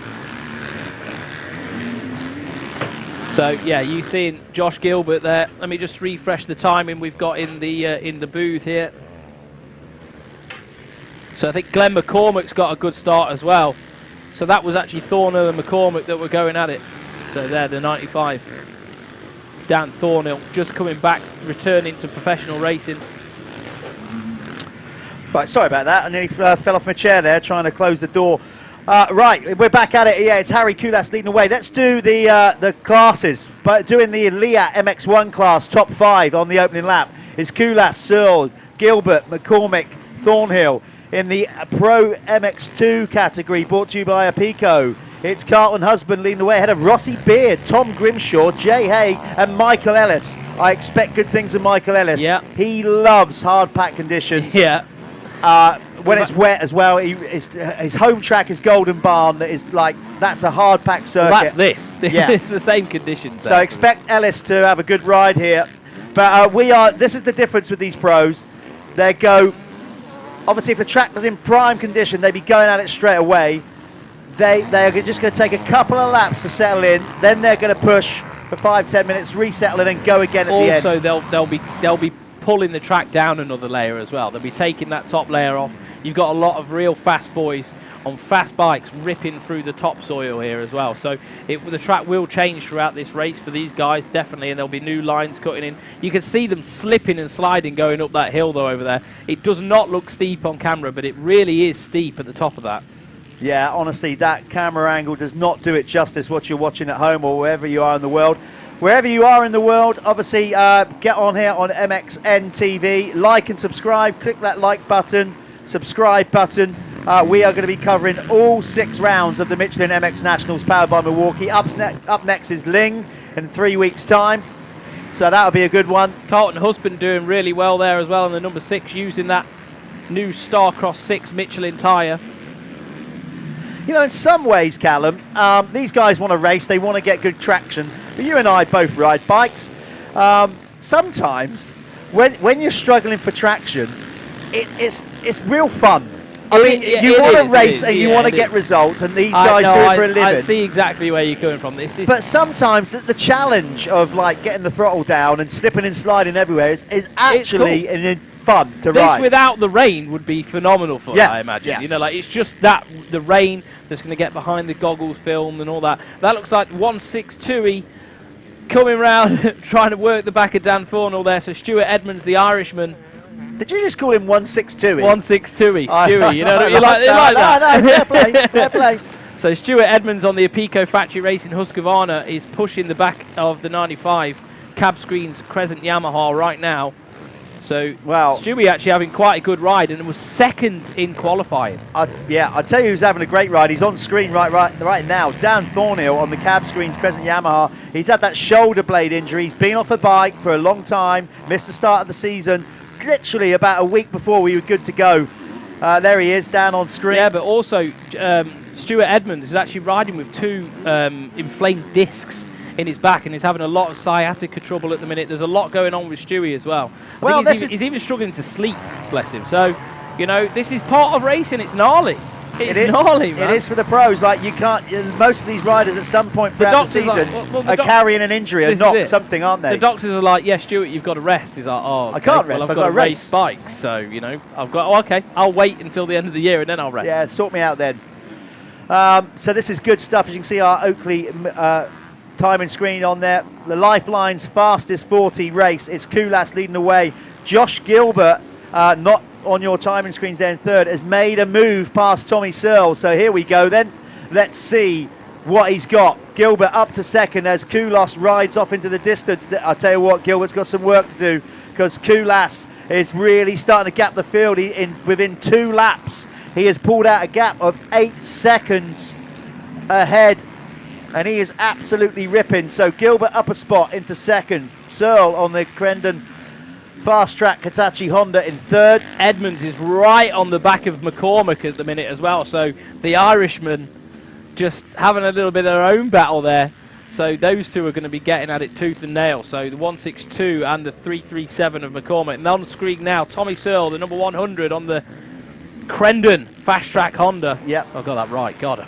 There's a Hitachi in there now as well. Yeah. Crendon Hitachi Fast Track Honda or Hitachi Crendon. Anyway, looking super good at the minute in third place. I don't think he wants to do anything probably too risky. Thirds, you know, you need to be in that top 3. But he didn't get off to a great start, did he? He's way down in the championship, had dismal results. So probably the worst he's had in his, I would say, pro. This is more him though, isn't it, this track? It's more sort of his thing. Yeah, and Tommy, again, is such a good mud rider, you know, but he won't take any unnecessary risks. No, he will not. No way. Definitely not. Let's see how he. A lot of these guys are family men now. You can't do anything. You know, like they've got people to feed, man, at home. Yeah, but you know, I just think subconsciously that changes your outlook on life anyway, doesn't it? And Tommy's a guy that's going to ride well within his comfort zone, like. But it's good to see the 100 still out there doing it. Yeah, it is, and it's it's brilliant. We need him for the sport, doing his vlogs and everything else. If you can YouTube Tommy Searle, he does the most amazing job of doing the vlogs with Ed Warren at Kex. Yes, indeed. I was on the last guest on their last one. It was nice to be asked questions rather than asking them. Had a lot of fun with those two that day. Obviously, we had a load of chat off air that we didn't put on there. But it was Josh fun. Taylor in the pros now as well. I just noticed that the 166 in the top 15 as well, doing well. Yeah, Josh missed the opening round for whatever reason, but it's good to see him back from down this part of the world, I think, isn't he? Yeah, he is. Yeah, it's a local Devon boy. or something like that. But it's immaculate from Harry Kullas at the minute, your race leader. Let's just see a few battles unfold, and once it settles down, I think we'll give Harry some quality airtime. I'd like to follow Harry for a lap just to see. Here we go. Let's do it now. Look. Whole shot. No mud on his front of his bike at all. Iceman cometh. Iceman? Where's the Iceman? Well, he's just so cool, isn't he? Like he doesn't seem to get flustered over anything. I'm sure he's not from Iceland. No, he's not. He's not. But he is a cool cat. And, he is, though, from Estonia. Yeah. Isn't he? They breed him tough over there. So there he is on screen, 151, Harry Kullas, Pro MX1, cab screens, Crescent Yamaha. And I'm sure he's had to ride in stuff like this throughout his career. Harry Kullas has been a professional for years, donkey's years, doing GPs. The experience the man's got is just phenomenal. Yeah, he's riding an immaculate race at the minute. If we're going to study form, just watch this man for a lap round and how he's ridiculously smooth on the throttle. You know, you can't light it up round here. He has got so much horsepower under his right wrist at the minute. Like there, you see coming up that hill, it started to break away. The minute it broke away, he just rolled it off and then gently rolled it back on to get the bike straight again. And that's experience. Class riding. You know, because I'm telling you now, from an ex-rider's point of view, that you have to have your wits about you out there at the minute. That front end could wash away from you at any time. Equally, the rear end as well, if you light it up too much. I actually think, though, that the Harry Kullas that we've been seeing this year is probably the best Harry Kullas that we've ever seen. He looks super good. I don't think he came in with any niggles, any injuries. I think he's really healthy, and it's showing. Yeah, he is looking mighty fine. While we're watching Harry go round, you can keep watching him on the screen. I am going to give you a rundown here of the top 10 by class. Let's start with the Liat MX1 category. Harry Kullas leads the way over Josh Gilbert by 11 seconds now.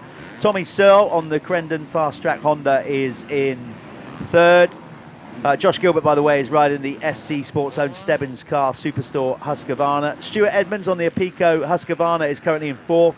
Then it's Glenn McCormick on the Chambers Husqvarna.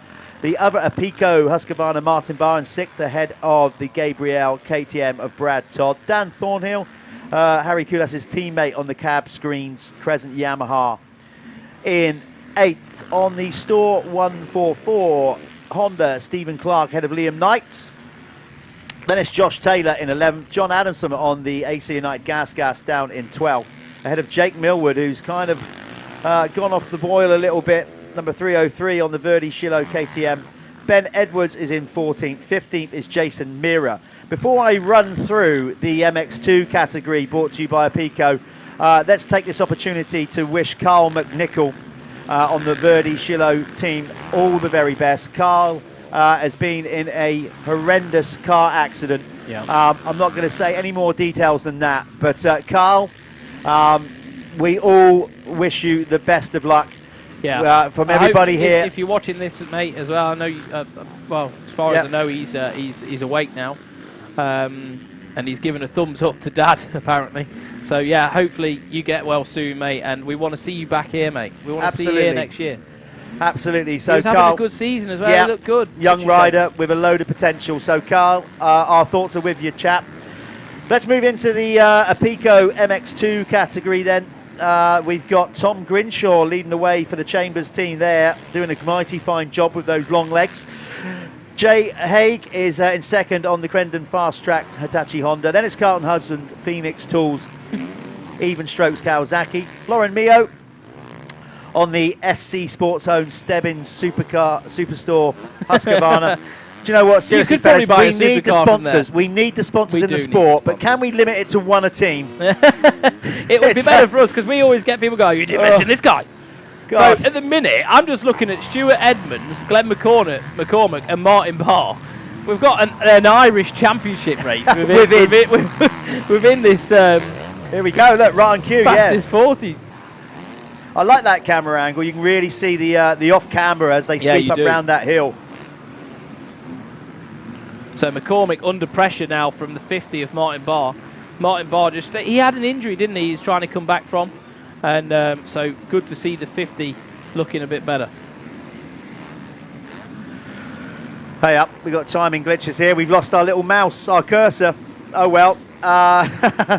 Don't know what's happened there. Try and get that sorted and bring you back up. See, you still seeing the timing on your screen at home, so that's the main thing. We've got a hitch in here. We might need to get Darren, our producer, to come in and sort this out after this race. But right now,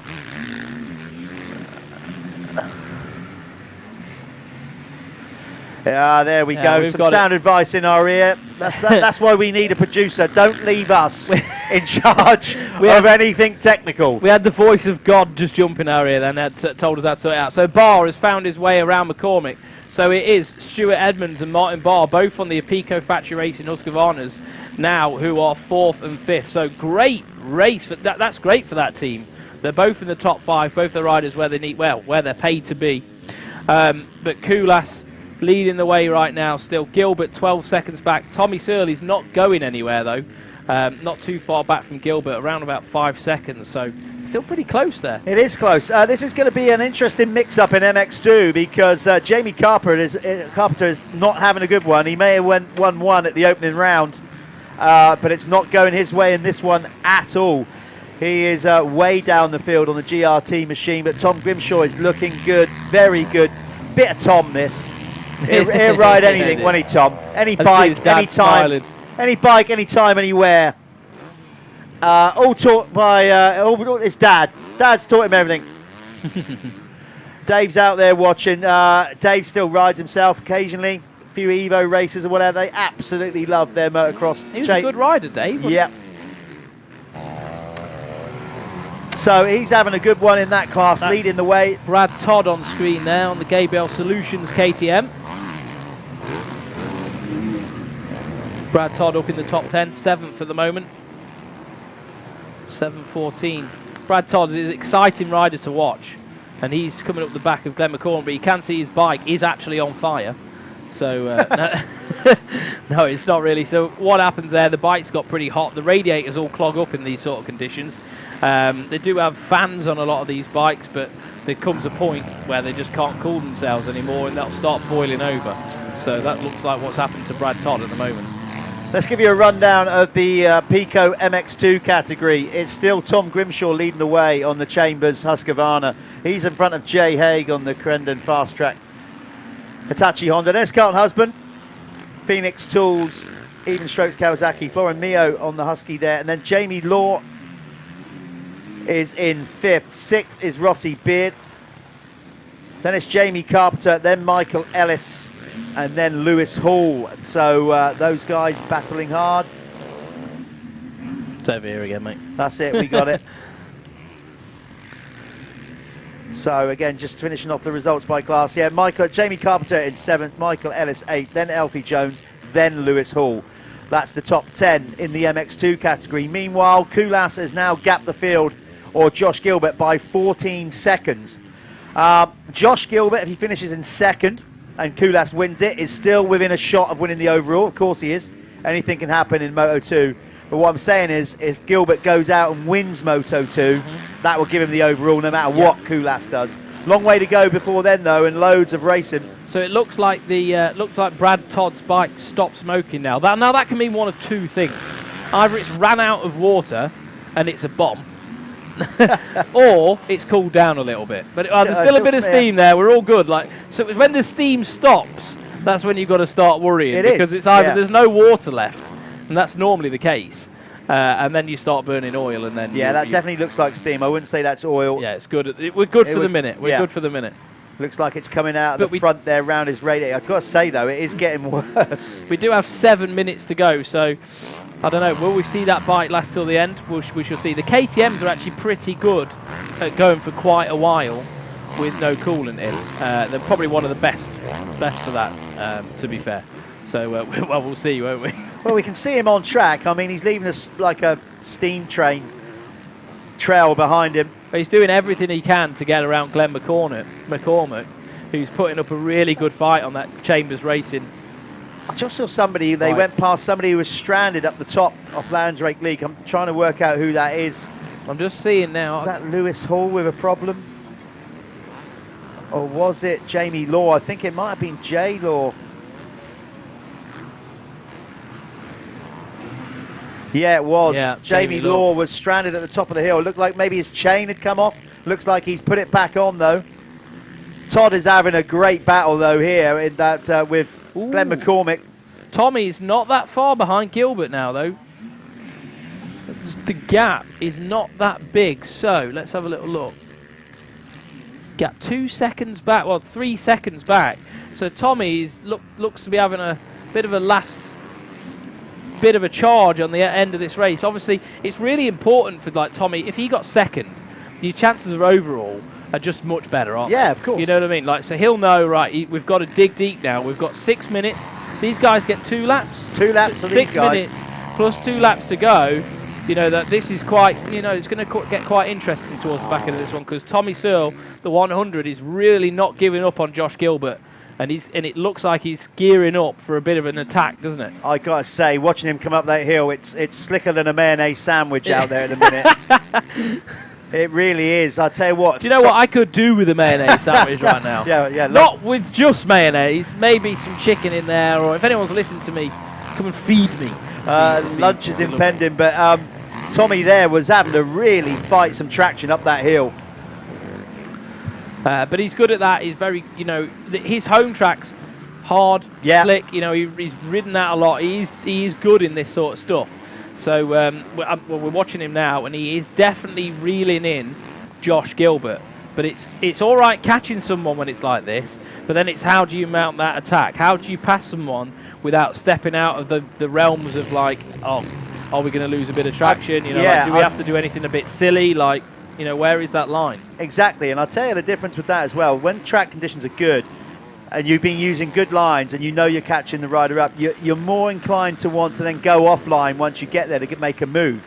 When track conditions are like this, You're off risking lines going off a line that you haven't tried to make a move, not knowing how greasy it is at all. And if other people haven't been using it and things like that, you could drop in there and be like, oh no, and this is it. So we are watching the 100, and he is creeping up to the back of the 326 of Josh Gilbert.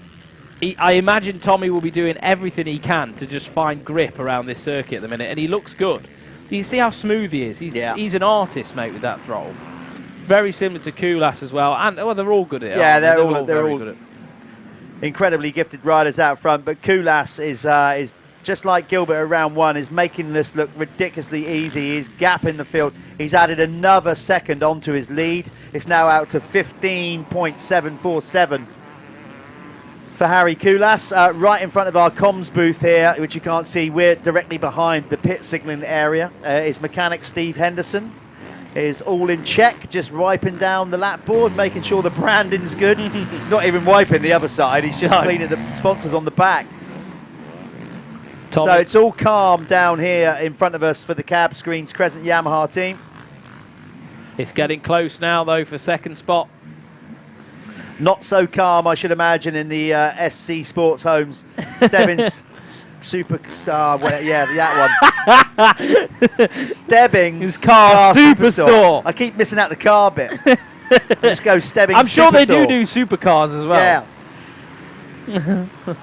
Yeah. So maybe a little bit more tense there as Tommy starts to close in, but no doubt in the race leader, Harry Kullas, right now. Yeah, I don't even think Tommy's got that on his mind. I don't think Kullas is way out the picture. He's not even getting TV time. No, he's not. We'll have to give him picture. some in a minute, though. Brad Todd is found his way on the Gabriel KTM, finally past Glenn McCormick on the Chambers Husqvarna. God, they are getting close. Not that much time to go, though. 2 minutes and 2 laps to go. So that's 3 laps for these guys. I think that's, no, maybe not. 3 laps for these guys to go. Tom Grimshaw on the Chambers Husqvarna is still leading the MX2 category. Let's see we've got to keep an eye on loads of racing here. Keep an eye on Tommy, but maybe let's see if we can get our camera. Yeah, let's see very quickly if we can get our cameraman back to Tom Grimshaw, number 16 on the black bike. Let's go give him a bit of TV airtime love, as he is indeed our MX2 race leader. There's Gilbert fishtailing his way up the start hill. 18-second lead now. Kullas is on another level. So Grimshaw is leading the MX2. We're going to stick with this battle because Tommy Searle is getting closer, little by little. Little by little. I knew you'd do that. Oh yeah, okay, we're definitely going to stick with this now because it's time to strike for Tommy Searle. He has closed in another couple of seconds or so that lap. Tommy Gunn's going to whip out the machine gun here. Woo, baby! Josh saw him out of his peripheral vision. He's like, okay, right, game on then. This is it. It's a shooting match. And we've got a back marker there as well that can play a bit of a part in it. That's Tom Murphy on the Gabriel KTM moving out of the way. Oh, moving way out of the way. Tommy I won't even bother with the messed whoops. those whoops up though, big time. Lost a lot of time. Gilbert managed to double his way through there.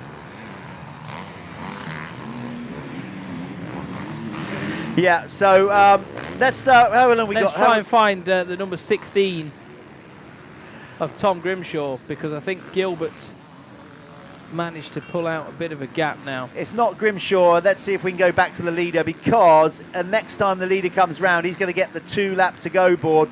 Harry Kullas, 151. Just about to come. He's going to cross the line now. Harry Kullas crosses the line to get the 2 lap to go board. So maybe let's give Harry some TV time.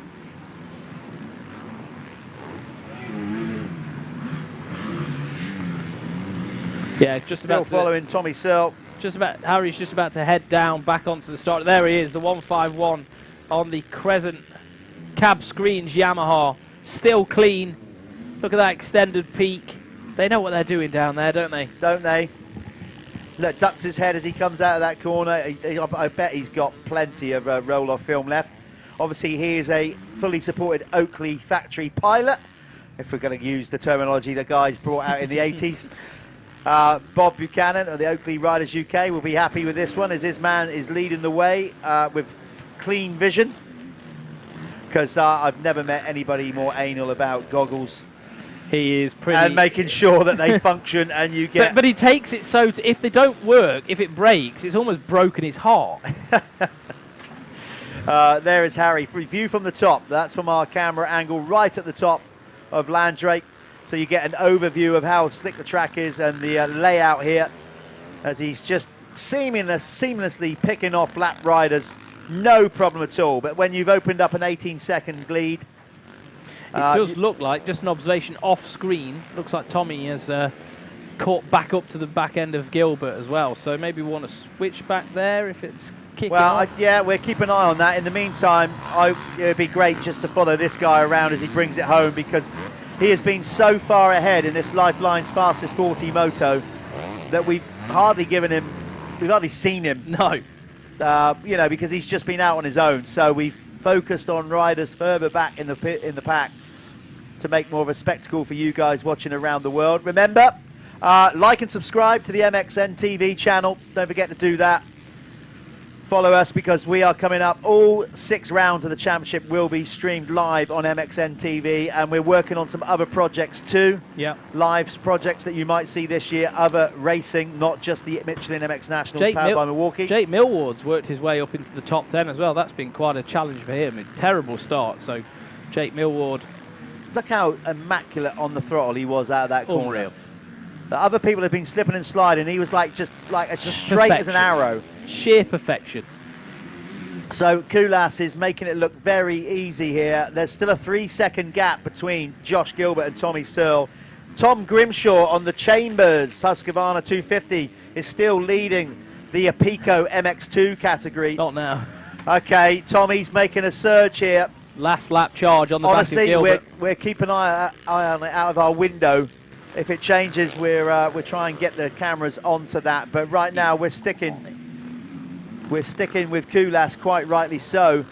Let's just see how close they are. Super close. Super close, yeah. Okay, we might have to switch back to the battle for second on this last lap. So we might have to let Kullas go. And get back to the battle for second between Josh Gilbert and Tommy Searle. It is so close right now. Okay. Just coming back towards the tabletops. So they're coming back past us here in front of our commentary Oh, he's booth. done it. Tommy Searle's made the move. Yeah, he just has. missed that. Sorry, guys. There we are. Tommy Searle on the Crendon fast track. It's not done. It's not done. It's not done. Gilbert's coming back. Had to land so hard on the brakes there, Josh. Didn't he?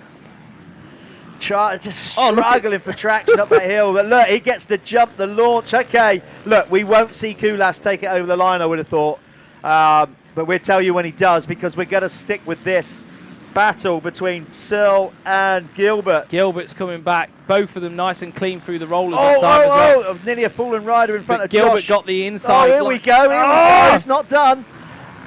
It's definitely not done. Josh is mad under that lid. He's like, I can't believe he's letting by with just on the last lap. Oh my, see Josh Gilbert jump up there. Both these guys absolutely. absolutely. Look how sideways he was up the hill on the just gas. Searching for traction everywhere. Josh is going any which way but loose to try and make some time up. Oh, it's going to be a hero move from here. It really, really is, because Tommy's too smart. He's going to ride the inside lines every corner now. Across the line, here he goes. It's going to be a race win for Harry Kullas. You're not going to see that. Big up Harry Kullas for taking the race win on his cab screens Yamaha. We're sticking with this. It's going to be Searle just about taking second. Kullas slowed right up on the last lap. Oh, Tommy's going to get held up. Literally had to force a rider off the track. Oh, wow. Well done, guys. Tommy Searle just getting second, and that just puts him in a good position for an overall. Absolutely, That's the only thing he could do. Kullas was so far ahead in the front. That's the best that Tommy Searle could have done to put himself in a good position. They shake hands, good battle. Right, I'm going to get down there and speak to Harry Kullas. We're going to go to an ad and speak to both the race winners in MX1 and MX2.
Okay, we're here with the Lifeline's fastest 40 Moto 1 winner. Harry, we spoke yesterday about, you said you're more of a sand rider. That's like riding on ice out there, or it looks like it. Tell us what it's like. Yeah, it's quite slippery, but I think because the weather has been so good, so the track was quite dry once we got out yesterday evening, so it needed rain because it's hard to water the track properly. So yeah, so I'm happy that it's raining.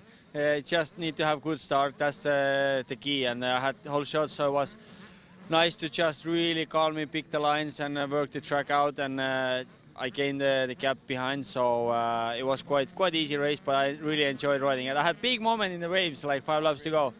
Yeah, really don't have so many moments usually in my races, but yeah, that was a big one. So luckily stayed up.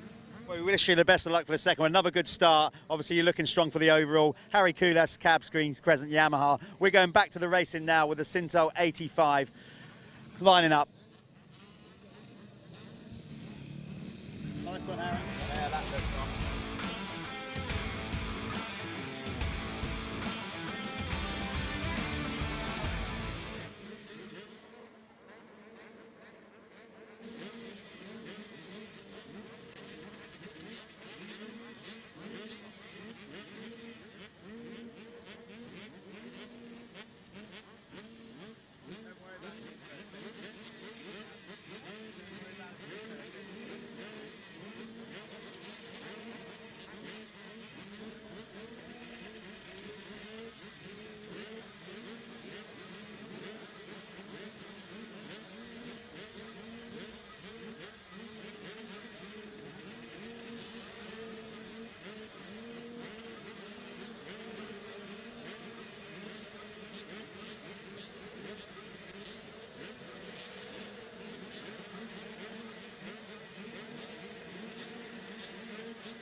So you can see there the 85's Sintel lubricants just going off the line. They've got the Fly Racing card put up and they are stretching it out up the start straight. Oh, it looks like, is that Waggett getting a good start?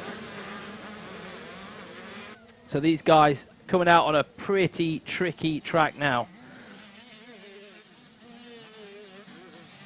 And obviously this is their 4th race of the weekend. So this is their final moto of the weekend. This is the Open 85 Landrake Moto Parc race number 4.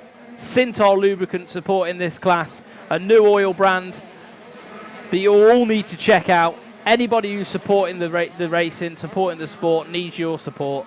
So check out Sintel lubricant, see what they've got for you. And this is the Sintel lubricants 85 Open class. Now this class is split into 2 different races. We've got small wheel bikes and we've got big wheel bikes. No difference really with ages. It's normally size of rider. Some people feel a bit more comfortable on the small wheel machine, but the big wheel machine is the leading bike into sort of going into adult racing, 125s and things like that.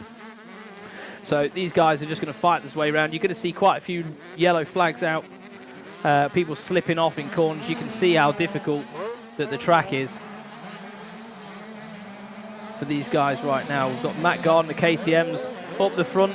We had a few of those guys get caught up in a pile up in the first moto today.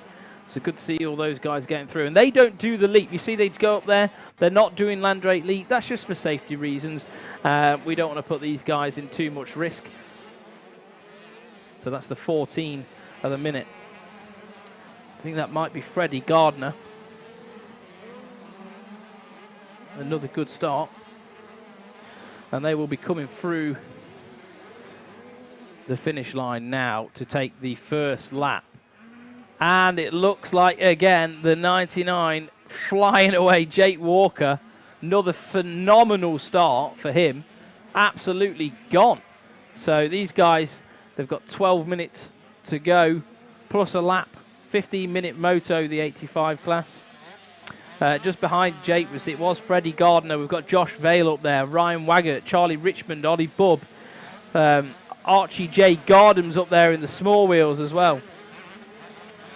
Now we are going to be announcing a new class, a new race meeting very shortly as well. The one in the calendar that was to be confirmed is going to be confirmed today. So keep your eyes and ears open, ready for that announcement. It's going to be pretty cool. There's some good people behind it. We've got an amazing track coming for you. It's a brand new facility, never been used before.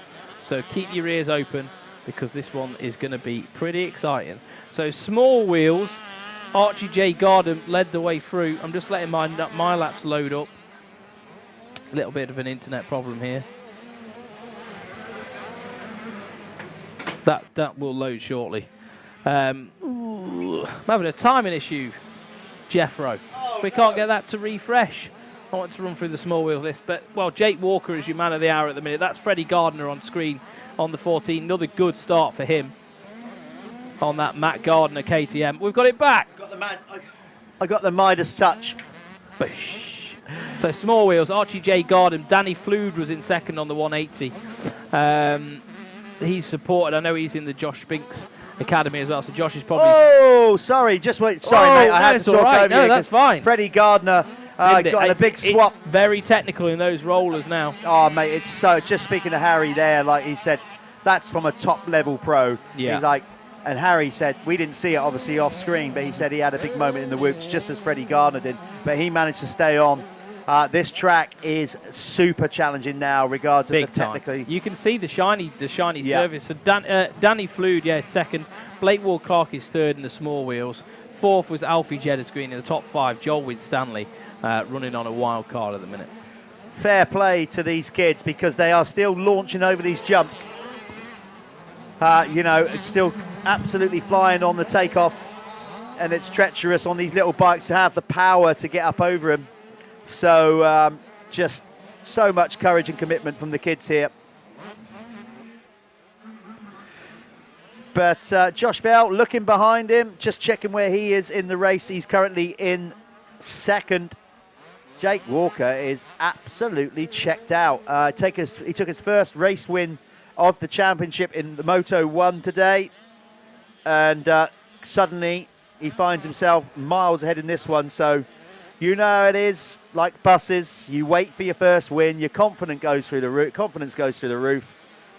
And he is looking in mighty fine shape. But we're currently filming Josh Vale on the SJP Moto Husqvarna, which I feel quite good about because I'm not guaranteeing him airtime, but his dad bought me a pint last night, so it's nice that Josh is getting some TV time. There's Ryan Waggart in third. Richmond is now up to fourth. Gardner, of course, had that crash, so he'll be dropping down the field a little bit on the timing screens, I would have thought, once we refresh all that.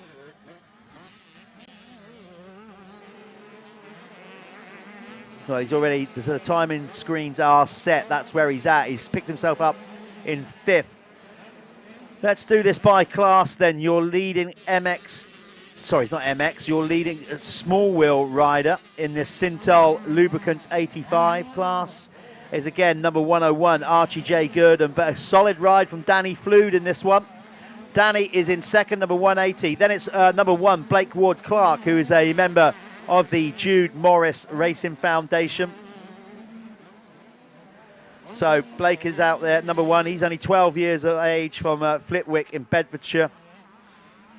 Another rider in the Jude Morris Racing Foundation actually is Josh Vale. So once again, the Jude Morris Racing Foundation doing good stuff, getting behind kids and supporting them in memory of Jude Morris, who we tragically lost a short time ago, and his parents, Mark and Lucy, just absolutely doing an amazing job with the charity, not only raising funds to get kids racing and into the sport, but also for the UK Air Ambulance across all sports, of course, not just ours. Donated so much money to that already that we've raised as a community. So thank you to everybody that is getting behind the Jude Morris Racing Foundation. Big up.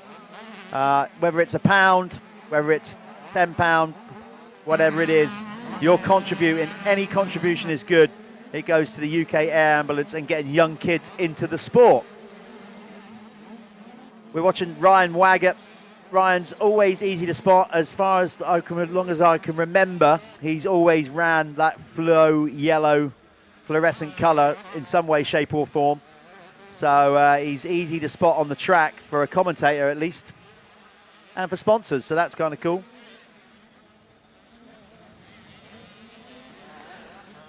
So yeah, going back to the small wheel, it's Archie J. Girdham leading the way, Danny Flood second, Blake Ward-Clark in third, Dennis Elfie Getters-Green for fourth. Hayden Statt is currently in fifth, ahead of Joel Winstanley Dawson. Then it's Lucas Moncrief on the Kawasaki in seventh. Eighth is Finley Pickering. Ninth is Lewis Jenks. And that's as far as our timing screen goes down on that one. In the big wheel class, it's Jake Walker leading the way, ahead of Josh Vale. Charlie Richmond's in third. Fourth is Ryan Waggett. Fifth is Freddie Gardner. Ollie Bubb for sixth. Seventh is Jack Beery. Then it's Isaac Ash, the rider from Devon. This is one of his local tracks. Number 108. Then it's Drew Stock on the Madison Free Flow Gas machine. Gus Musto, the other rider in the Matt Gardner Racing Team, in 10th. So Billy Askew is down in 13th.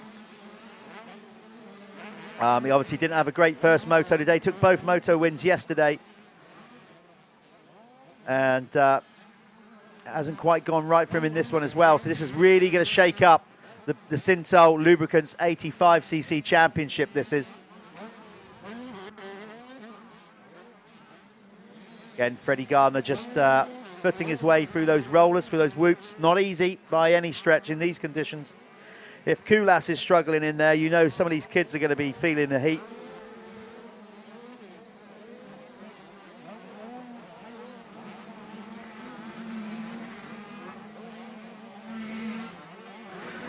So Freddie Gardner now closing in on the Ryan Waggett. You can see the 85cc class, we don't take them all the way to the top of the hill and launch them off the top. That's a big old leap for some of the small bikes, and previously we've had some big crashes off there, so the kids just turn shy of making all the way to the top, but they've still got plenty of technical circuit to work with. Freddie Gardner has now made a move on Ryan Waggett.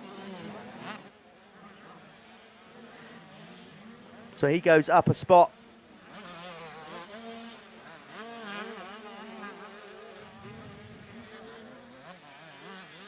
So the running order with the big wheels is Jake Walker, Vale, Richmond, Gardner, Waggett, Bubb, Beery, Ash, Stock, Musto. That's your top 10 there. Archie J. Girdham has set the quickest lap of the race in the small wheels, and Jake Walker, the Keck's fastest lap of the big wheels. Whether that will be the fastest lap of the weekend, we don't know until we get all the data up together and we analyse all the races to see who did the actual quickest lap of the weekend.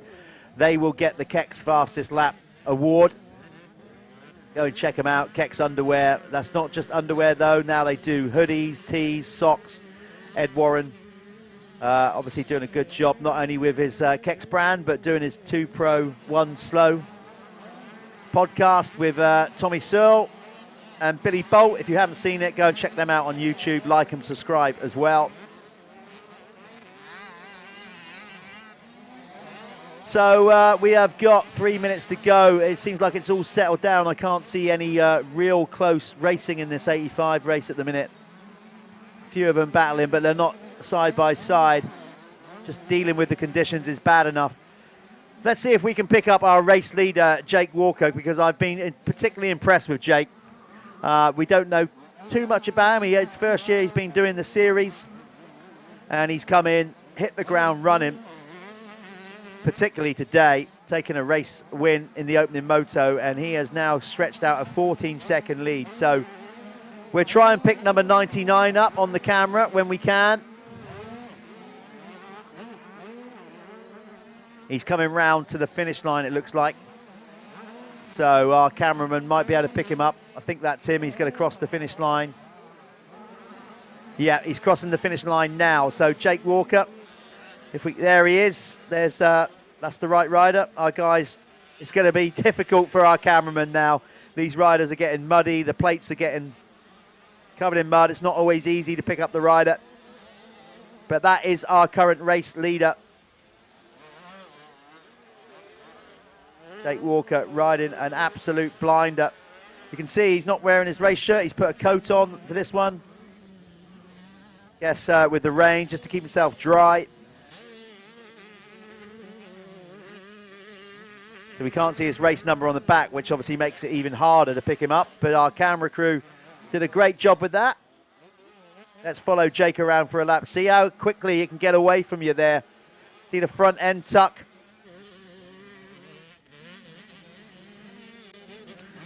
He's riding a nice controlled race though.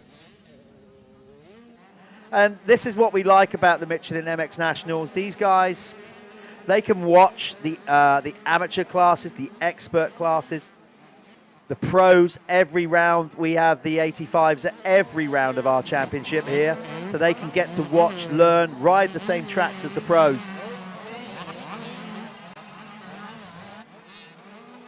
Oh, it's what did I say? See, commentators curse. We'll get the cameras on him, and then he goes and makes a mistake, but he's got a nice lead over Val. That will come down, though, but that was Jake Walker hitting the dirt there, or mud. Let's see how close Josh Val has got to him now, then. He's got to keep his wits about him now, not panic. Looks like his rear mudguard's going to snap off soon, actually, with the weight of the mud. There's Val now, then. So Val now sees the race leader in front of him. So Josh Val is now much closer to Jake Walker as they go down the far end of the valley.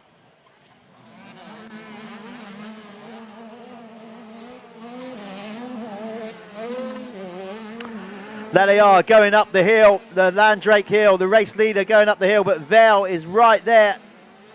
Josh Val is on him now as they reach the top of Landrake hill.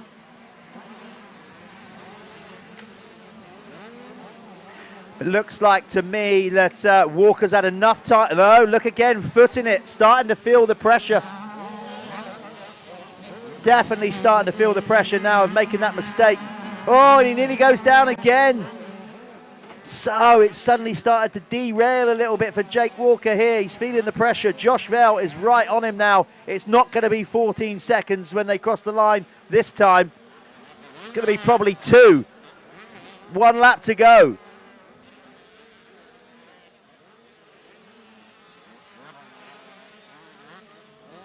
It's less than 2. It's 1:55, 1 second, 0.5. Game on this last lap. Jake Walker cannot afford to make a mistake here. Josh Val sniffs a race victory.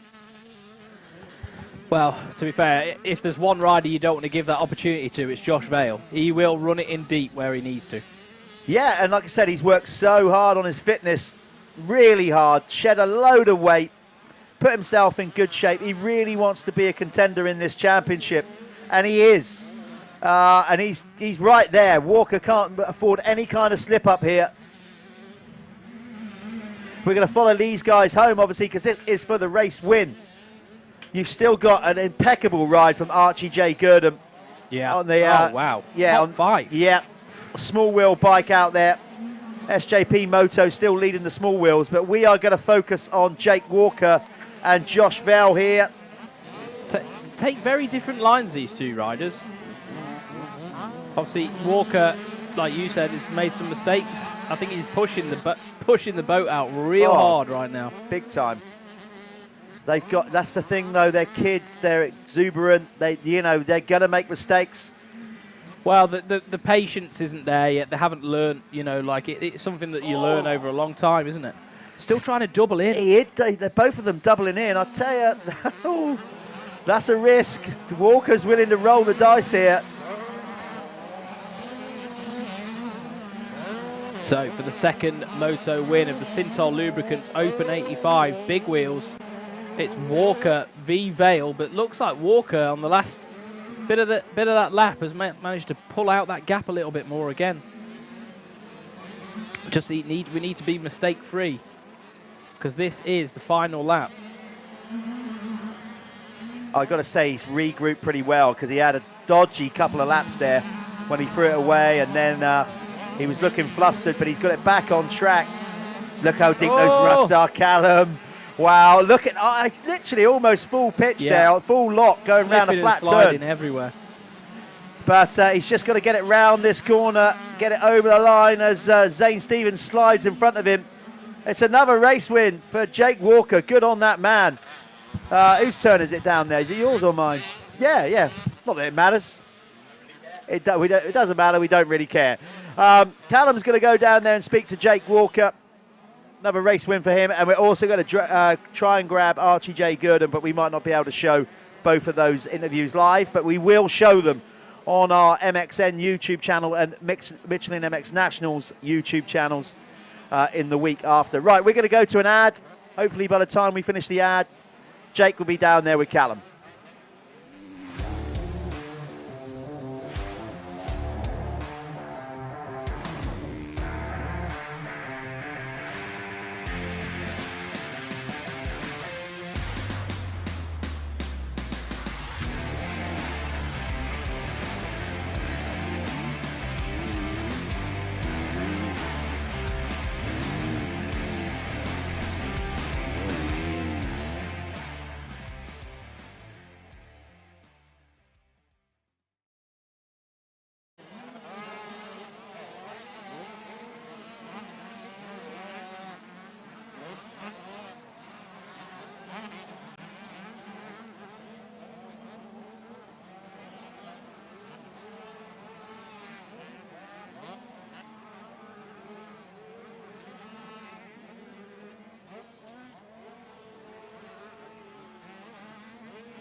So, we're here with Jake Walker.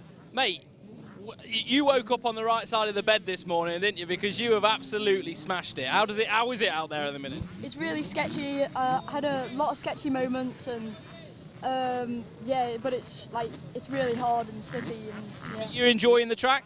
Yeah, it's fun. And, yeah. I can't believe you were still doubling into the rollers back there as well. That's pretty sketchy right now, isn't it? Yeah, well, I did it the first couple of laps and then nearly endoed and crashed, so I stopped doing it. Cool. Is there anyone you want to thank in particular, mate?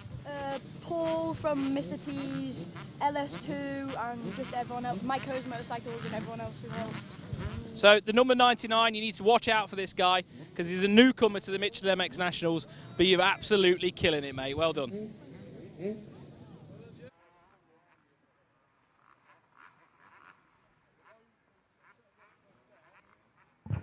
There you go. We're seeing the Marshall bibs.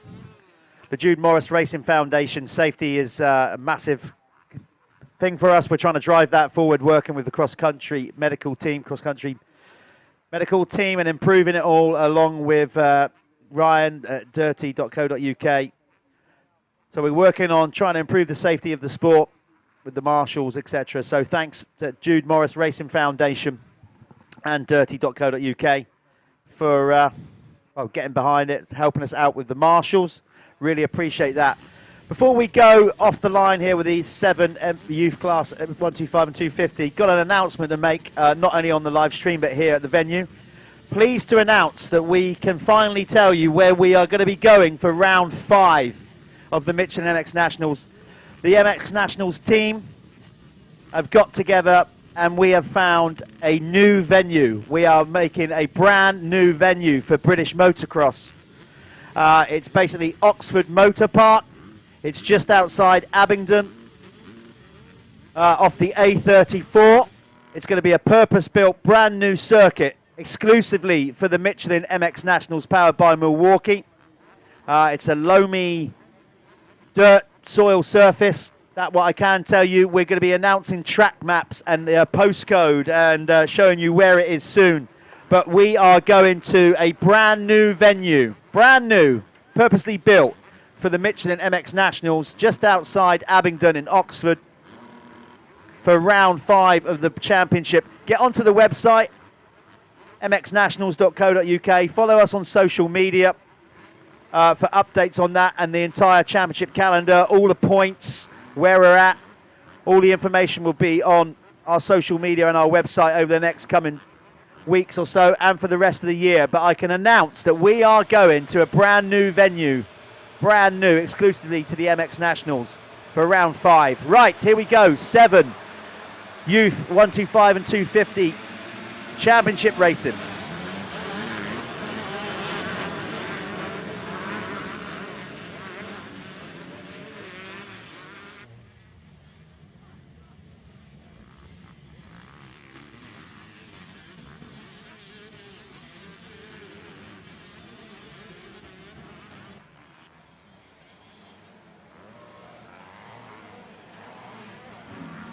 Okay, here they are all over the line.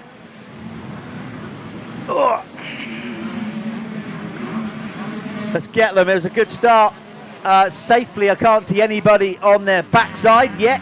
I say yet. I'm not encouraging it. To be fair, the rain's backed off a little bit. It's still raining.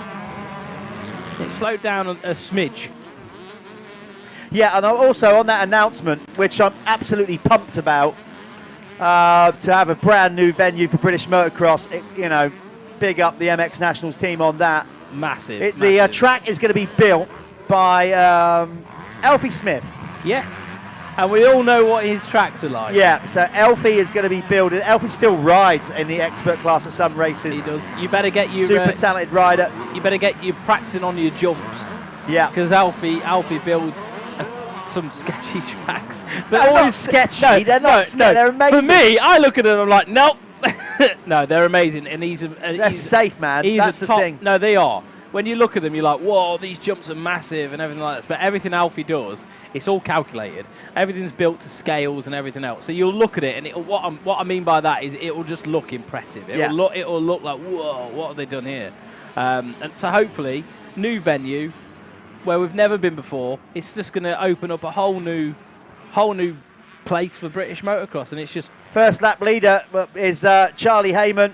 Oh, really? Again, yeah. Really? Really? Planet Moto first lap leader, got a flyer, and this time ahead of Joe Brooks there in second.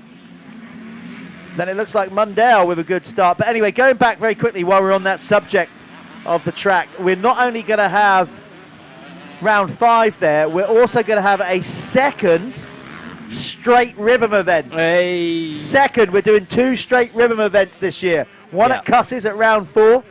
And this is in the evening, and one at round 5 at the new venue Oxford Moto Parc. So we're going to be doing 2 straight rhythms this year. If you don't know what straight rhythm is, it's basically 2 bikes going down a straight lane over a load of obstacles in a sprint race. Really fast, punchy, but really exciting. Go and check it out. So fun to watch, yeah. And it's all on the YouTube from last year. So if you want to check out the straight rhythm we did at Cusses last year, go and have a look at it. It's honestly, how good is that weekend? Yeah, so we're really, really into this. Round 5, brand new venue. Not saying any more than that. It's just Oxford Moto Parc, just outside Abingdon. Brand new venue. We will start putting out some pictures and little stories on our social and whatever to give you like an indication of what it's like. It's not giving you any more information than that at the minute, but the track, the diggers will be going in soon, the bulldozers, and we will be building a brand new motocross circuit for the UK. So once again, the MX Nationals leading the way in trying to drive British motocross forward. So leading the way in MXY2, I think, is it Jacob Randall? Yeah, absolutely. A wild carder. Yeah, followed he's by out Tyler there. Westcott. So the 89 on the Yamaha having a real good ride at the minute. There we are. Yeah, Jacob from round down this part of the world. Got a good start this time round, still looks relatively clean. Yeah. The 2-1-2-5 boys, Heyman and Brooks, are going to go at it again. Though they've been in a league of their own this weekend, haven't they? They shot. Oh, yeah, coming down that hill. We just saw then on your screen, Tyler Westcott getting a bit of a proper huckabuck down there. Westcott really pushing his way up to the back of Jacob Randall, trying. Oh, literally rammed the back of him, nudging him round the corner. Why does it always? Why is everything you say as a commentator come into fruition? I don't know.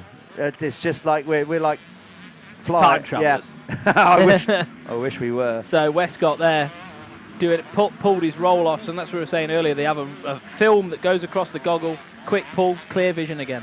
Look at the difference though, by being out in front. Look how different and how clean Mundell's bike is, and how he is, and all his goggle and his vision, compared to Westcott, who's getting absolutely faceful of the finest Cornish mud. Yeah, and Colmer having to deal with both of these guys. Like, come on, I've got to get back up. I've got to get to Brooks. So Colmer doing doing everything he can to get through the MXY2 guys. Not too far back is Jack Taylor as well. Team Green Kawasaki taking his first ever 250 win in the Moto before. But that's so good about this race. And there's 3 or 4 guys who can win. Yeah. In each of the classes, like that can dead on win. You know what I mean? Like the whole race. Yeah. So it makes it super fun to watch. So Westcott makes his way past Randell then to be now leading the MX2 category. Charlie Heyman at setting a blistering pace. 2:27 in these conditions is not shabby at all.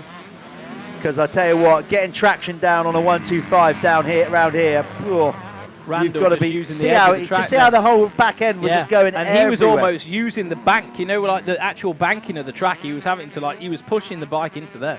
But it's twofold. Like, see, he was in complete control then, and he was. Yeah. Until that rear wheel just hit a ridge, broke away, literally a bump, and it just goes like that. And that's because momentum stopped, isn't it? You know what I mean? Like anything that's going to lift the back wheel off the ground or make it light, it just you lose momentum, then the wheel's spinning.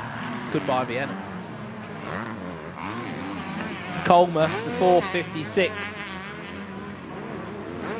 Trying to get out there in that heavy stuff to keep the 125 rolling.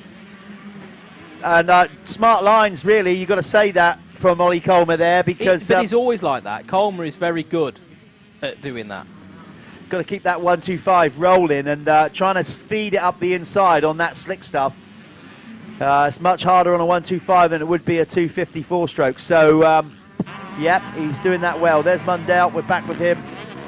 Charlie Heyman's gap at the front of the field on the GRT.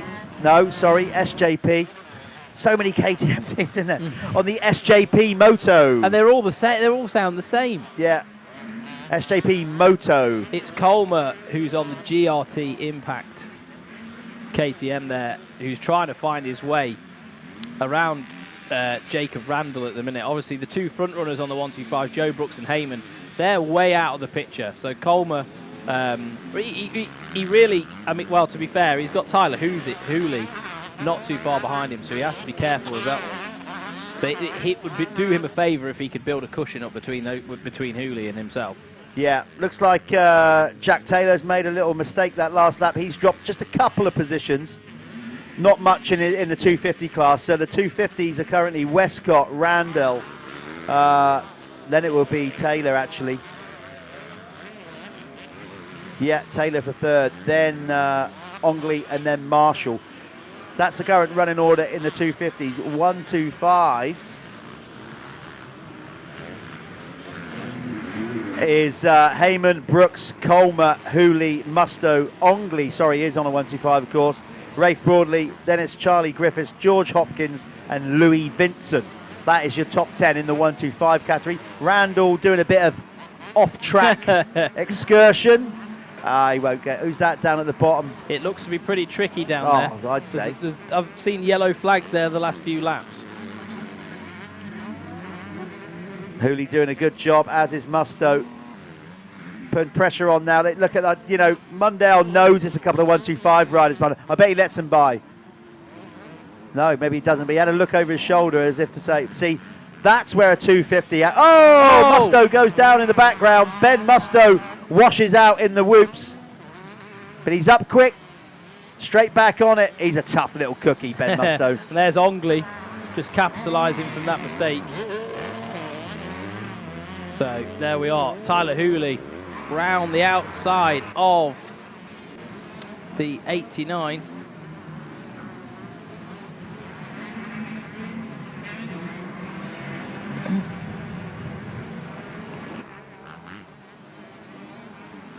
We're just on the timing here. We've got doing it by class.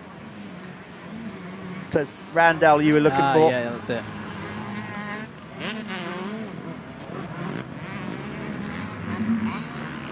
Oh, Randall makes a mistake out of the turn there. Oh, it's getting so greasy now. Well, it's starting to rain again now, so it's not getting any easier. That's a I tell you, one of the most frustrating things to do is crash on a takeoff of a jump, because getting the bike back up when you're on a hill like that.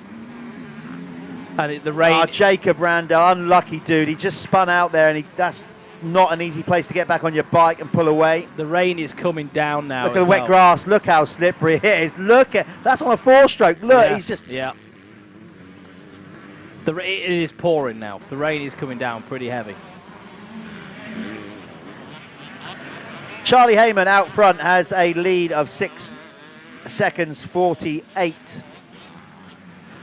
So he's got it in check. Westcott is 21 seconds behind the race leader, and you'll see as well. And Brooks. If you're looking at Coleman there, people might be thinking, what the hell has he got a rag hanging out the back of his pants for? Yeah. Well, they do that to be able to clean the goggles.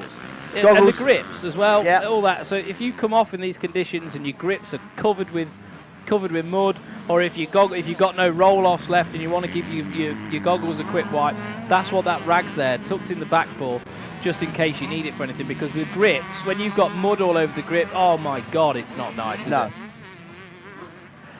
So I think it works in principle. I've always wondered, like when it's really wet and muddy, the rag gets equally as muddy anyway. Well, that's but where true. else do you put it? But That's right true. now, it doesn't look too bad, I have to say. But I've seen some people run that, and then by the time they come to use the rag, they've been sat on it. It's just like covered, yeah. Yeah. It's covered in mud anyway. But it's just something else, isn't it? These teams, they're always thinking of ways where they can, reduce risk. You know what I mean? They'll cover like the wheel axles up with tape and GPs. You see that a lot, so in case they need to swap a wheel out, things like that. That was nice to see. Just you wouldn't have seen it on the screen, but just in front of us here, we basically have Mundell's came round, and his mechanic basically put on the board like, "Well done." You know, didn't like throw his arms up as if to say like, "What the hell are you doing? Like you made that mistake or whatever." Just some encouragement after that mistake. Yeah. Keep going. Yeah, no, I like that. So, Charlie Heyman leads the way over Joe Brooks. Tyler Westcott's there in third. Fourth at the moment, running. Obviously, this is running in the race. Ollie Colmer, Tyler Hooley in fifth. Jack Taylor sixth. Seventh is Leon Ongley. Eighth is Ben Musto. And ninth, Hudson Roper. Rounding out the top 10, we've got Mackenzie Marshall on that DK off-road Kawasaki. I don't know how I remembered that, but I did. You did. Well done, you. Yeah, so we've still got loads of them riding around out there. Still 33 riders at it, which is great. That's why this class is so good. A mix of 125 and 250. There's a very good battle, I have to say, going on for the second and third place positions in the 250 class. Let's just try and see if we can pick up on that. We've got Tyler Westcott is out there, kind of in no man's land, really. He's a long way back off the first and second, but he's a long way ahead of the lead in 250, the other 250 riders. Just had a message from my partner. My son's watching at home, so hello Cooper. If you're watching, be good for mummy, and make sure you're helping helping her out with your sister. Oh, who have we got off track here? That's how so slippery it is. I can't see the number, but he can't even get back on track sensibly, so he's going to go, do you know what? I'll ride to the end of the whoops. Especially there, I don't think you'd be in a whole world of mess if you try getting on the track No, not at all. That was Brett Kelly struggling there to get back on track. Yes, let's just see if we can get our cameraman in all this mud to try and find our battle for the 2nd, 3rd and 4th in the 250 category. So what we need to try and do here is pick up rider number 22 on the green bike. Jack Taylor is currently 2nd in the MX2 category on the team green bike, but he's got his teammate right up his pipe, and then Mackenzie Marshall also right behind him. 3 Kawasaki's battling for 2nd, 3rd and 4th. So let's see if we can find them on track. Rider 22 is currently 2nd in the 250 category. No mistake in the leader in that class, and that is Tyler Westcott, number 202. I'll give you just seen out of the corner of my eye, Ben Musto, not on screen, getting another shaky moment. There's Jack Taylor, is it? Yep, so he's 2nd in the race. He's now gapped a little bit over Hudson Roper, but then you've got a really good battle going on between Hudson Roper and Mackenzie Marshall. So let's see if we can pick them up as they come down the hill. It looks like actually Hudson's had a bit of a dodgy lap. Let's see where Mackenzie Marshall is. There's Jack Taylor, sorry. Yeah. Looking good at the minute. And on his own, in a little bit of a no Well, man's he was battling with his teammate, Hudson Roper, but that's why I said let's try and get them on screen, but something's happened since then, because it looks like Hudson and maybe Mackenzie Marshall have got together somewhere on the track. Well, that's going to help out. Because I can't now see Mackenzie Marshall. No, let's split the classes on here. Well, there's Roper with his helmet peak all down in front of him, and now suddenly no sign of Mackenzie Marshall. So yeah, that's what's happened there. Marshall was right there, so Marshall's gone missing somewhere that lap.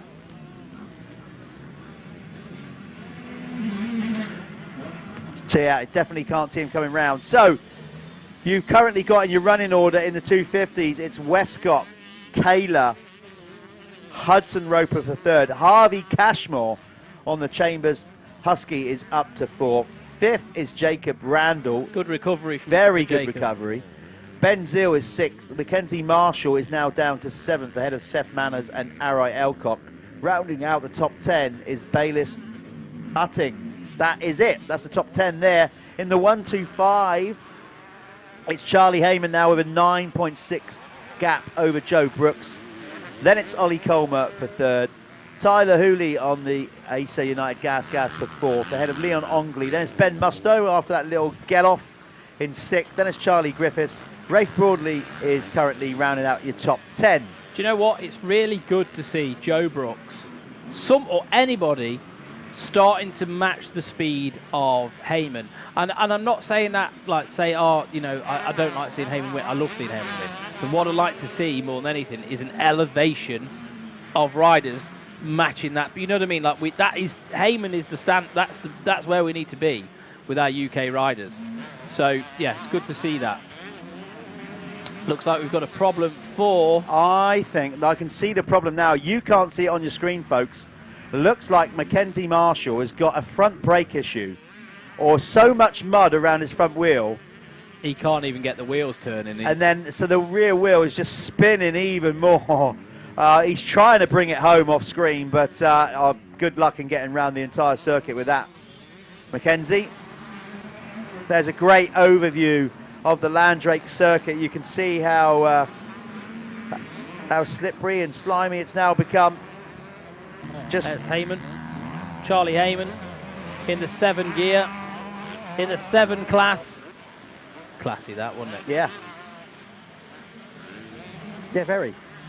Smooth. He's looking good up on pegs. He's just basically, doing what he has to do. You know, he's got a 13-second lead with 1 lap to go. Still very clean. Well, he's on his last lap, so he just needs to just do this, ride round on the pegs, not make any silly mistakes. Yep. He has led from the front so many times and been in this position so many times. Yep. You can't, And speaking to his dad yesterday, they are going to go and do some EMX races this Great. year, which is good. He doesn't want to go to Spain because he can't ride in the heat, apparently. Oh, right, okay. So, but he's going to do a few of them. So it'd be great to see him get out there and get his feet wet. He's still very young. He's still only 16 years old. So, you know, he's got a big future ahead of him if we can just nurse that and guide him, you know, down the right path. But that would be amazing. You know, hats off to his dad for doing everything with him, you know. Yep, and absolutely. And that, you know, actually that goes for so many of these youth raiders, doesn't it? Without parent support. You just can't do it, can you? You know. That's the beauty of our sport, you know. You can get your kids playing football, you hand them over to a coach, you buy them a pair of football boots, you don't even... This, you cannot do it without the support of family and parents. No way. There we are. Race win.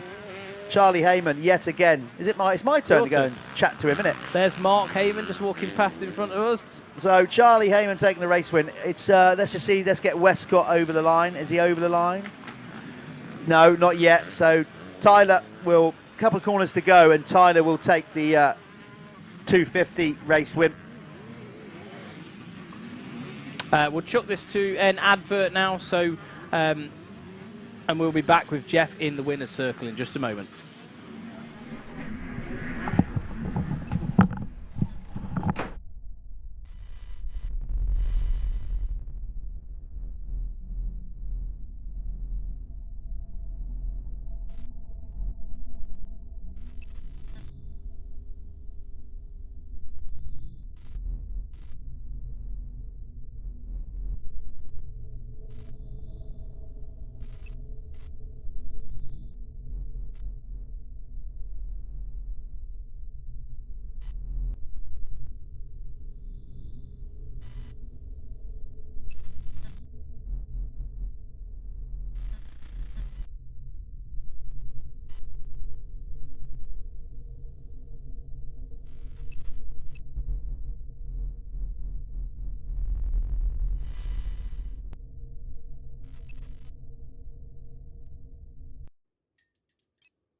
Hey, we're down here in the winner's circle with Tyler Westcott, who won the 250 category of the youth class.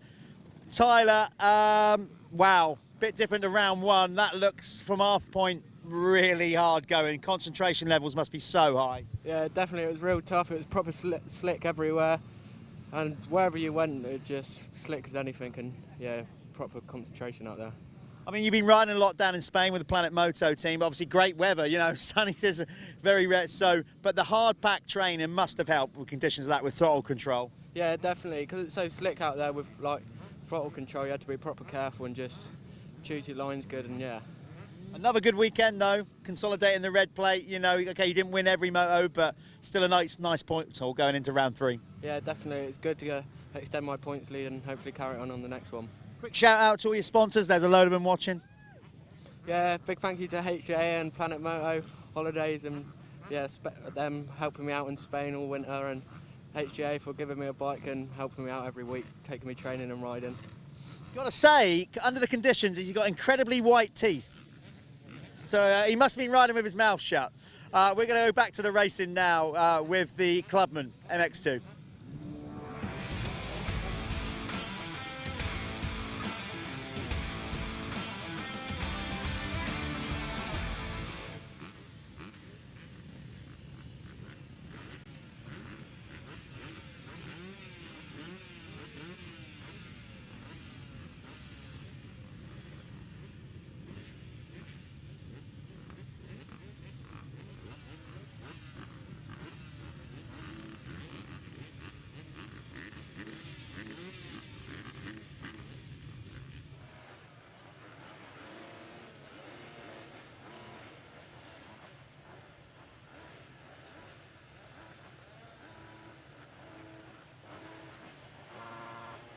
So here we are, the Moto Connection Clubman MX2. This is their last race, this is their final moto at Landrake Moto Parc in Cornwall.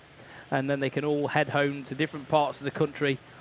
What we're going to see this time round is Ben Wainwright going to get a good start. That's the Fly Racing 5-second board, and the gate's going to drop. Oh my gosh, Ben Wainwright stalled it off the gate. So the 41 getting a shocker of a start that time round. Wait for them all to funnel round. Yeah, that was not ideal for Ben. Leading the championship at the moment, it's George Boyce out front. So Boycey, another good start for him. He is a brilliant starter, George Boyce. And he gets that number 10 machine out front early on. Scaffolding by design. Gas rider number 10 got the early lead in this one, and looks like most people are through without any major incidences. See Vols not getting a good start either, so Vols at the back of this pack at the moment. They're all just trying to get themselves through carefully. The track now is pretty slippy. We've had a lot of rain coming down, it's been pretty persistent. George Boyce doubling nicely into the whoops there. And he's edging it out a little bit over the 31. We'll get these guys settled down. There's Richie Roberts.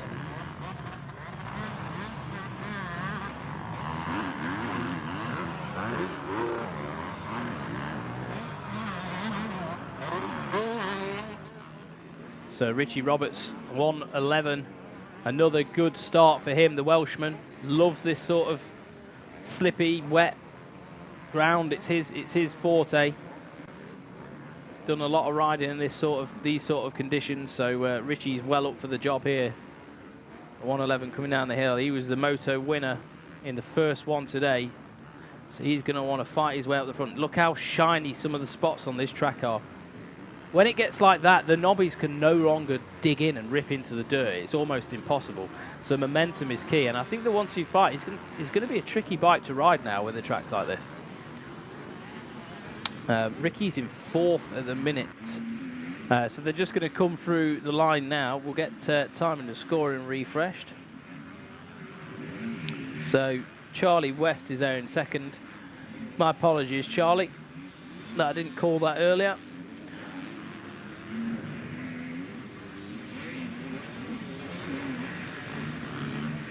So as they came through, it was George Boyce, Charlie West, Giles Richards, Richie Roberts, Max Fletcher, Ollie Sheldon, Jack Colley, good start for Jack, Matthew Pocock, a bit further back this time in number 8, Drew Lane in 9th, and rounding out the top 10, Liam Deegan.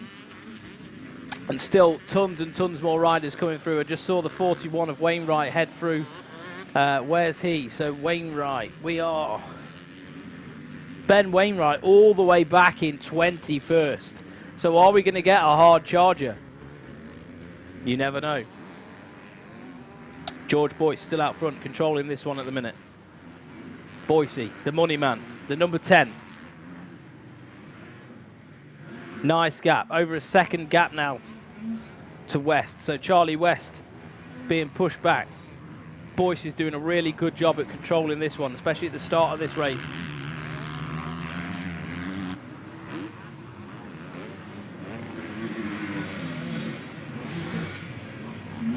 See him come round here. Is he going to get the double into the whoops again? Swings it wide, finds the grip. Bit of a seat bounce, double in. Another double, didn't quite make it over. You see that. If they just catch that landing, it really makes the bike slightly unstable.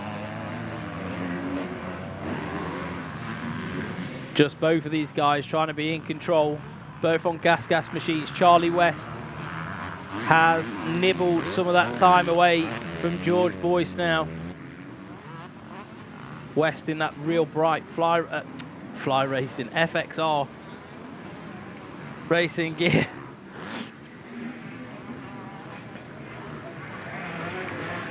But we've got a race on. Boise managing to keep the toe on West at the minute.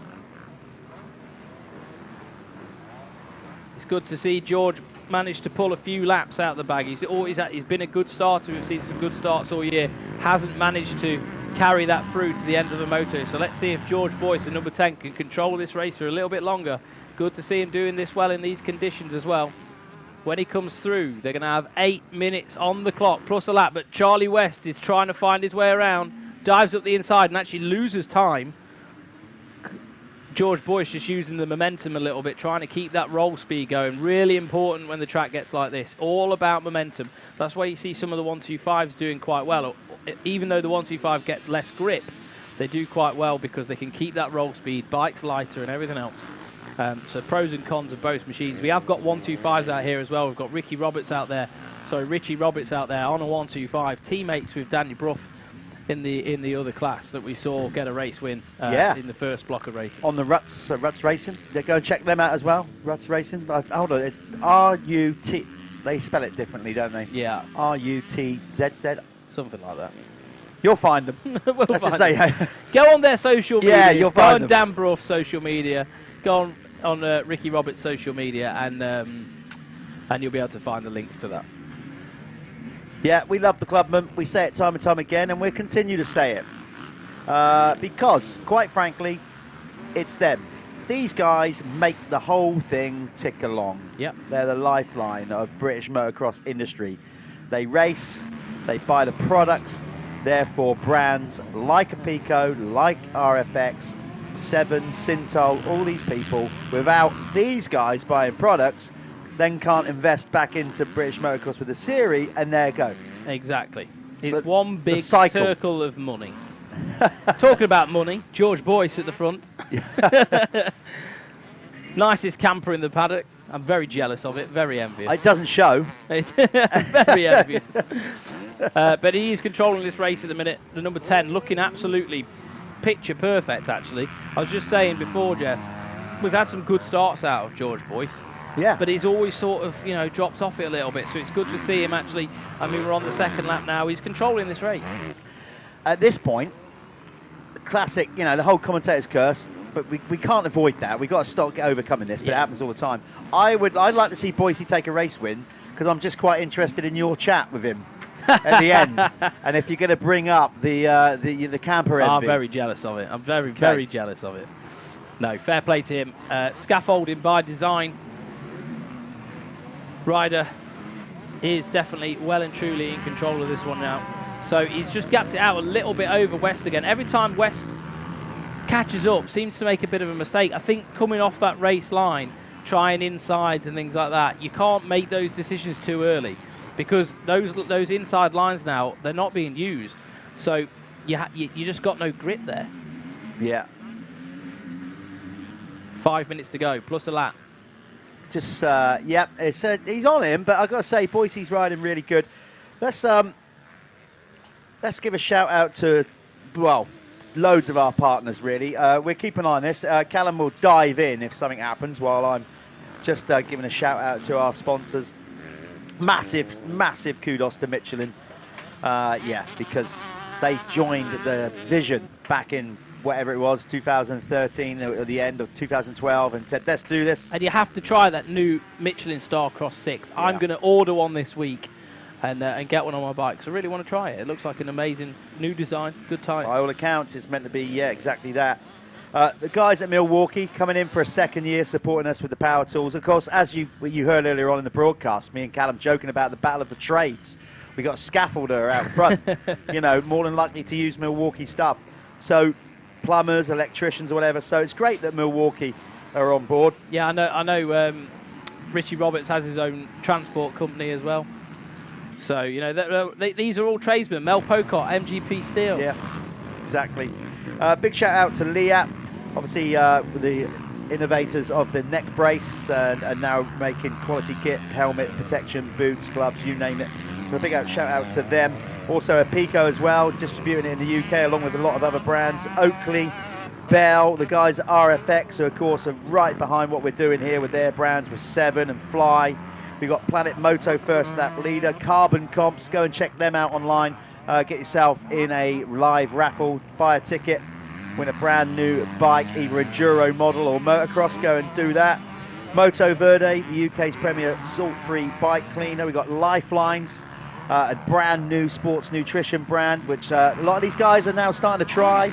Dave's here racing himself. The guys at Acer Scaffolding, Sintel Lubricants, of course, that have got with us for the next few years, supporting the 85cc brand racing. We've got Kex, yourself, Callum, and your colleagues at Work Sports Insurance. Thanks for that. No problem. Spiral Graphics taking care of all our awards, our Fly 15-second board and many other things. Ryan at Dirty doing that app. Of course, not to forget Sir Kingsley, Bob Buchanan down here doing the Oakley Riders service. Oakley been behind the scenes for so long, not only servicing Oakley goggles, but Bob is down there flat out doing other stuff too. And the guys at DP that have just stepped into the series after round one because they love what they saw so much. Really? Yeah. Brilliant. That's amazing news. And Debt Pipe, they've been around for a long time. It seems to me that like they're making a bit of a push again, aren't they? They're working with Jordan Booker. They're doing all that sort of stuff. So and they've turned it around, and I think they're becoming a bit of a cool brand again. You know what I mean? Like, and that's what they need to do. It's all about modernising your brand. We're here. Support the series, and we'll support you and push your products out. Oh, I'm telling you, the product's always been great. I love. Really, they I really do. love their two-stroke pipes. Unreal. I'm telling you now, Craig works tirelessly down there in Kent, Maidstone. So it's a British company as well. I which think is they're awesome. trying to step back into the four-stroke game, though, aren't they? They're trying. You know what I mean? Like that's where they're at. Carpenters are using a debt pipe. Championship leader. Championship He was up leader. until. By the way, Jamie Carpenter. We said he had a bad first moto. He has the first corner crash. He has a massive cut on the underside of his arm. It's going to have to be stitched up. Whether he come out for the second one.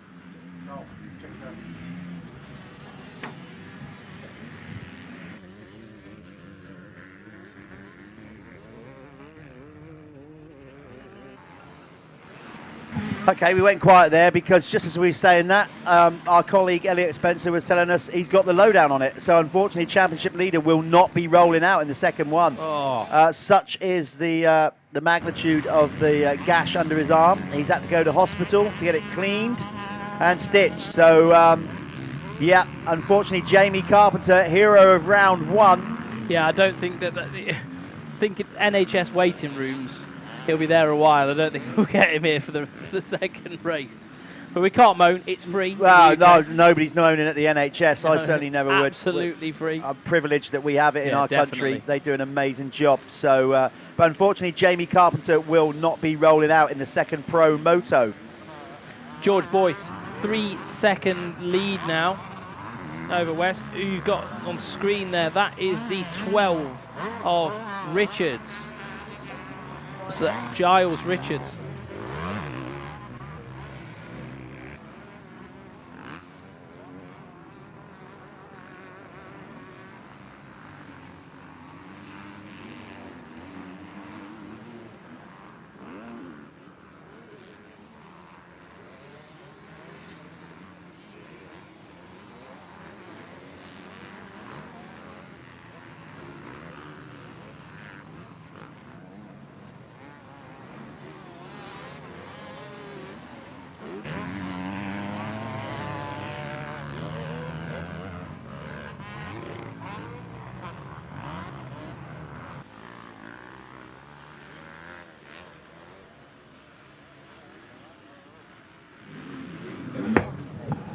So Boise is looking good here. I don't think, I can't remember George winning a moto at the Michelin MX Nationals, can you? Certainly since we've been doing the live stream. No, so it's good to see him in control of this race. He really has done a great job, hasn't he? Yeah. Come on, Boise, get it over the line. I want to hear what Callum's got to talk to you about. I'm not going to rub it in. So George Boyce, the number 10 on screen now. Scaffold by design. Gas guy. Looking good. Looking good really indeed. Good. I think he's going to be really happy with this as well, because it's been a lot, you know what I mean? Like, he's had some flashes of speed, but not actually been able to carry it through to the end of the motos. So, yeah, real good for him. It might have helped him out with the weather, you know, might be his thing, honestly, you know? he's ridden a blinder. I haven't seen him get too out of shape much at all. No, He's smooth, stayed relaxed and calculated. calm. Yep. At this point, how have we got? We've got one lap to go. Before we finish up this Clubman MX2 category brought to you by Motor Connection, I want to give our warmest wishes to Ryan Gardner, who had a big crash here yesterday. Ryan, our thoughts, all of us, with the Michelin MX Nationals team, right from the marshals through to the medics, everybody involved with the series, Ryan. We wish you the best of luck, and we just want to let you know that we are thinking of you today. And yeah, that's it really, buddy. We'll catch up with you soon, and we hope that just trying to give you a bit of a lift there with your injuries. So Ryan, we're thinking of you. Let's get back to the racing here then with George Boyce as he's coming round on his last lap. Come on. Just stay on the damn bike. Do we keep talking? Don't we talk? Yeah, well, let's mute the mics. He's doing really well, actually. I tell you what, see him searching for grip up there, staying out the shiny stuff. He really has rode a blinder here, and an intelligent race as well, not just going out there and winging it. Look at that rain coming down. You're right. He is ridden, from what I've seen, really smart lines. Yeah. He's stayed off the shiny stuff. Yeah, he's been chasing that dirt, going right to the edges of the circuit. Yeah, hitting the grass on the banks. Trying to ride areas where nobody else has gone. Look, even then, look, just taking his time. Lovely, look. Perfectly done. And he should be on his way now. I got to say, this is the slipperiest I've ever seen Landrake. And again, nothing to do with the track prep or whatever. It's just been so dry down here. And there we are. Moto win. With George Boyce. Yeah, George Boyce. With diesel as it is and getting track machinery out here and the price of everything going up, the guys have done an incredible job with the track, and then we've had this downpour on a real dry circuit. Right, that's Boise. We're going to go throw to an ad. Callum is going to talk motorhomes.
Finally in the winner's circle with George Boyce. It took about 15 years to get him in here. No, but you got it done. It's proper tricky out there, isn't it? What's it like now? Are you having to be a bit cautious on it? Yeah, like you can't double the rollers no more. You've just got to roll through them, pick your line and just basically just keep it going.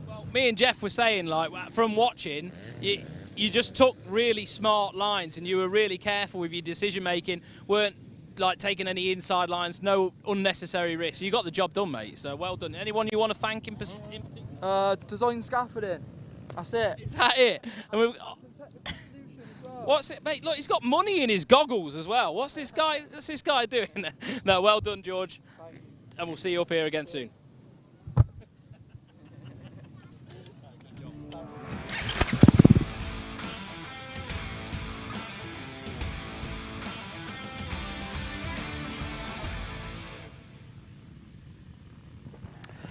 Right, we're back at it with the Works Sports Insurance MX1 Clubman coming up. You can see them getting stacked and racked onto the start line.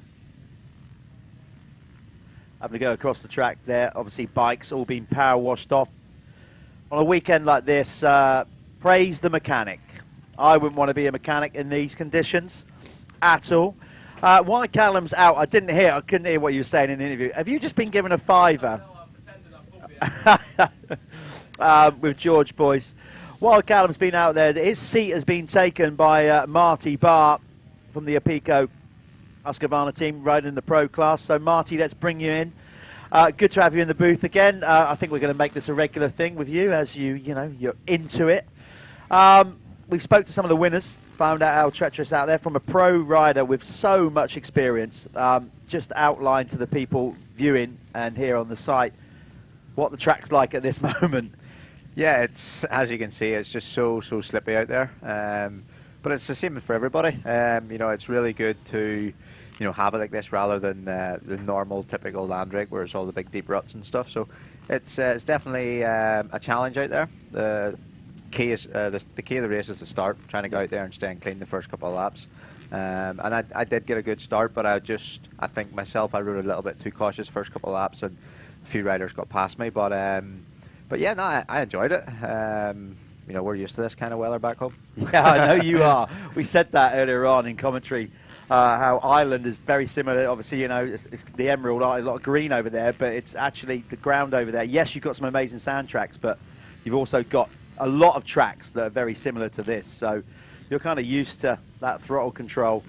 Do you think if it had been like a proper downpour, it's almost like we've had this constant drizzle. It's just turning the soil over enough, but it's actually made it even more slippery than if it just absolutely hammered down. Yeah, the way it's just going there, the constant mizzle, it's actually not riding too bad. It is pretty heavy, the dirt, once it starts sticking to the helmet and the goggles and stuff. You can kind of feel it on your neck and that, but I think if it was a complete downpour, the ruts we would have and stuff would just fill up with water and it would just be a complete nightmare. But yeah, it's definitely challenging, and for me there, I kind of work with my mapping a little bit, just to tame it down, so you try and not get as much wheel spin and stuff. And yeah, it's just one of them. Experience comes into play, and hopefully the race 2 I can get another good start and try and finish on a high. Absolutely, you've still got one more race to go, but looking ahead with the rest of the championship, we've got Lyng coming up next. Great, really, you kind of really showed your skills coming through as a young rider in sand, obviously Desert Martin, your hometown track and whatever. So Lyng's got to be a circuit that you're looking forward to. Yeah, definitely, I'm looking forward to Lyng. I love it there. Like here today, it's not one of my favourite tracks, but I've always had okay results at it. But yeah, the rest of the season, I'm really looking forward to it. I'm just taking it kind of step by step and building with each round as it comes along, and hopefully the next round as well, I'll be back up in there. I'm sure you will. Right, here we go. This is the start of the Works Sports Insurance MX1 Clubman class, all safely off the line, apart from one rider. Looks like he stalled it, fishtailing everywhere. This is going to be a good one. They always are. It looks like Ivan Kerr. Is that it? I think that's Ivan in the lead. Now, you'll know a bit about, I know Ivan lives, he's Irish, right? Yeah, you're Northern Ireland, but you'll know Ivan. Yeah, pretty well. He's riding really good. He's been down at my track over the winter doing a bit of practice and stuff. What's going on there? It's Clubman chaos. Yeah, but he's came on leaps and bounds there, and he's really good out of the gate. So it's good to see another guy from back home. Is he nearly topples over. Yeah, welcome to the commentator's curse, Marty. You're not going to get away with it that easy. Just rock in here and start calling it and have nobody crash on you. Yeah, but you can see how they're fighting for traction. I've said it before, you know, you guys, you know, over in Northern Ireland and Ireland, as a collective, unbelievable support for the Michelin MX Nationals. I know you've got like championships going on at home, but what, you know, why is it you think that so many Irish riders are making the trip to come over and ride the Michelin MX Nationals? I just think that. Oh, Ivan goes down. That's how bad it is. What happened there, Marty? Down that hill, it's real ruddy the whole way down. I nearly done that myself. There's here we go. That's his teammate. Caden's gone down as well, another guy from back home. So it's nearly a repeat of, I'm not sure of the year, Motocross the Nation. Team Ireland. 98. 98. But yeah, it's real treacherous down that hill, and he's just obviously leaned the wrong direction and it's cross-rut up and went down. But yeah, a lot of people from back home, I think they're just enjoying new tracks. You know, back home we've got quite a few tracks. Wow. This is turned into Erzberg Enduro down the hill for the Clubman. Okay, obviously we got riders sprawled all over the place. Wow, this is getting difficult now. You can see how difficult it is. Billy Saunders struggling to get up that hill. Yeah, it's.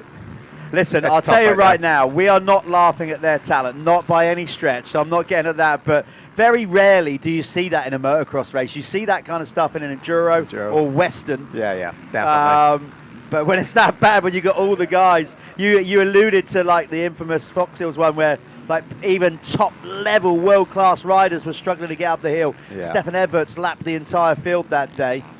I think there as well, just with it being downhill, a lot of guys have probably just come over the crest and just seen people last minute and panicked. So, but yeah, it was definitely a tough first lap there for a lot of people. Well, that's going to open it right up. Mitch Best, well, he won the last moto, so he's in a very good position. He's your Planet Moto first lap leader award. Goes to Mitch. Let's just refresh the results here and see where we're at with the riders that have crossed the line. So it's Mitch Best leading the way ahead of Grant Martin.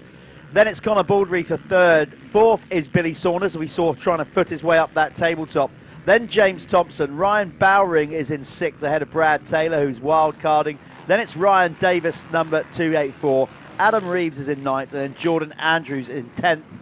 From 11th through to 20th is Ash Senior, Greg Kingston. Then it's Dean Rogers for 13th ahead of Ollie Kingston. Ivan Kerr picked himself up off his backside, sliding down that hill.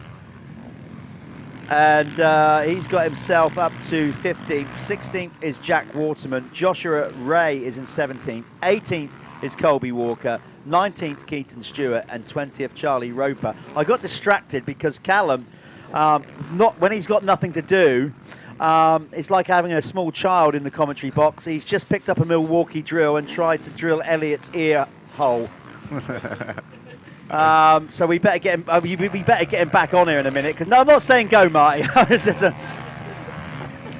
but that was a good bit of coverage for the Ivan Kerr and his teammate there.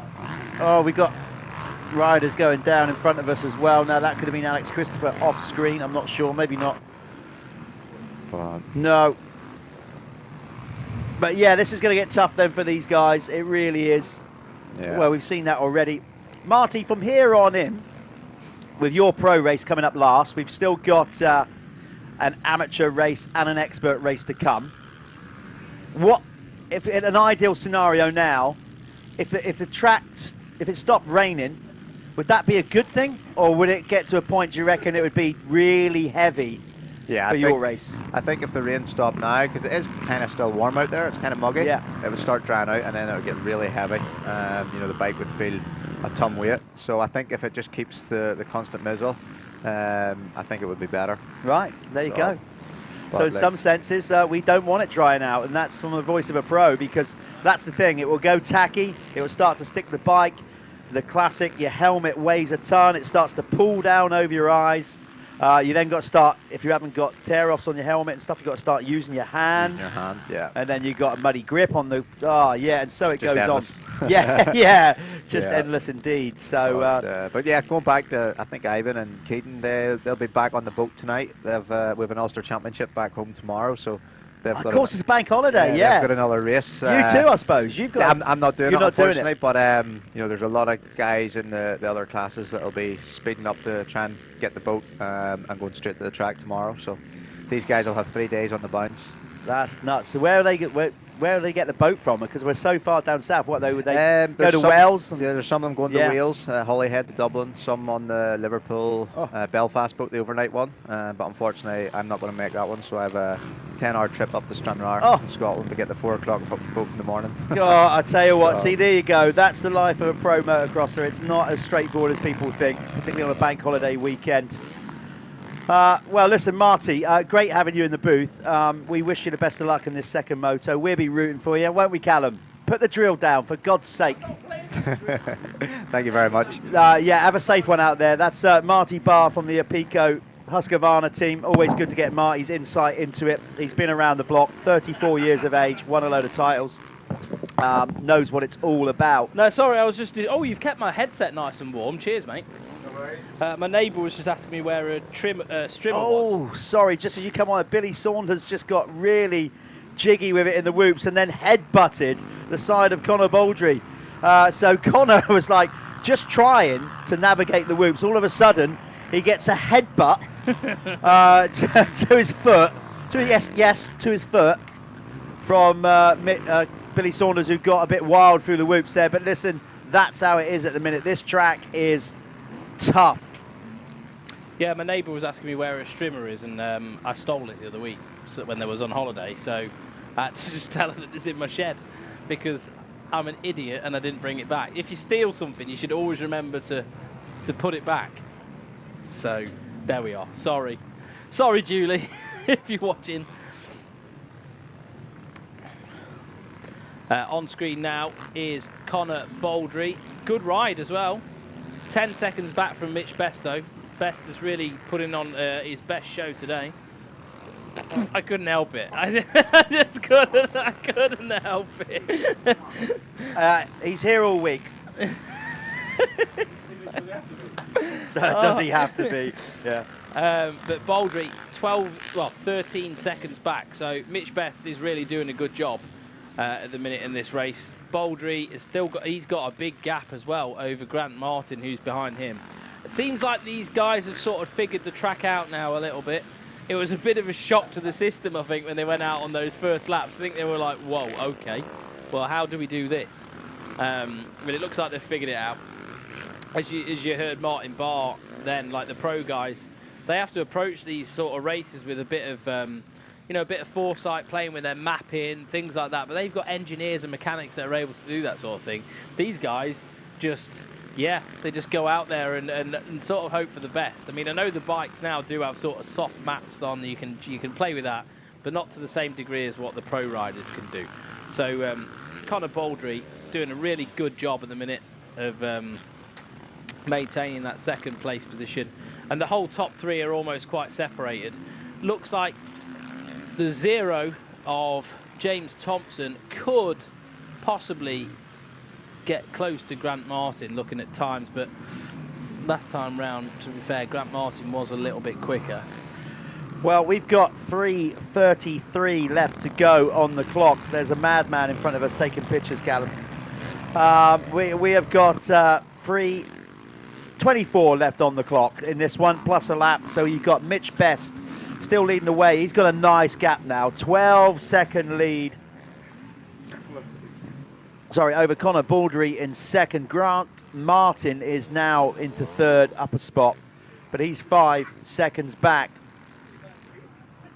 James Thompson, as he said, 0 in fourth. Then it's Billy Saunders after that. Quickly remounted after that crash in the whoops, still holding down fifth. Brian Bowring for sixth. Seventh is Brad Taylor. Then it's Greg Kingston, 2 wild card riders. By a wild card, what we mean is they're not basically signed up for the championship yet. They still score points, etc., but they're wild card in this round.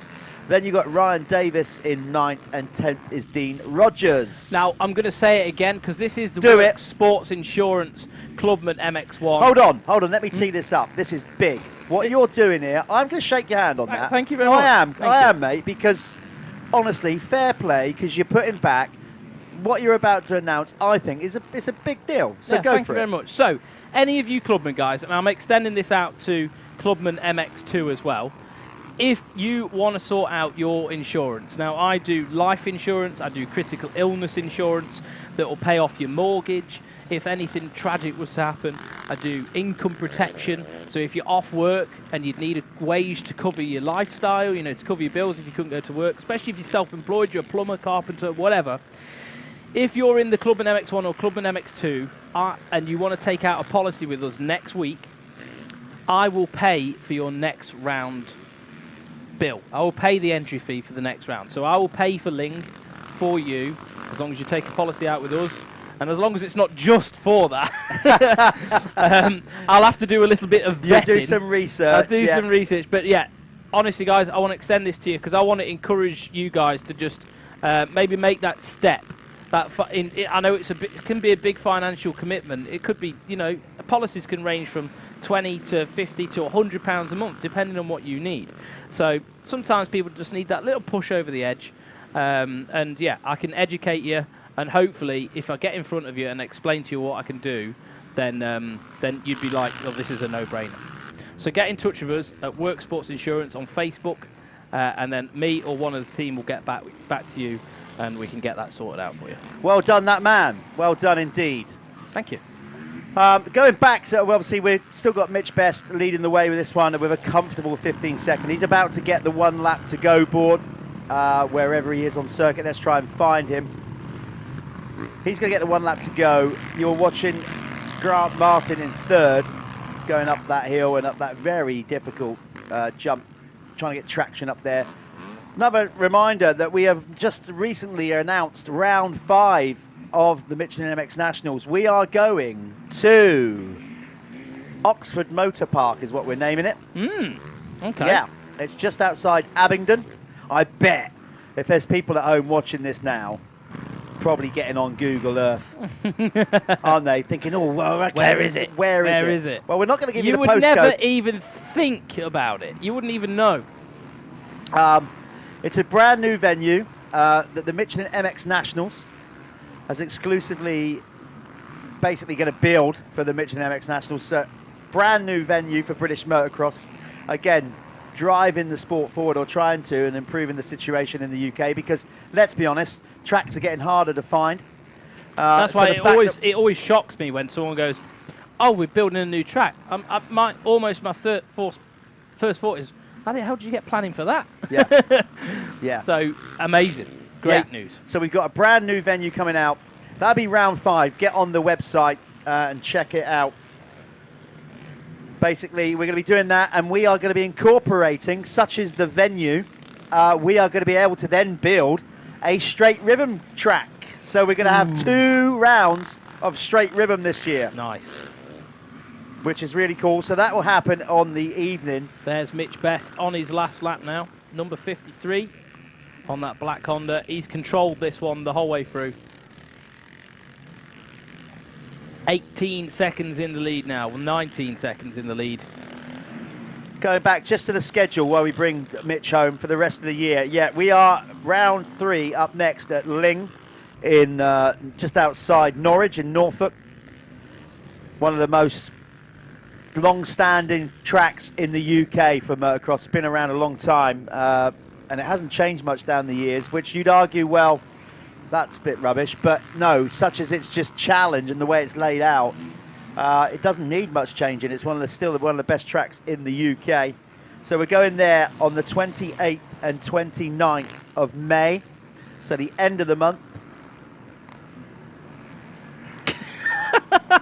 I love how you stopped. Sorry, yeah, I forgot. I was live gooning around doing videos instead. Yeah, I suddenly remembered I'm talking to a load of people here. Totally professional. Round 4, we are at Cusses Gorse, just outside Salisbury, north of Salisbury. That's where we'll be doing the first straight rhythm. And that's gone so well. The 2 or 3 times we've done it. Well, how many times have we done it now? 3? I think it's 3 times. Yeah, it's been there really was one good. of those times where I was forced to dress up in the Spider-Man outfit. I think Spidey needs to come back. Nope, definitely doesn't. Yeah, so we'll be doing that. Round 4. That's on the 25th and 26th of June. Round 5. There you go. We are at this new venue. And I'll be back for then. I get a break next time, don't I? Lyng, I'm not there. I'm in sunny California, mate. You are in sunny California. So we'll be announcing that. And I then, am working, though, so it's not all fun. No, not a bad place to go and work, though, No, is it? Round 1 of the Pro AMA Motocross Championship. Nah, well, you know, it's just a perk of the job, isn't it? Yep. Thanks, Eric Grondel. And then finally, round 6, we'll wrap up the championship at Hawkstone Park on the 3rd and 4th of September. So a lovely array of tracks, hard pack, sand, new dirt, fresh dirt we're even getting on this year. You don't get that very often, do you? No, you do not. Right, here comes Mitch Best, footing his way round, bringing it home. Massive gap, 18 seconds. He could knock it in neutral, but he doesn't. Nice he pops a little wheelie. Right. Your turn, mate. I'll go and chat to Mitch in this Work Sports Insurance. All the way from MX1. Australia. There you go. Let's go and catch up with him. Build him tough out there. Right, we'll throw this to an advert break. You will see Jeff having a word with Mitch Best in the winner's circle, and we'll be back very shortly.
Okay, here we are with the winner in the Work Sports Insurance MX1 Clubman class. We've been doing ridiculous puns all day, so I'm going to do another one. The Thunder from Down Under, Mitch Best. Mitch, are you sure you want to be, I mean, you're winning races, but what about this weather, eh? British weather. Yeah, 4 seasons in one day over here, but it's all part of it. It's all part of Moto, same track with everybody else, so really happy to come away with the win. 4 wins for the weekend, so can't ask anything better. How are you finding the championship? Obviously, you know, do you get circuits as hard pack as this back in Oz? Nothing like this. So when I moved over here, the motocross scene is unbelievable. I've been following this series the last 2 years in Australia, so I'm stoked to come over and be a part of it now. Oh, that's awesome. Oh, big up. So, yeah, and obviously we're now live streaming, so you're getting back home. So family watching it, at home. Yep. Have you had any shout-outs already? I mean, what's the time difference? So what? It's quite late, probably 12 o'clock at night now, but yeah, everyone's staying up and watching, so I'm stoked. That's awesome. Anybody you want to thank on this journey here to the UK? Just a huge thanks to blackphone.co.uk, 90 Decals, my mate Andy for coming out here. It's really been the icing on the cake. He's been doing all the prep for me. All I had to do was concentrate on the race. So Brilliant. Stoked. It's great to have you on this series, Mitch. Really is. Good luck for the remaining rounds. No worries, there you go. There's Mitch. Yeah, our Aussie racer. It's good that we're continental. We're global. Back to you, Callum.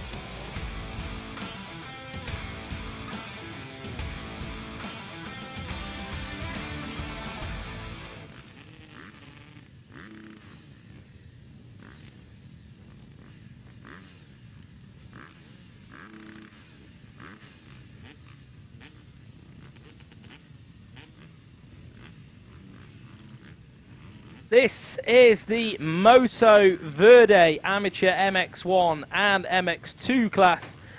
250s and 450s split into their own categories. We've seen we saw dominance from Harry Bradley yesterday.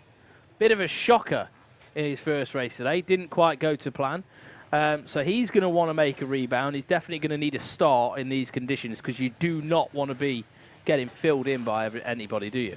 No, you do not. It makes a big difference. Starts, you know, they don't win the race. We know that. When but it's my like this, God, they make your race so much more enjoyable if you get a good start, particularly in these conditions. So, but of course, you still got to concentrate. These guys have got 16 minutes plus a lap. Doesn't sound long in these conditions. Like you are focusing so hard. Yeah, that's going to be. There's going to be 18 minutes of absolute pain and focus. It needs, you know, that's literally it. So good to see the old Cornish flags flying there. Phil and his team, proud Bit of Cornishman. old school, that. Yeah. There we are. The Fly Racing 5-second borders up. The gate will drop any minute. Good job. Oh, Lot of slipping and they sliding really out the are start. starting to spin up on that. Bradley grid now. did get that start that he wanted, but it looks like Dan Bruff. Bradley's still up the inside. Look at the foot in it round there. MX2 leader and MX1 leader out front early. Dan Bruff on a two-stroke, 250, but that does qualify him for the MX2 category. Few problems there. So Dan Bruff, another cracking start. Got the 99 there as well.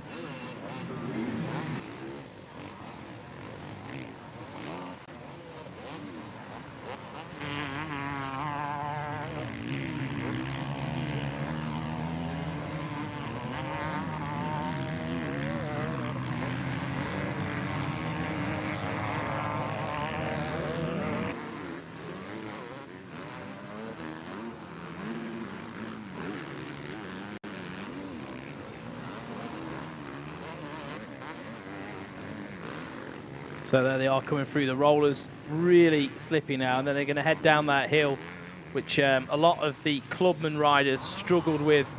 But these guys seem to be getting through there okay. It's very rutty though. Of course, we said super careful down there. Just that, you know, the level of riders just gone up from the last class. These are slightly better riders. That's the grading system that we have at the Michelin. Why did I say that? Spoke too soon there. It just goes to show how difficult the track is. Obviously, the pros will rattle on down there like there's not even a rut in sight. These are good riders. Yeah. You know, like, well, Dan Bruff, you know, probably getting close to 10 years ago was a pro. Yeah. And he retired for a long time, didn't ride for years, and he's back. And this is the perfect class for him at the minute. Absolutely. You know, like next year we'll probably see him in the experts. He'll get his way back up there. But this is perfect for him just to get his feet wet again. You can see he's not dominating. He's not destroying them. He got the first lap leader award. He That's did.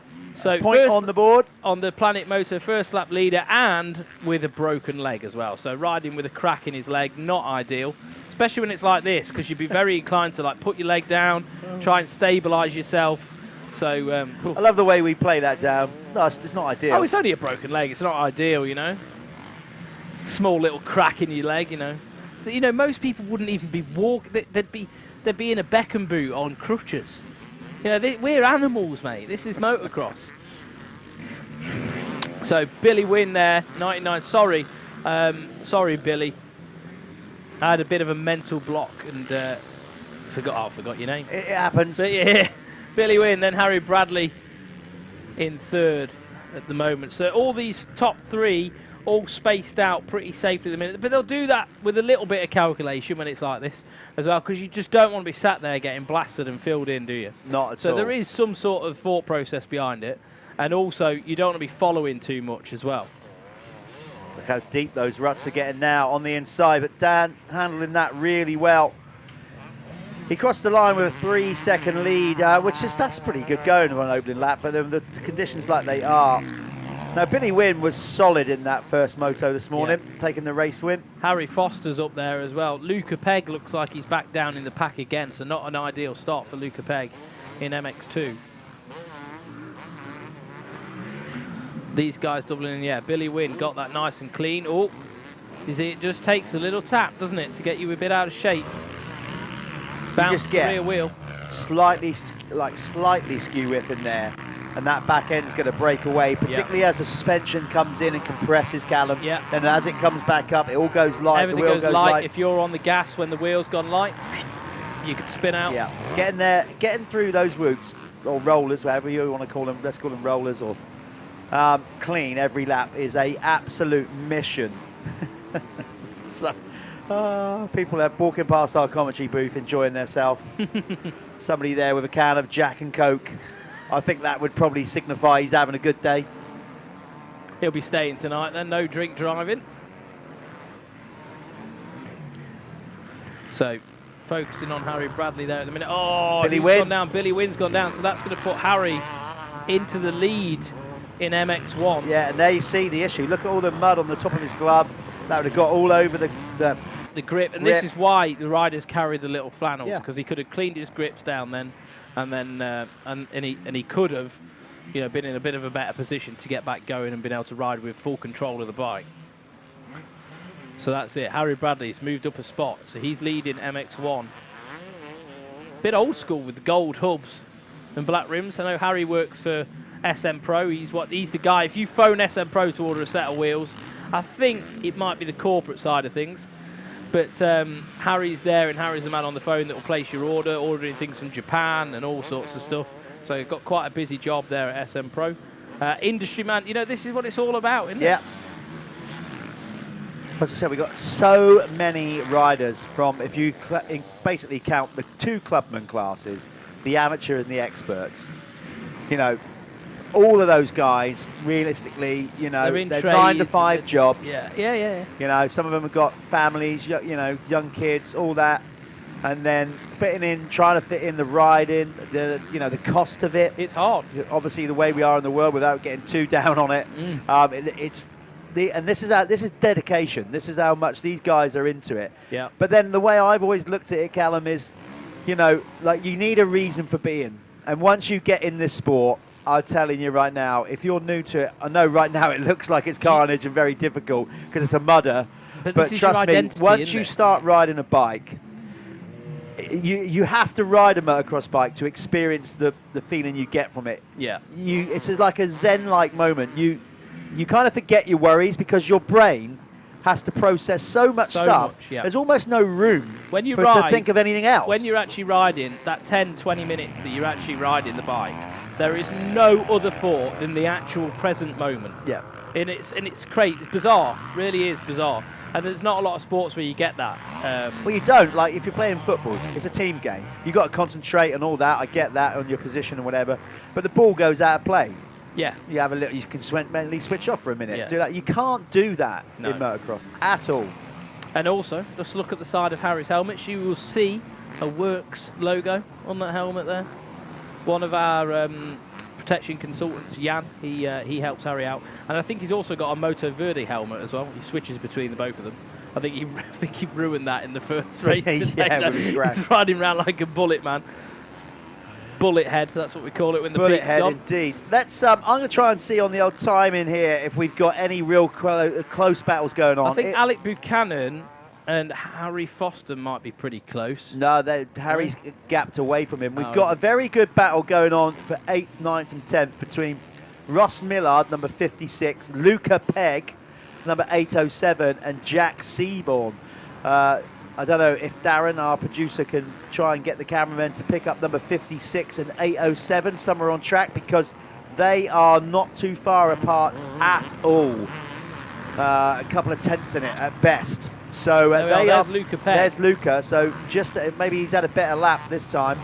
But the rider, he's got his goggles off them. That was our winner from round 1 at Fat Cat. He won all 4 races in the MX2. He destroyed it.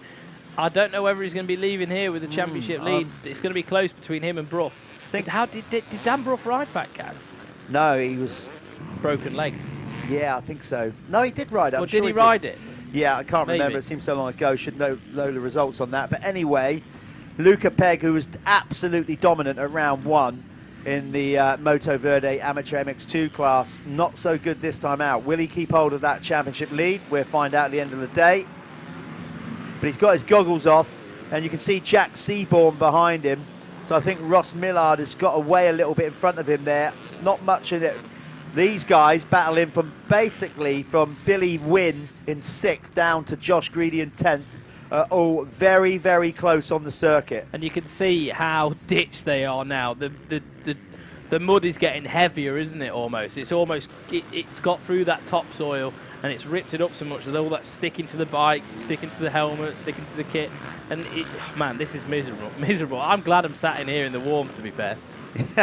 Well, I think it's finally stopped raining.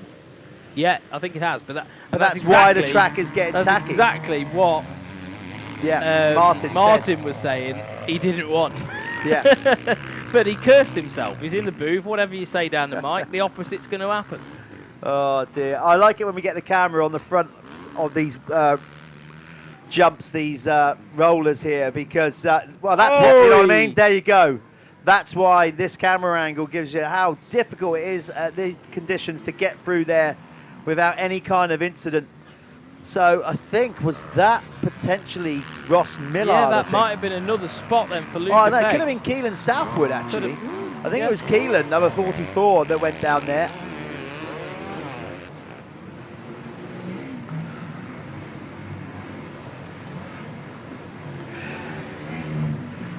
Yeah, no, so Keelan's, no, it wasn't Keelan then, so he's back there. Keelan was in camera view then.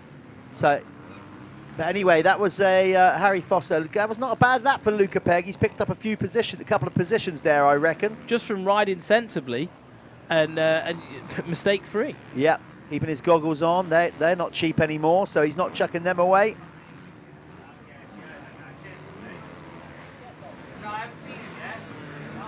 So, Luca, well, we'll have to see after the final race today what the championship points are, but hasn't kind of gone his way as it did at round 1.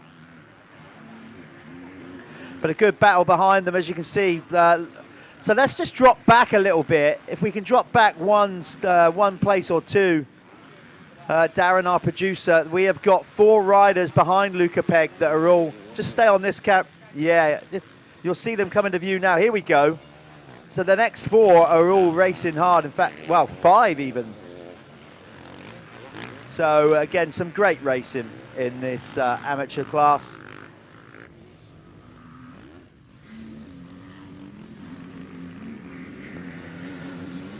So Luca Pegg had a very good lap there, very good, because he was back and he's moved up quite a few positions. He's gone up to 3rd now. Running order is Dan Bruff in the race, leading the race on the MX2 bike. Harry Bradley is leading the MX1 category. Luca Pegg is in 3rd in the race, now finds himself 2nd in the MX2 category.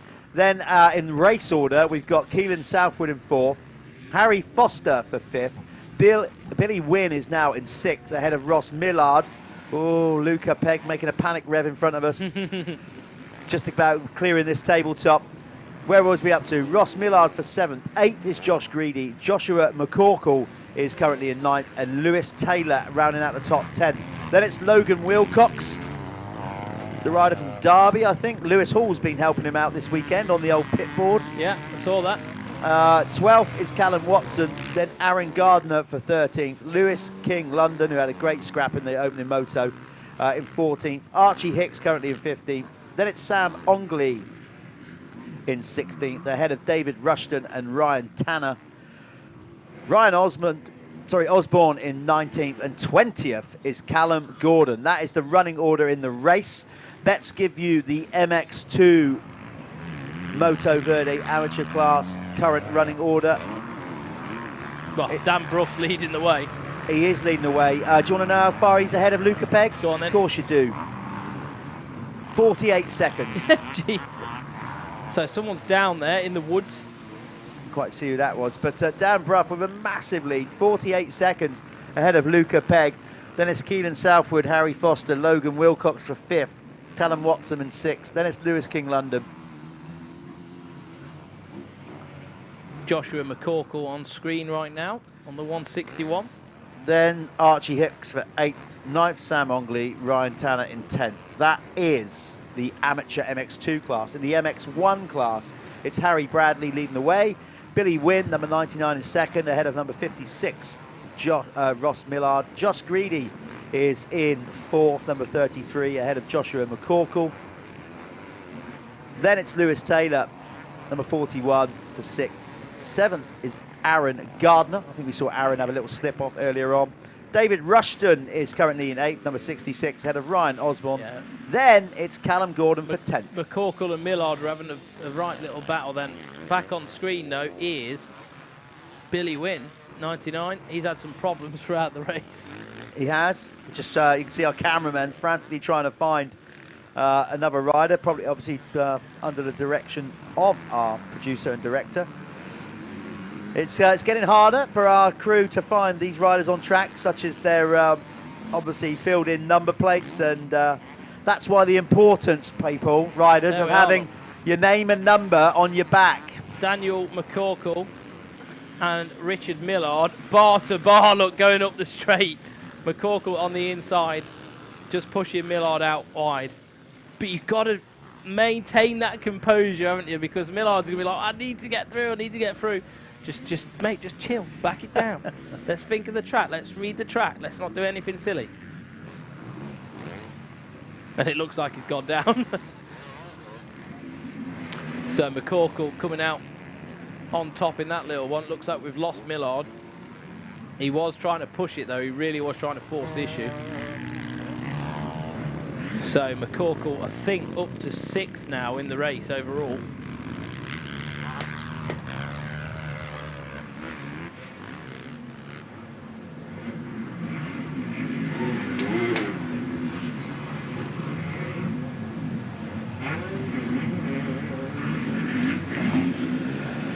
Yeah, McCorkle is currently in fourth,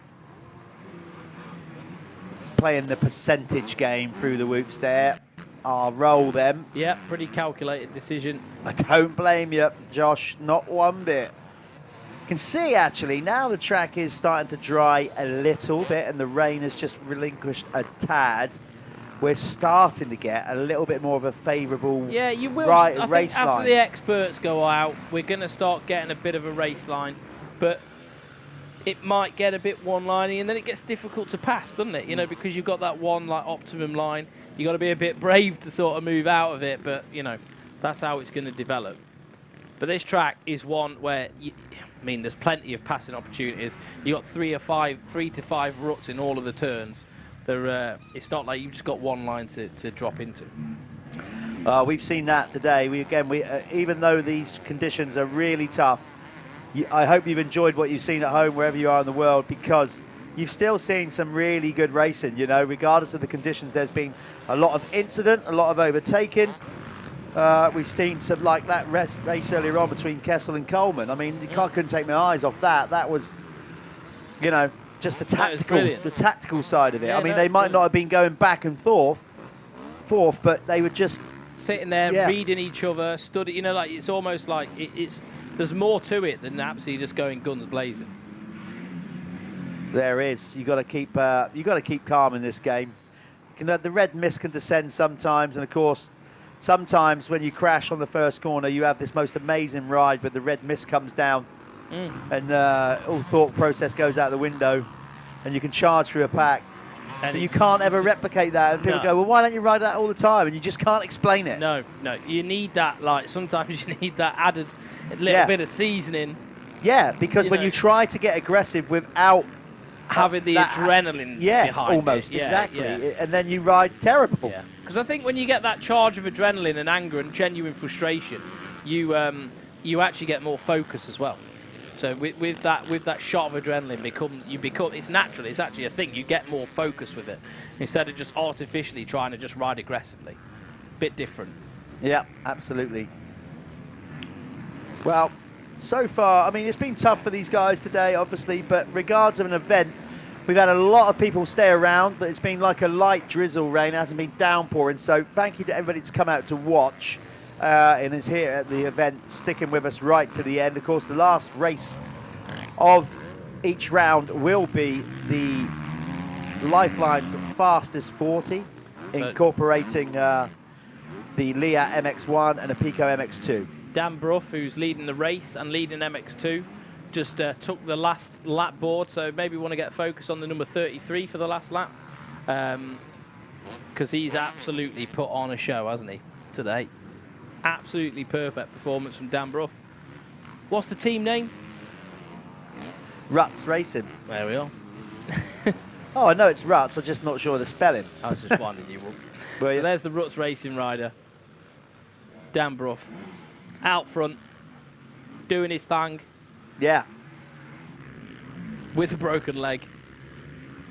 Amazing, really. I actually am mind blown. Did you ask him about it last time? Yeah, he didn't seem to be fazed by it. He was more worried about his arm pump. Fair enough. I mean, that's actually why he slowed up in that was first it? one. Yeah, he kind of hit the wall with that when we thought he might have dabbed his leg and, you know, and heard it some more, but no. Probably a bit better now, though, because the pace is going to be a little bit slower, isn't it? Like you can sort of... Oh, Dan. God, good save, Matey. Dan Brough.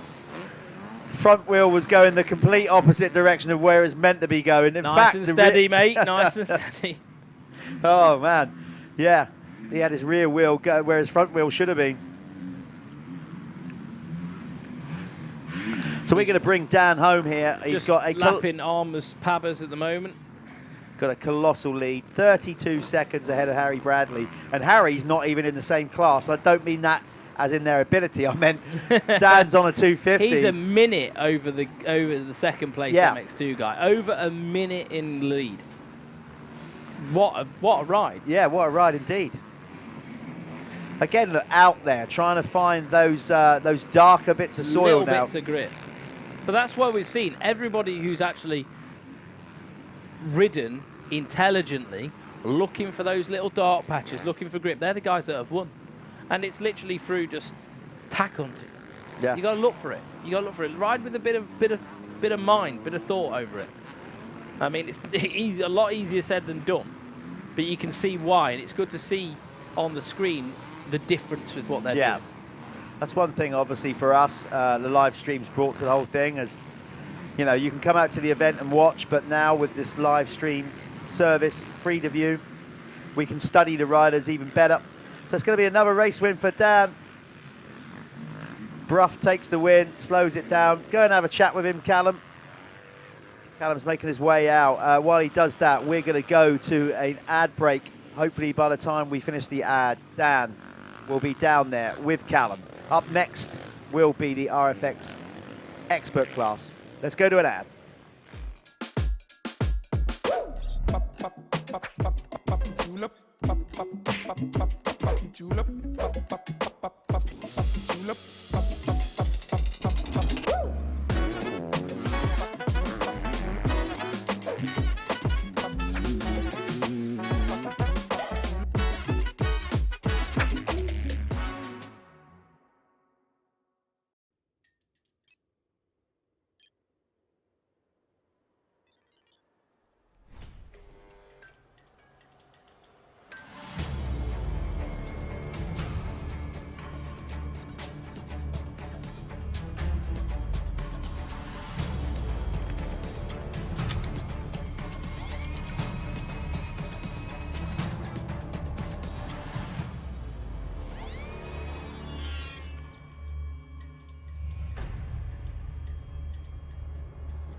Right, here we are with Harry Bradley. What we got? Scaffold by design, O'Neill, off-road world, Kawasaki rider. That's a nice little logo you got on your helmet there. How was that, mate? that was tough for you, wasn't it? That was, yeah, just battle of survival really. It was so slippy. There wasn't a dry line, a smooth line, a good line. It was just like hold on and. In the race before, I mean, we saw people like searching for. There was actually some grippy lines. I know people are still trying to do it now, but are those just gone away now? Is the track proper gone? Yeah, everything was blown out wider, and now that's just gone. So even the wide searching lines are just slippy. But yeah, I had a big crash in the first race. I had a really bad start. Didn't think I was as far forward as I was, so I was still like trying to attack, and bit me pretty big over the tabletop, so I don't know how I've ended up overall, but... Well, I don't know, we'll let you know. But, well, Harry needs to get off to the hospital now to get his arm sewn up. So good luck, mate. Is there anyone you want to thank before you get off? Yeah, I need to say a big thank you to Michael at K-Tech. He's always looked after my suspension, and he had a big crash himself last week. He's been in hospital, so I want to thank him for my suspension. Ben, all the boys at work, my dad, Off-Road World, definitely my girlfriend because she's a mint, so yeah. Well done, mate. Get yourself to hospital, and hopefully we'll see you next round. Yeah. Good luck.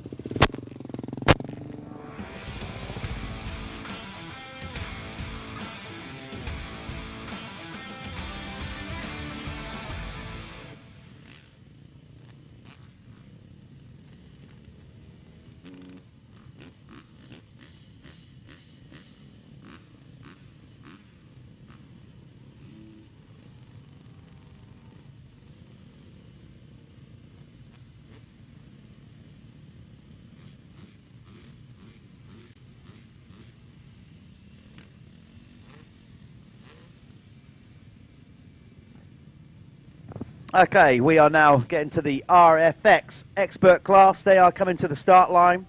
Again, if you're just tuning in, thanks for joining us. Get on to MXN-TV, like and subscribe. The more you view, the more you like, the more chance we have got of growing not only this series, the Michelin MX Nationals, but improving British motocross on a worldwide scale. Of course, we've got a lot of brands now supporting us. The guys at Seven, for example. They're out there in California. That's their HQ. Got Liat in South Africa. All these brands getting behind us. So let's get the numbers up. Get enjoying it. As I said, up next we have Lyng. Not this race, obviously, but the next race in the championship is at Lyng. First time I think we'll be live streaming from there, but a brilliant old school circuit, sandy at Cadders Hill. So we're looking forward to that. Then we're going to Cusses Gorse for a bit of not only motocross action, but straight rhythm on the Saturday evening, which we'll also be live streaming. Then we go to our new venue, Oxford Moto Park, which we'll be announcing way more about that soon. And we'll be doing a straight rhythm there as well, because we've got lighter summer evenings. And then we finish with Hawkstone Park in September. Right, let's get down to it. RFX expert, final moto of the weekend. Oh, getting a shimmy off the start line. It looks like Richard Bird on the Yamaha straight up through the middle. The Irishman, but round the outside, cutting it loose. Looks like Jaden Ashwell. I can tell it's him because his legs are about up to my ear holes.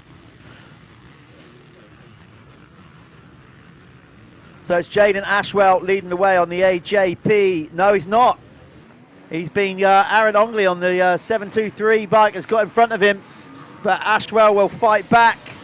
He's got the inside. No, Ongley then jumping into the lead. Right, who's going to be the Planet Moto first lap leader? Charlie Putnam sliding it down the inside. I think Charlie went into that thinking, right, I'm either going to use the berm to stop here, or maybe there might be a rider that I can lean on to help me out. But anyway, that was a power move. He went up about 2 spots there, up to third. So Putnam on the Ongley goes off track. Now Ashwell's in the lead. Somebody decide who's going to lead this lap, please. We'll see who's at the front when they cross the line for the Planet Moto first lap leader. Putnam really wants it. He's had a great first half a lap here. Oh, look how shiny it is up there. He's going to make the move, is he? Is he going to dive it in there? Oh, he's rubbing him. Not quite. Got to be careful he doesn't land on him here. He wants to get in front. He wants to have that clear vision ahead of Ashwell. Jaden's doing a good job at the minute holding him off. And Putt is not afraid to get aggressive, is he? But it's just a couple corners to go, and it looks like Ashwell will take the Planet Moto first lap leader points here if he can get around this next corner. Putnam's going for it though. He's going for it. He's on the inside. Oh, I saw him. Didn't quite make it there. It's going to be Jaden Ashwell just about taking the Planet Moto first lap leader point there. Then I think it's just going to be who can stay on and maintain Putnam this. up the inside. Let's be having you for this. Hopefully they stick at it the entire race, these two. What a brilliant opening lap of RFX Expert action. Loving that. Jaden now just needs to remain composed, pick some smart lines, and do everything he can to just keep on the back wheel of the 91 of Putnam. Jaden got a good run up the hill there. Tried on the outside, dives back on the inside, and up the inside of Putnam. Jaden Ashwell back into the lead. Oh, Putnam goes down. Charlie Putnam laid it down. That's going to be perfect for Jaden Ashwell. The 211 is going to make hay while the sun shines, or maybe not. Well, maybe not. That's like fun. Well, fair to say that was a rock and roll first lap. That was brilliant. Right, are we done now? Yeah, again. Somebody put the flag out. Let's call it. I don't think we can take much more. Glenn That's Phillips brilliant. there on screen. 40-odd years old, still riding at the sharp end. Oh, he's still got to turn his paces, old Glenn up. I tell you what, he'll get some traction round here, that boy, won't he? Look at that. Glenn was no problem for traction. Oh, he knows how to ride the wet stuff as well. Living in South Wales, down there in the valleys, he's had enough wet riding in his time. Glenn, a former schoolboy champion and top pro rider. Fourth at the minute. Glenn Phillips having a right blinder. A few guys just finding their way past him, though. Yeah, he's out there. He's not going to be... Glenn's got nothing to prove. He's had a great career, you know, but he still wants to keep racing, so he's been there, done it. That's the 433 of Jack Lindsay on the Apico factory racing Husqvarna, just being passed by Ongley. Wow. Whoa! Ongley woke up on the right side of the bed this morning. He definitely had his Rice Krispies. This is a brilliant race so far. Do you know what? I'm loving the fact that actually it seems like, I don't know why, but these lot for their last race have just gone caution to the wind. All that trying to ride smooth nonsense, I'm having it. The track might be coming round a bit now. Yeah, maybe. It may be coming round a little bit. I mean, I know it's still mud, it's still very tacky, isn't it? But when I was out there then, it's definitely raining a lot less. It's still spitting. It's spitting. Yeah. You know, get inside, it's spitting. But it is coming round by the looks of things because they're able to ride a lot more aggressively. Jack Lindsay just jumping round and then Ongley up the inside. Yeah. Not going to let him get away with that one. Classic block pass, loving it. These two are having a proper humdinger. They are. Love it. Flat out. It's good to see. Yeah, this is like what they've done is they've had a little spar up, and one of them has accidentally landed a good punch. That's it. And now they've gone right. In that case, then you're having it. So Ongley on the 722 machine, followed by the Apico factory racing Husqvarna bike. With the pilot Jack Lindsay at the minute, both scrapping it out, and just behind them we've got the 35 of Jordan McCoo, and he's not too far out the picture, so he's there as well. And then Glenn Phillips is still up there. Yeah, so the running order from the top, just in the race, not by class, it's Jaden Ashwell, Aaron Ongley, Jack Lindsay, Glenn Phillips, then it's Jordan McCaw, Charlie Putnam now to 6th, Sean Southgate in 7th, and then it's Louis Kessel, local hero. Richard Bird is in 9th, 10th is Luke Mellows, then it's Ben Clark, number 277, ahead of James Dodd, then Josh Coleman. So these guys are quite a way down compared with the first race. Sonny Thompson in 14th, 15th is Ben Clayton, Kieran York for 16th, then it's Jimmy Marsden, number 719 in 17th, ahead of Harvey James. Then Ross Kersey and Ollie Beamish in 20th. Doing it by class. Let's do the MX2 first. It's Aaron Ongley fighting for every inch of the track and to take the race win. He's actually right on the back. He is of going Jaden some. Ashwell. Jaden Ashwell using his legs like skis coming down that hill. Ongley's coming. This is a great, I'll tell you what a brilliant last expert race we're having. This is Aaron Ongley leading the MX2 category ahead of Jack Lindsay, then Louis Kessel, then Ongley Ben Clark. Literally riding on the bank to find grip then. Then Josh Coleman, Kieran York is in 6th, 7th Jimmy Marsden, and Harvey James in 8th.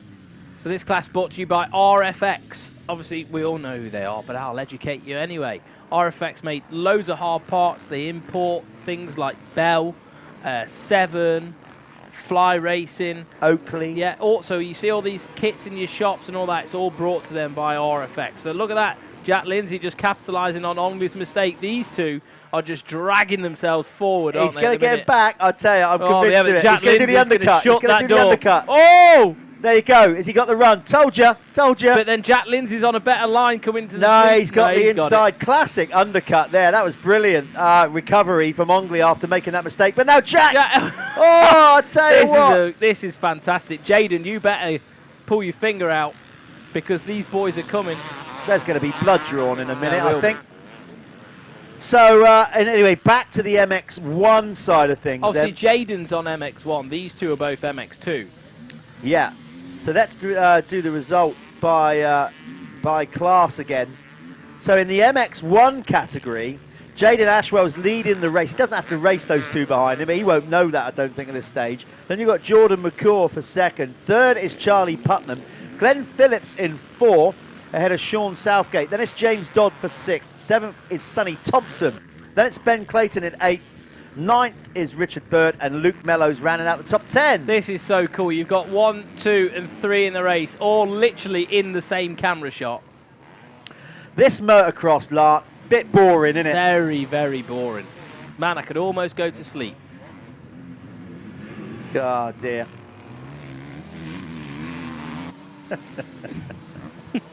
I wish I could repeat what Callum just said off air. I really do, but we won't.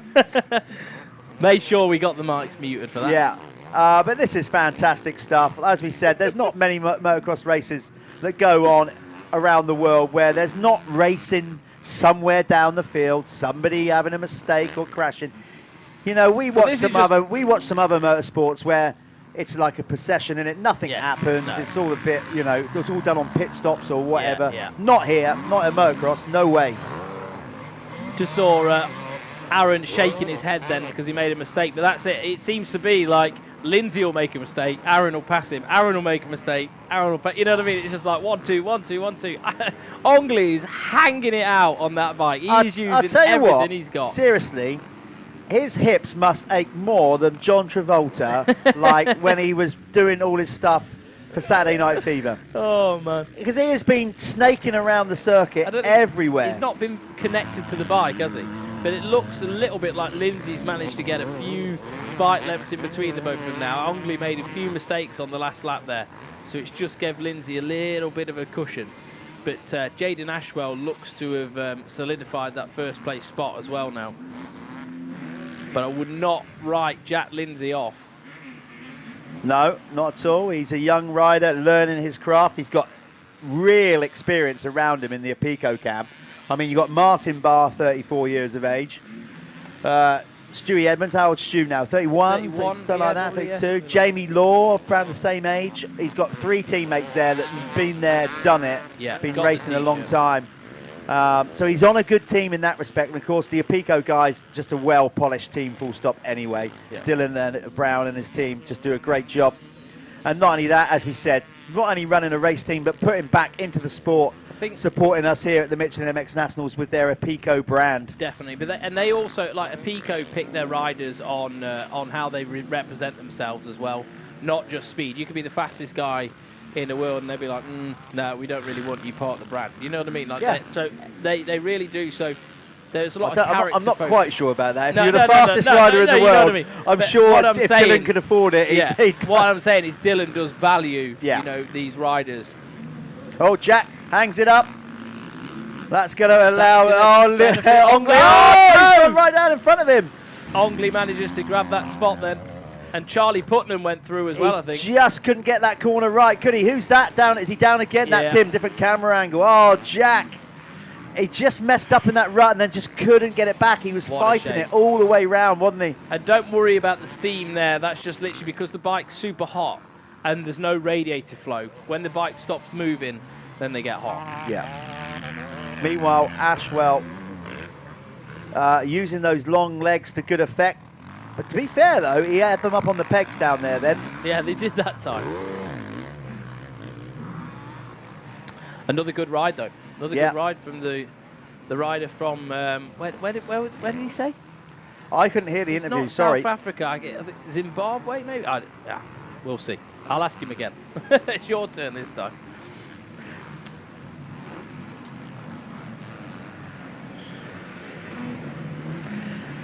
Nicely dropping into that rut. He's weathered the storm. Not that he needed to race Lindsay in Ongley, to be fair. But he's definitely stepped up a nice little look over his shoulder. Just again, processing everything on that AJP gas.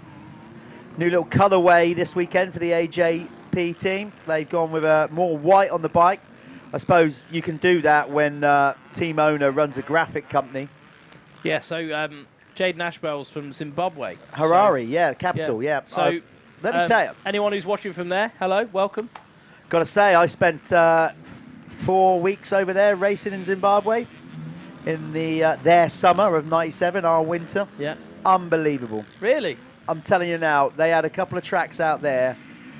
Look, we're better than GP tracks. It's strange how good. Why did GPs not go to South Africa? It's always been, not South Africa. That's not South Africa. That's Africa, isn't it? Yeah. Zimbabwe? So honestly, just some brilliant tracks out there in Zimbabwe.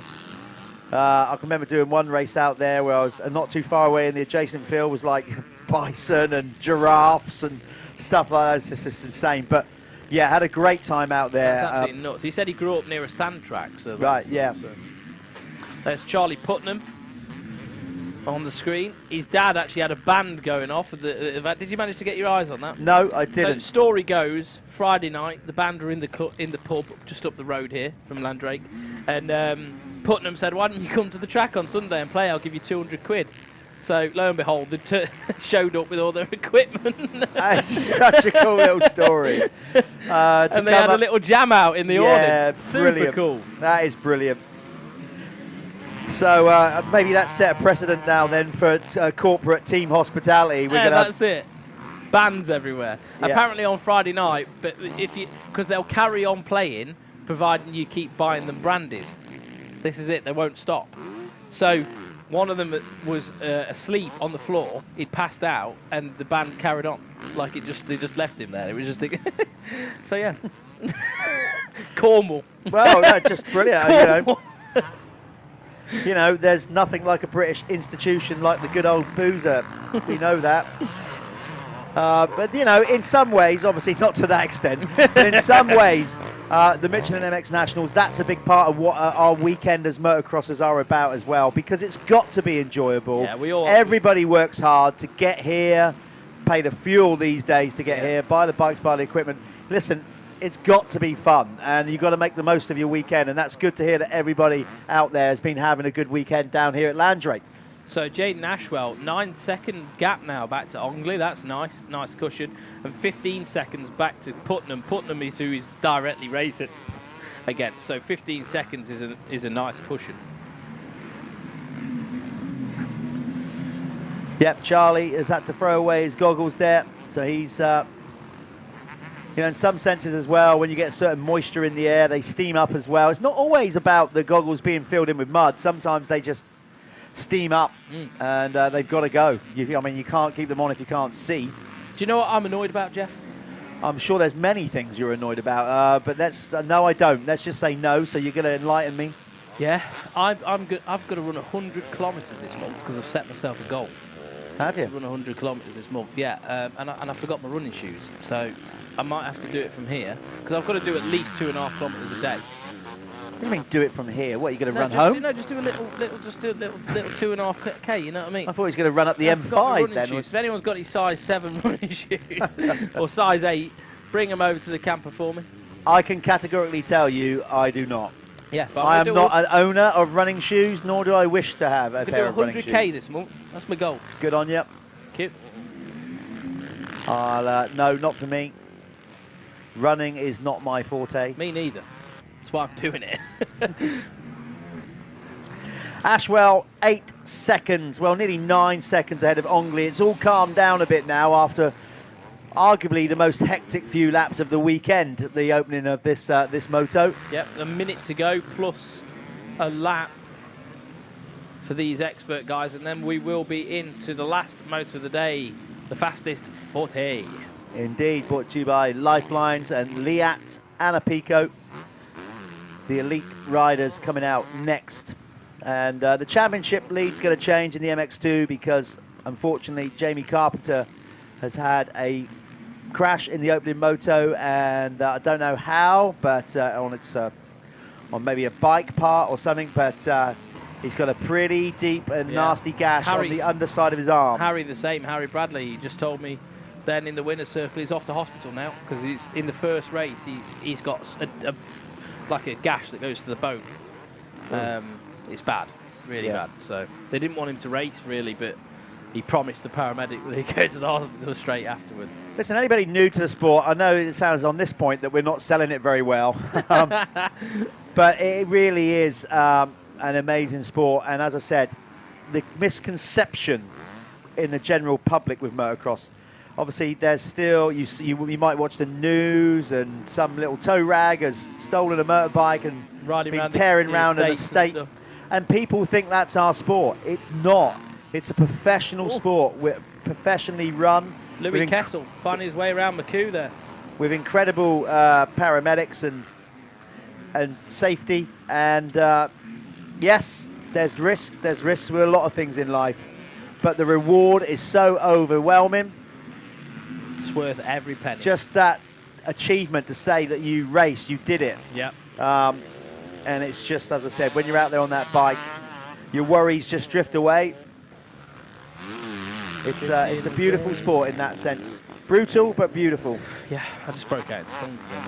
Can't help myself. Can't help myself, Jeff. Who are we looking at? We're looking at Jordan McHugh on the 35. Good ride. Only 19 seconds back from the leader, so top 5 actually not too that far spread apart. It's just Jaden Ashwell's got that 10-second cushion over Charlie Putnam now. So the 91, 10 seconds back. So if everything goes right for the 2:11, we should see Jaden Ashwell cross the line. Yeah, taking his second win of the weekend. Yeah. Just trying to do. Sometimes confidence can do wonders for somebody, can't it?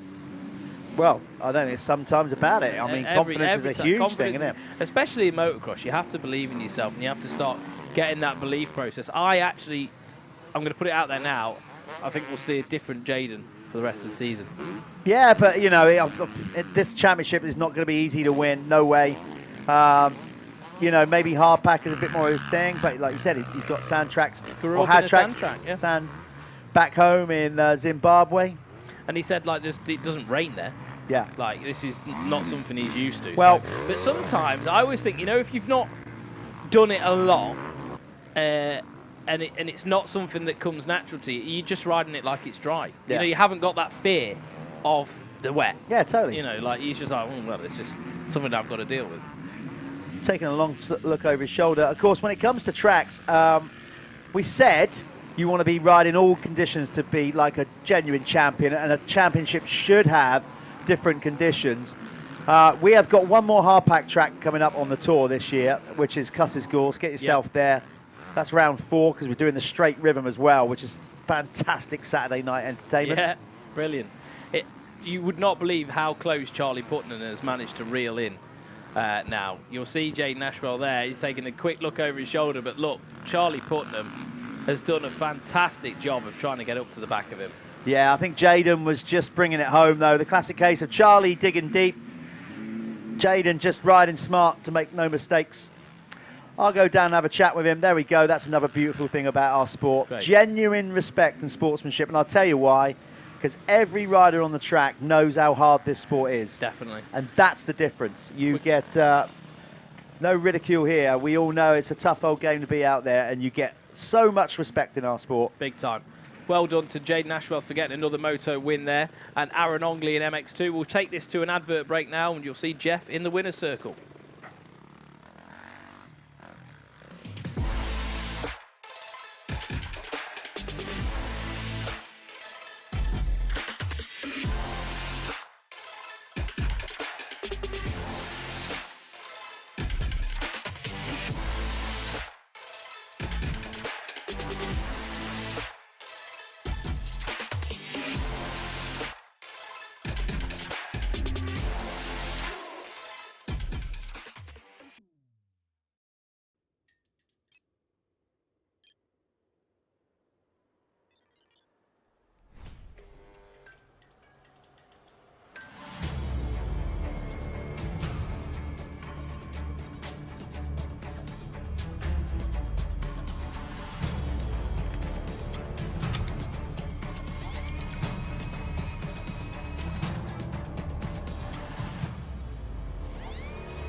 Okay, we're here with the RFX Expert MX1 winner, sand specialist, apparently. Jaden Ashwell, have you ever ridden anything like that? We know that you like sand, but you don't get many conditions like that in Zimbabwe, do you? No, not at all. Like, that was scary. Just up the takeoffs, everything. You're trying to just run such a high gear, and I think it was a little bit dangerous, to be honest. I crashed once, but managed to win. I don't know how, but I got out there. I think the other guys also had a lot of problems out there. So, I mean, you never ridden anything like that, so did you come up with a different approach altogether with your race foot? Did you just literally go, I'm not going to try and go fast, I'm just going to keep it on the island?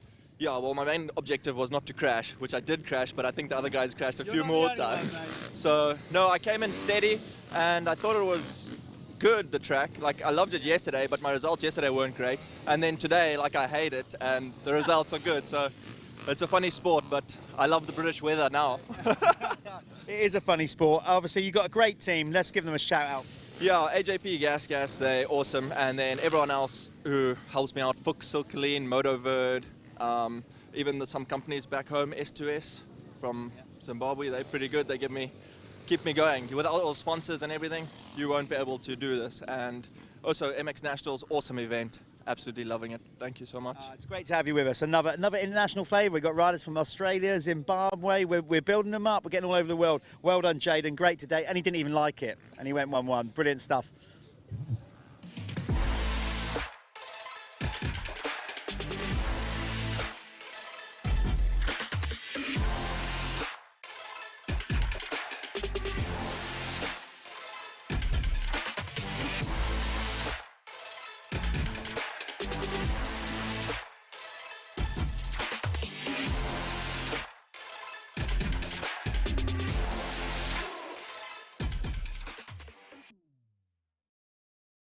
The winner's circle straight back with the RFX MX2 winner, Aaron Ongley. Aaron, tell me, your hips have got to be hurting because you're like, if you put moves like that on the dance floor, you'd be scoring with the girls.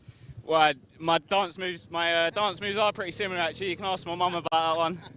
Act up a bit on the dance floor as well, but yeah, I got away with it. I hung it out a bit for the first few laps, try and get a bit of a gap, and I can admit I was a bit lucky to stay on in some places, but I got away with it, and then I could chill a little bit at the end. Mate, you say got away with it. It made it such a good race, you know, so you literally did sort of throw caution to the wind on that one. You want trying to ride smooth, you're just thinking, I'm rolling the dice. Yeah, I didn't really get the results I wanted in the other 3 races, so I was just hanging it out. Not driven all this way for 8th places, so yeah, and got lucky with staying on, obviously, but I take a win any day. Absolutely, and you've got a tight team. It's like a kind of family thing going on. Tell us more about the team. Yeah, it's my brother, 723. He's just getting a fan ticket coming on board, so I'm just setting up a fan ticket to go over to that soon. But yeah, my brother, he helps me out and got it done. Fair play. Well, look, mate, it's a good way to end the day. Look, all smiles. Another rider with clean teeth. They must all ride with their mouth shut. Good work, Aaron Ongley, winner of the MX2 expert class.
Right then, here we go. This is the final moto of the day. The Lifelines Fastest 40, incorporating the Leah MX1 class and the Apico MX2. The rain is sweeping back in. It's kind of on, off, bit, on. We're reading the track very difficult. You can see them coming to the line, but these guys are the best of the best in the UK. Do you know who I saw out there in the sighting lap? No. Alfie Smith. Oh, yeah. Yeah. Yeah, 17. Yeah. Alfie Smith used to be a GP rider. Sorry, I forgot to say that. He finished his career, I think, on Aprilia. He did ride for Aprilia, yeah. He He might have done another year after that, but he definitely rode Aprilia. Yeah, he rode for the Aprilia factory team back in the days. So, yeah, a lot of experience. But, yeah, the 17, the track builder that we were talking about, he's going to be building the track in Oxfordshire. Oxfordshire. He's actually lining up. And who you can see there, we've got Grimshaw, Carlton Husband. Yeah, so this is going to be good. Grimshaw, he'd love to go 1-1 here. Tim Chambers is currently not with us, the team manager. He is his daughter's wedding this weekend. So effectively, it's a more costly weekend for Tim than bringing the team here, I'm sure. But Tim loves his motocross, and he went away from it for a while, and it's so good to have him back and making such an effort with his team. It's a massive team. Yeah. He does a lot for those guys. I know he puts a lot of effort in. But there's Gilbert. No one's lined up next to Gilbert there. Quite interesting. We've got, someone going to slot in. We've got the 162 with Stuart Edmonds parked up there. See him spinning his tyre, getting all the dirt out. There's Adam Collins, number 48 on the Motocycle KTM. And you'll notice the front end of the bikes are cranked down. Now that's for the start. So what that does, these mesh grids give you a lot of grip, an awful lot of grip. And the guys have had to change where the starting buttons used to be. Like they used to be a lot higher. Now they can get these bikes cranked real far down because they're able to put a lot of power to the back wheel. John Adamson coming in. He's won a championship before, of course, with us in the 250 category. Moved up to the 450s this year on the Acer United Gas Lee Tolan's team, doing a great job. Look at how heavy the front tyre. I know. Look at Adamson's tyre. Where's he been to get that? Just round the track, I suppose. They've had a sighting lap, of course. Some of them would have chose maybe not to go out there. I think they all did, though. I didn't see anybody skip it. No, did you? No. I think most of them went out. But that front wheel looks heavy. Does indeed. There's all of these guys obviously fully supported, so new fresh kit for them, a brand new clean bike, not a brand new bike, but the mechanics would have worked overtime. Yeah. Talking of mechanics, one of them's walking in front of us.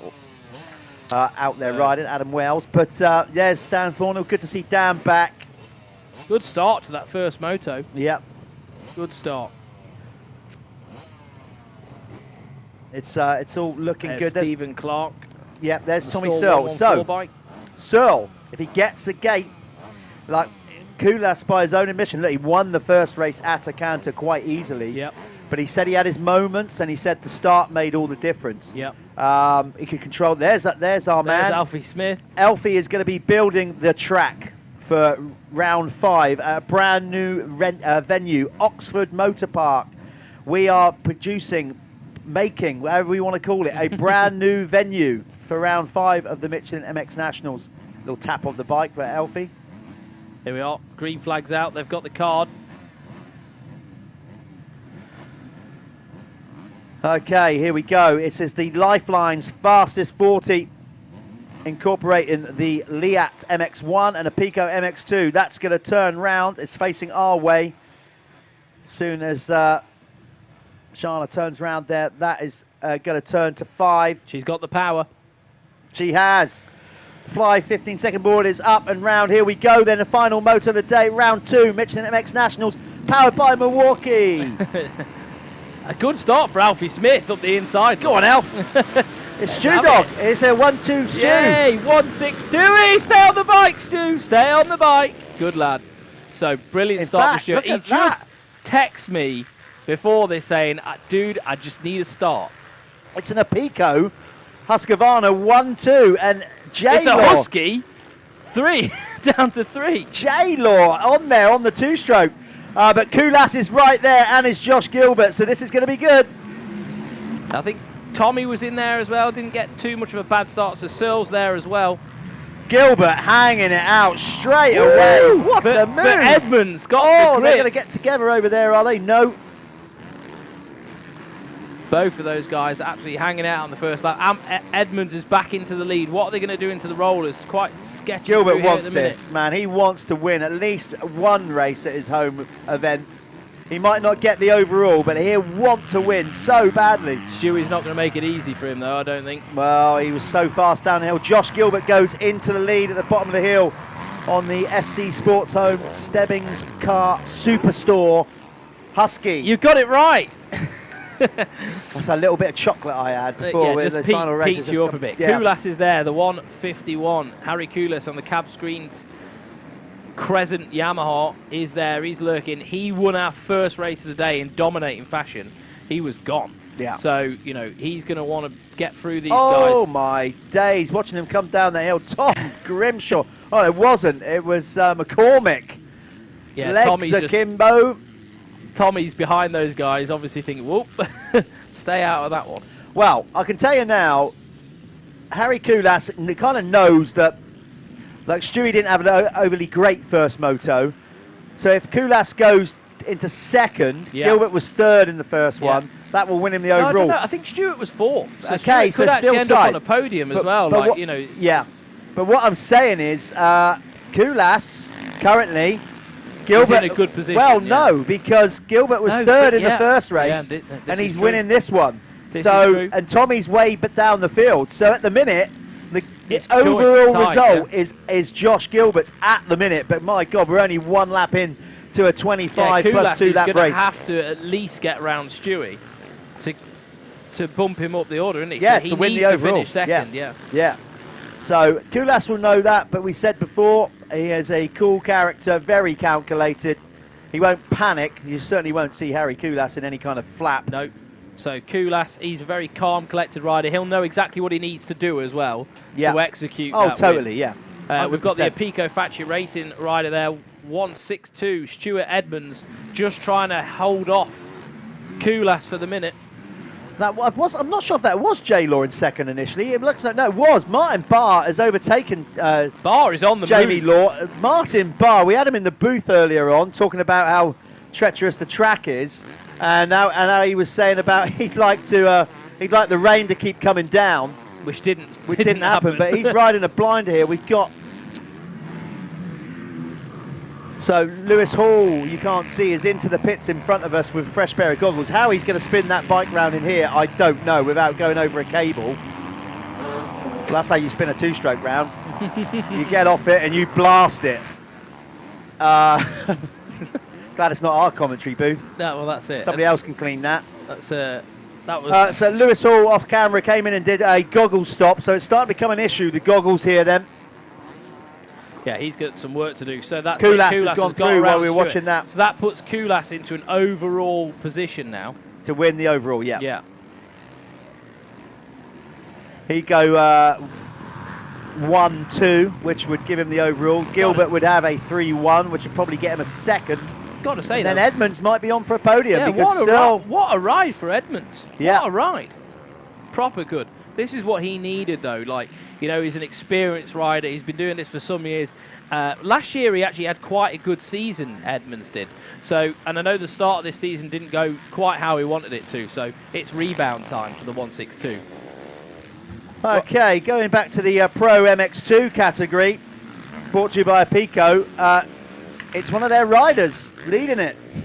Jamie Law leading the Apico MX2 category on that two-stroke, ahead of Florent Mio on the SC Sports Homes Stebbins Car Superstore Husqvarna in second. Then it's Tom Grimshaw in third. Now Tom won the first moto. If he can move up to a second, I think that will definitely seal the deal on the overall. You got Jay Hagen fourth on the Crendon Fast Track Hitachi Honda. There's the two MX2 guys. So Law just fending off Mayo at the minute. Mio. Still thinking about that mayonnaise sandwich. I am. So Florin's going to be working hard on the back of Jamie Law. Jamie Law's got many years of experience, so he's a northerner. He's ridden in the wet. Yeah, Jamie from up there in Cumbria. just above the Lake District up around there. So they're probably used to a fair bit of rain up there. He's using that two-stroke really well at the minute. Really good. And it's quite, do you know what? The two-stroke, when it does get heavy, when the track starts getting heavy, sticking to the bike, the two-stroke comes into its own, doesn't it? It does. That switchback there between... Oh! Bike skills extraordinaire from Jamie Law to save that one. There was some serious throttle control there going was. on. I tell you, and that was bike skills, because that was getting away from him, and he just rolled the throttle off at the right time. Definitely. But Mio's gone through, though. So we got a change at the top of MX2. Florent Mio has now gone into the lead, the French rider. That SC Sports Home Stebbing Car Superstore bike is working pretty good at the minute in these wet conditions. Also is Josh Gilberts, who's leading the way 6 seconds over Harry Kullas right now. So both of their guys on the top step at the moment, they're going to be super happy with that. They are indeed. Going back to the MX1 category, so it's Gilbert ahead of Kullas, then Stuart Edmonds. That's your top three in the in the race, but also Anne in the MX1 category, brought to you by Liat. Then it's Martin Barr on the second of the Apico Husqvarnas. Glenn McCormick currently sits in fifth on the Chambers Husqvarna. Tommy Searle on the Crendon Fast Track Hitachi Honda down in fifth now. Sorry, he's gone past McCormick.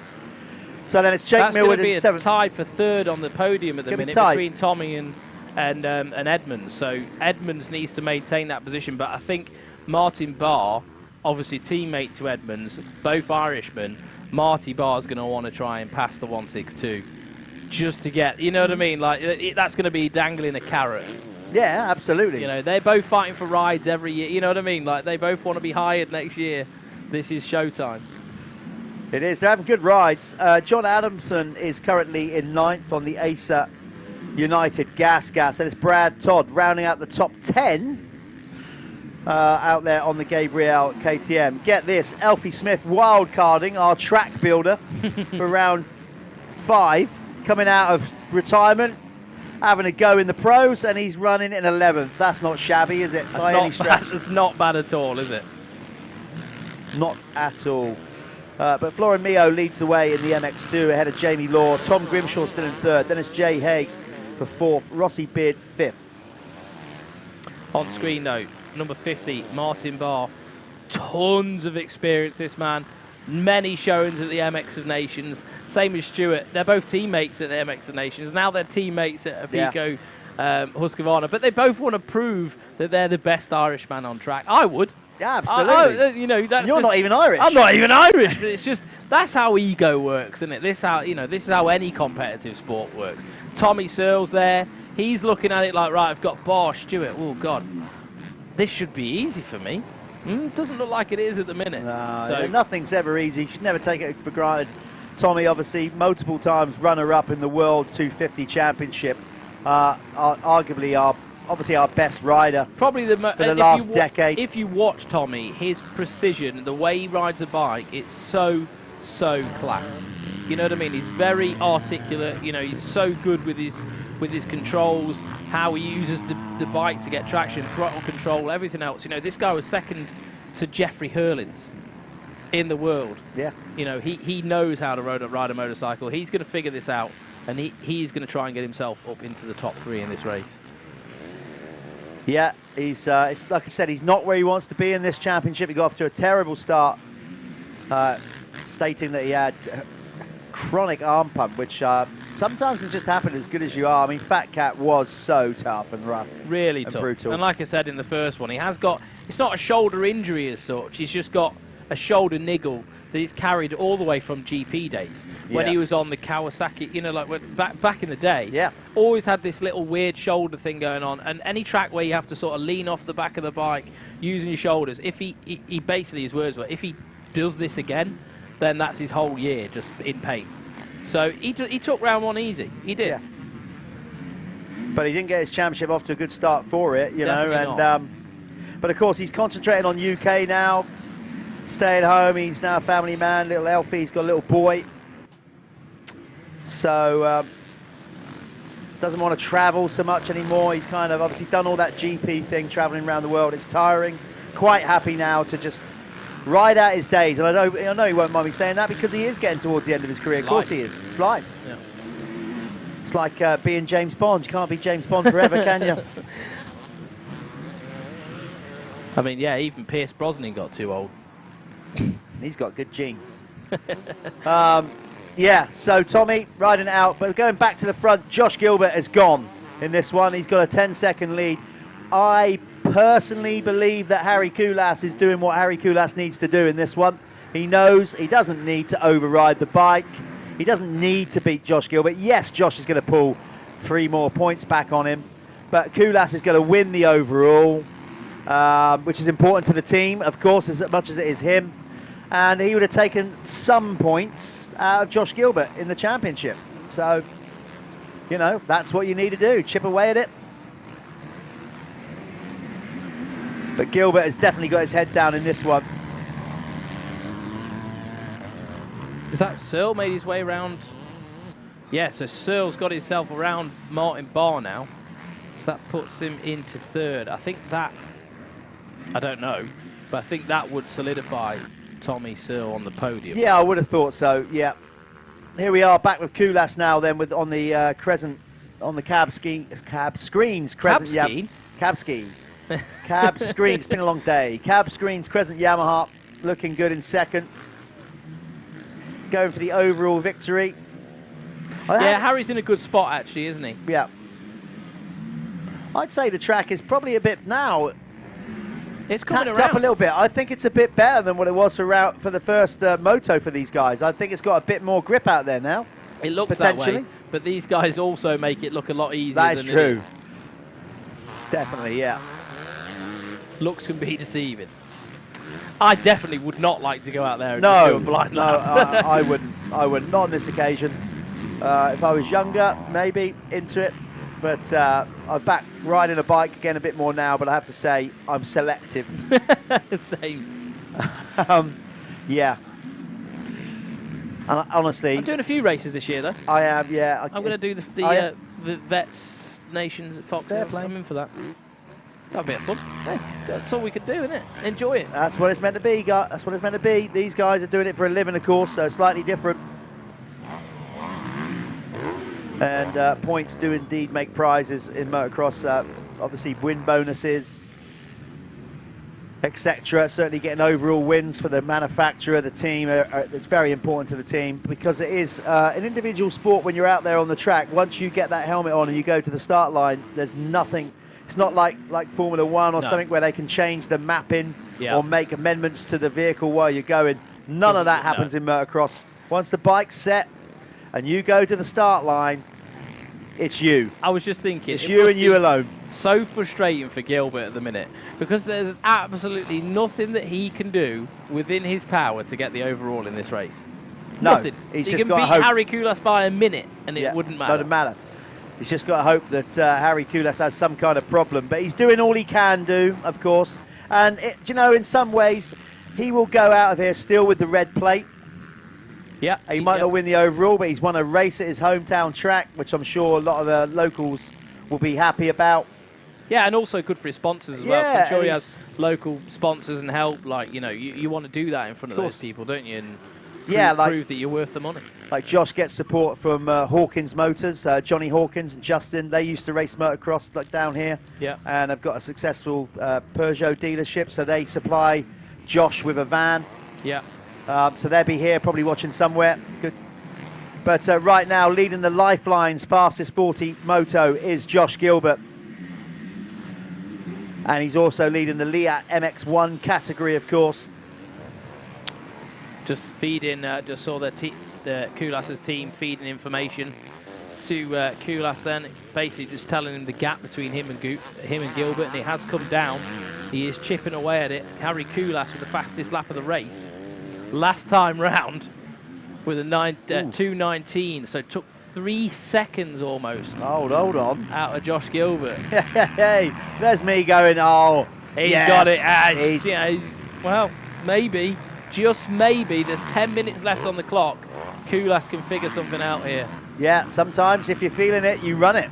I've heard Ricky Carmichael say that enough in commentary late at the Supercross, and sometimes you you know, as easy as it is to settle for a second and get the points, etc., etc. But if you're feeling good and you feel like you've got enough in reserve and you're not getting out of control on your limits, why not? Yeah, why yeah. not? Especially now it's the too early in the championship anyway, isn't it? Yeah, really, yeah. to settle? Especially now the track's coming around, though. You can see those shiny spots are sort of going away, even there. Yeah, starting where to get it a little was bit super polished.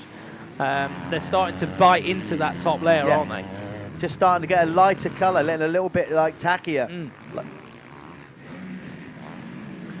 So Kullas on the move now. Let's have a look. Let's keep an eye on what the time difference is this time round when they go through this finish area. I think Josh has responded, actually, I have to say. Harry puts his hand up, or was that Alfie Jones putting his hand up to say, sorry, mate, I was in the way. No, he's lost a couple of seconds again. Yeah. So maybe Josh Gilbert has responded there. He has responded with a 2:20.874, so dropped his fastest lap by a second that time round. Kullas was on a 2:22, so whatever he made the lap before, he's now lost it back to Josh Gilbert. But still, 1:62, Stuart Edmonds in third, followed by Tommy Searle, Martin Barr in fifth. Sixth at the moment in the race is Flora Mio, but he's leading MX2. Glenn McCormick seventh, Jamie Law in eighth, Tom Grimshaw in ninth, and rounding out the top 10 is Jay Haig.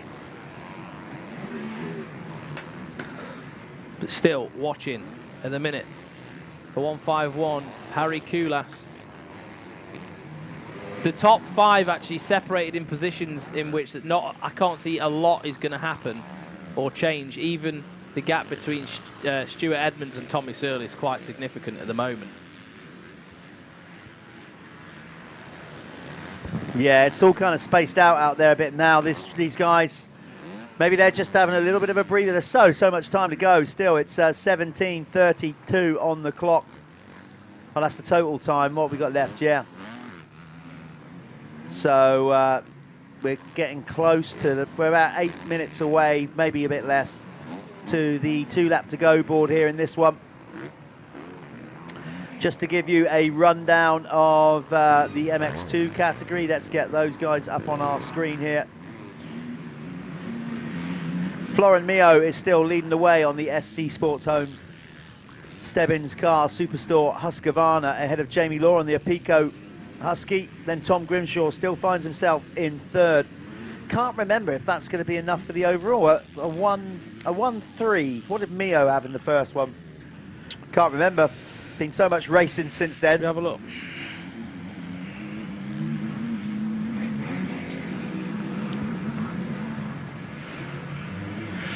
Gilbert away on another lap. Kullas closed him down a bit maybe this lap, has he? Let's have a look, see if the gap's come down or gone up.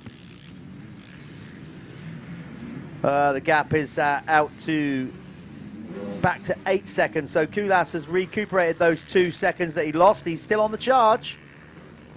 Tell you what, I just think he might have got held up on that lap, because he is absolutely flying now, Harry Kullas. Sets the quickest lap of the race, last lap around, so I think the track is getting quicker as well. But Harry Kullas on the cab screens, Crescent Yamaha, is definitely getting quicker. If the track's not, he is. So Flora Mio in race 1 was third. Okay, so he's got to get. Where was Jamie Law? Was he second? Law was no. So 13th. Right. So there you go. So your winner was Tom Grimshaw, and Jay Hay got second. Right. That's right. I remember now. So yeah. Mio looking good for the overall here. Then so here go 3-1, which will beat Grimshaw 1-3, because if they're tied on points, how we do it on the scores is whoever has the stronger second moto wins the overall if there's a tie on points. Harry Kullas again last time round. Yeah, that's what I'm saying. Lap record, he's on it. While you was looking up the results there, Callum, he is really charging again, Harry Kullas. Stewie Edmonds is doing his best to fend off Tommy Searle. Tommy is getting a little bit closer, but he's not within striking distance yet of Stuart Edmonds on that Apico Husqvarna. Look at Kullas down that hill. He's absolutely flying. So this would be the one for me. This will be the make or break. With 20 on the clock, it's 5 + 2. So we've basically got just shy of 10 minutes left. If he's taken like another second or couple of seconds out of Josh Gilbert this lap. Because Gilbert's got into lap traffic now. You can't see this on the screen. I think he might have done, you know. This gap is coming down. Kullas is absolutely ripping. I think he's taken probably about another 2.5 seconds out of Josh Gilbert in this one. We'll soon get them over the line. There's Gilbert over the line. So let's see what Harry Kullas is at. Looks like another fast lap going on here. Yeah, 2:18. He's gone quicker again. Wow, 2:18. The track's coming around then because Gilbert's gone with the 2:19 as well. So both elevating. Yeah, it was high 18s, 2:18.86. So he didn't actually take too much out of Josh because Josh, but another 0.5 seconds. So Stewie's done his coming fastest down. lap. Stewie's done his fastest lap that time round as well. He's waiting for Searle and Searle. So Yeah. everyone's getting quicker. Track's coming in. Yeah, absolutely. It's starting. The rain has finally stopped. The grip, the slickness is starting to tack up, get more grippy. These guys can get the power down more aggressively and earlier now, and the times are coming down. Still slippery as hell, mine, but yeah. not as bad as it was. Like there, you can see Kullas going across that off camber with way more confidence than earlier on. Yeah, way more. Yeah. Yeah, those shiny spots now starting to be a bit more glue. It almost goes like glue, doesn't it? Yeah. You know, once the knobbies start biting in, you'll get like track marks and stuff. So that Harry Kullas doing a phenomenal job there. He's just about to lap Lewis Hall. Okay, we've got a good battle going on further down the field in the Apico MX2 class. We've got Tom Grimshaw, who's currently third, is having a pretty good scrap with Jay Haig. So don't know if Darren, our producer, can tell our cameramen out there doing a stellar job if they can pick up number 16 and 277. Those guys are starting to get a bit close to each other in the MX2 category. Got Jamie Law still in there in second. In fact, Jamie Law is not too far ahead of them either. So, yeah, there's Grimshaw. In front, just in front of him is Jamie Law in second. Grimshaw's in third. He needs to get past Jamie Law for the overall. He's going to be on in that. Basically, the rider in front of Tom Grimshaw, It's Dave is crucial. already on the board down here, getting ready to to his son. Just go at it. Go Put get his him. right in, push. Push, push, push, because Push, fight Yeah, is and what he's Jamie been Law told to is do. starting to slow down a little bit, so we have got a great three-way battle for second, third, and fourth in MX2. There is Grimshaw. There is Jay Haig on the Crendon Fast Track Honda. That is second. Sorry, in front of him is Jamie Law, so that's second, third, and fourth in MX2. Your leader, Florin Mio, is way ahead of these guys by some margin. So all hinges here on the overall in the MX2 on Tom Grimshaw. If he can make that move, and it's a big if he can make that move on Jamie Law in front of him and make it stick, he's going to, by my maths, win the overall. Yeah, I think so as well. So Jay Haig looking pretty good. He's had a good day. Yeah, I think Jay Haig, obviously, last year, was he injured last year? I think he was injured. There was something going on, and he's just sort of riding himself into fitness. And obviously, Dave Thorpe saw something in him. And it's, There it is. it's Look at that. working Look good. how There we close are. it is Jamie now. Law is really under pressure now. And Tom will know, or at least I'd like to think that he'll know, that the pass here is for the victory. Very crucial. He's not going to win the race. Tom, you'll never, like you said in the last one though, you never see Tom get flustered. He's not going to do anything crazy. No. He's just going to sit there. Obviously, it looks like Jamie Law's maybe getting a little bit tired. He doesn't need to do anything crazy, but he needs to make sure he keeps the 277 of Jay Haig behind him. That's going to be the art here. It's going to be calculated riding. This is going to be interesting because I tell you what, it's going to be 3 laps from here. He's got 3 laps, Tom Grimshaw, to try and make a move on Jamie Law. Has he done it? He's done it, isn't he? Oh no, I'm looking at McCormick. Sorry, we had same. No, that's McCormick in front of Law. No, he's done it. That's McCormick in front of Law. Oh, right. Whew. Yeah, so that's... Okay, I'm with you. That is Tom's teammate in front, Jamie. So basically, Jamie Law is the Apico meat in a Chambers sandwich. Basically, yes. So, well, is he going to help him out? Oh, I don't know. Because McCormick's doing his own thing, isn't he, Glenn? Never know. Maybe not helping. Maybe he will inadvertently by just slowing down Jay Law a bit. Yeah, for because Tom to run it in there. He's still a good rider. He's not going to be someone that's going to be easy to lap because he should be a bit further ahead of where he is. Well, he's in the race. He's in front of them. That's the point. He's in the race. He's not going to slow up too much, McCormick. Of course, he's not in their class category, but he's in the race. On the 450, isn't yeah. Yeah, McCormick's moved up to a 450 this year, so Glenn is currently... Yeah, so he's not going to yield that position. No way. He's fifth. Why? You know, he's fifth, and he's got... He's having a good ride. Brad Todd is behind this bunch, so he don't want to slow up and get, you know, he's going to keep doing his thing. Here's Grimshaw making a move on Jamie Law. Has he got it done? Or was that a back marker? I think Law went wide there, didn't he? Yeah, the pass has been made.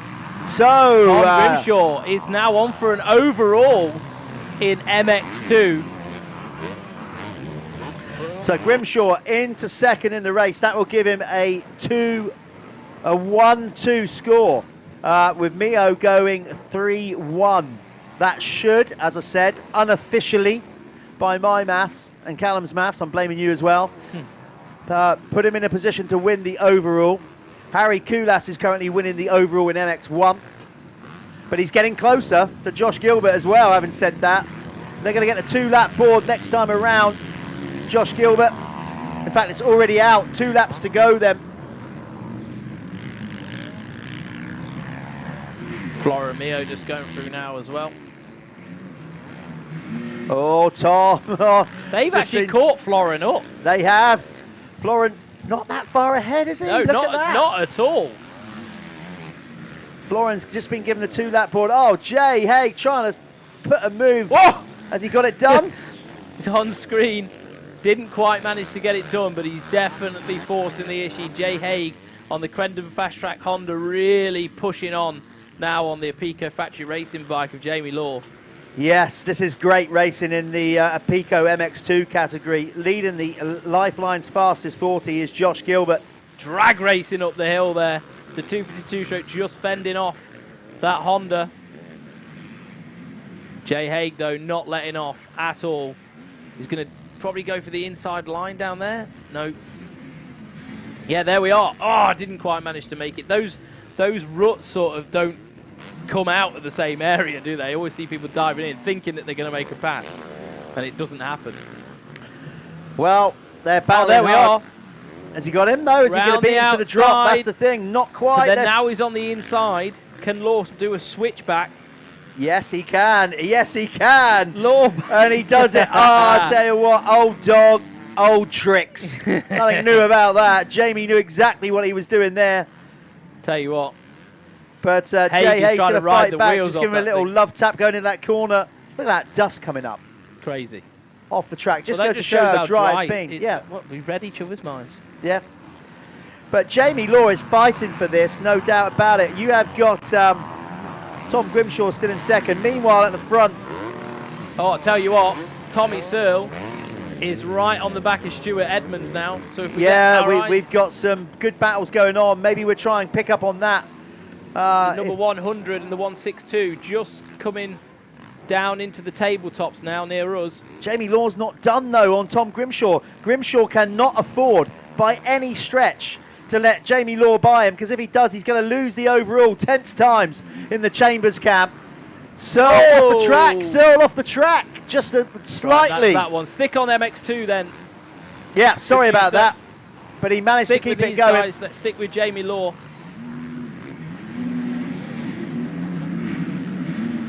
So we're sticking with these. Yeah, well, that'll be it. That's over for Tommy now. That mistake is not going to let him catch Stu Edmonds.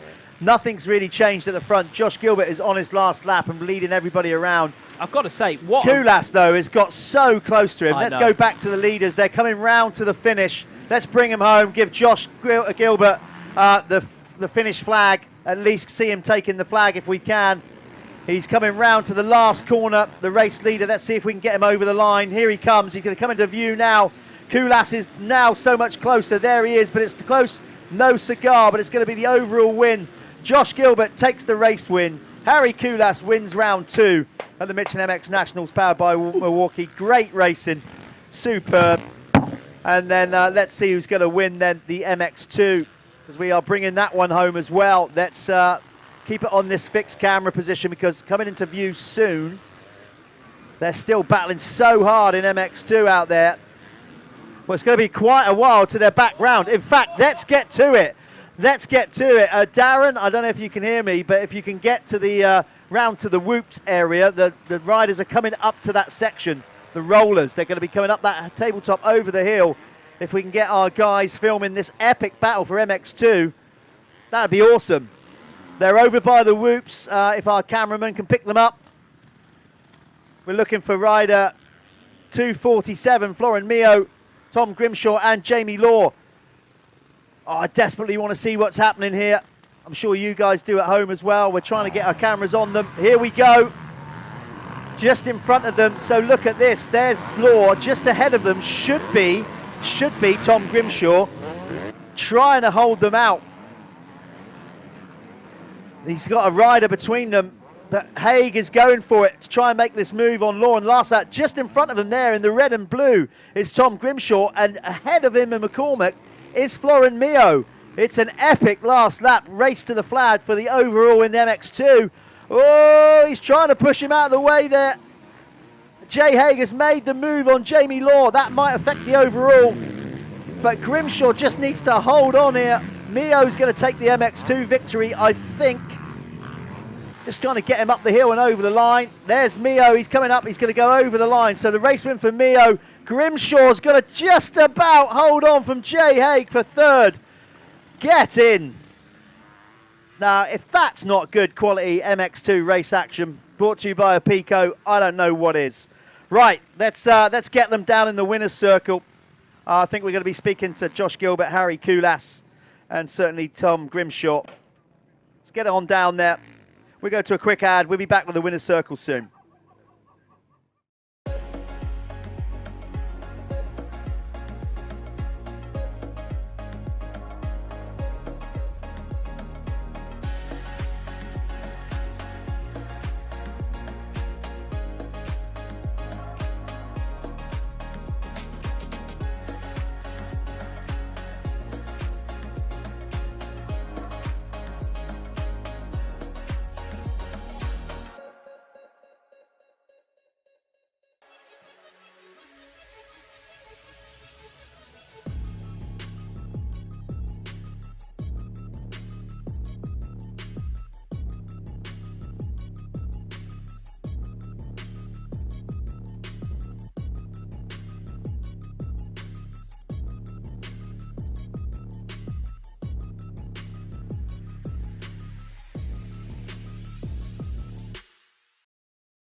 So I'm here with Josh Gilbert on the SC Sport Home Husqvarna. Mate, it was so unfortunate with that first race that you couldn't pull off the overall today, and I know you'd really want to do that, but that was great. Good bit of riding.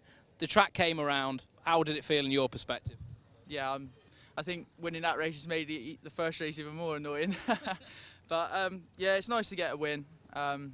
We changed quite a lot with the bike before that race, and it actually made it a lot more rideable with these conditions. So I felt a lot more comfortable. I actually had a quite a bad start, but I seemed to make up decent time around the first turn, and then just picked off 2 or 3 by the end of the first lap. So it was nice to get in the lead quick and just ride your own race, and I felt so much more comfortable then, and the track developed a lot better then after all the rain we've had today. The first one, it was still slippery and polished in quite a lot of the areas, but it got ruts. So yeah, it was the bits where you just hitting the gas really hard out some of the turns. You could still see the polished areas. When you say you made some bike changes, what did you do? Was it mapping or? Yeah, there was quite a lot with the ignition that we did actually. Just tamed it down a little bit. I think in the first race it was too lively, and I was struggling to just feel the power, whereas we changed the ECU a lot and just sort of tamed the bottom off a little bit more. Be more aggressive with the gas, but the bike wasn't just reacting so sharp. And also we changed a lot with the shock as well, so because I just felt like it was quite skatey. A bit more sag? Gone a little bit softer with the compression. So yeah. Well, there we are. There's Josh Gilbert. That was a great showing in the last moto. It's a shame about the first one, but we got a win. We're just going to chuck this to an ad now, and Jeff will be in with Floromeo. In the morning with initiative to move, so I make it harder. Think about it, so many things do be cool and look smooth. The world time has come to.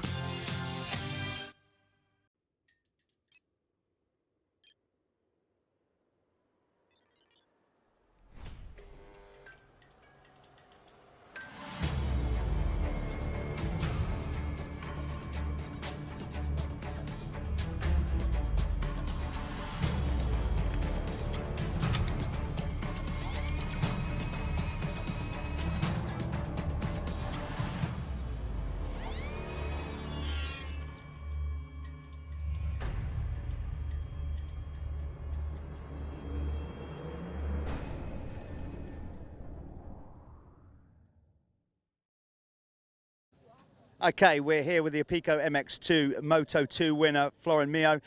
Listen, Floren's English is far better than my French, so we'll keep this a bit short anyway. Floren, how was it out there? I mean, tough conditions, but you just seem to cruise around, stay out of trouble and take a great race win.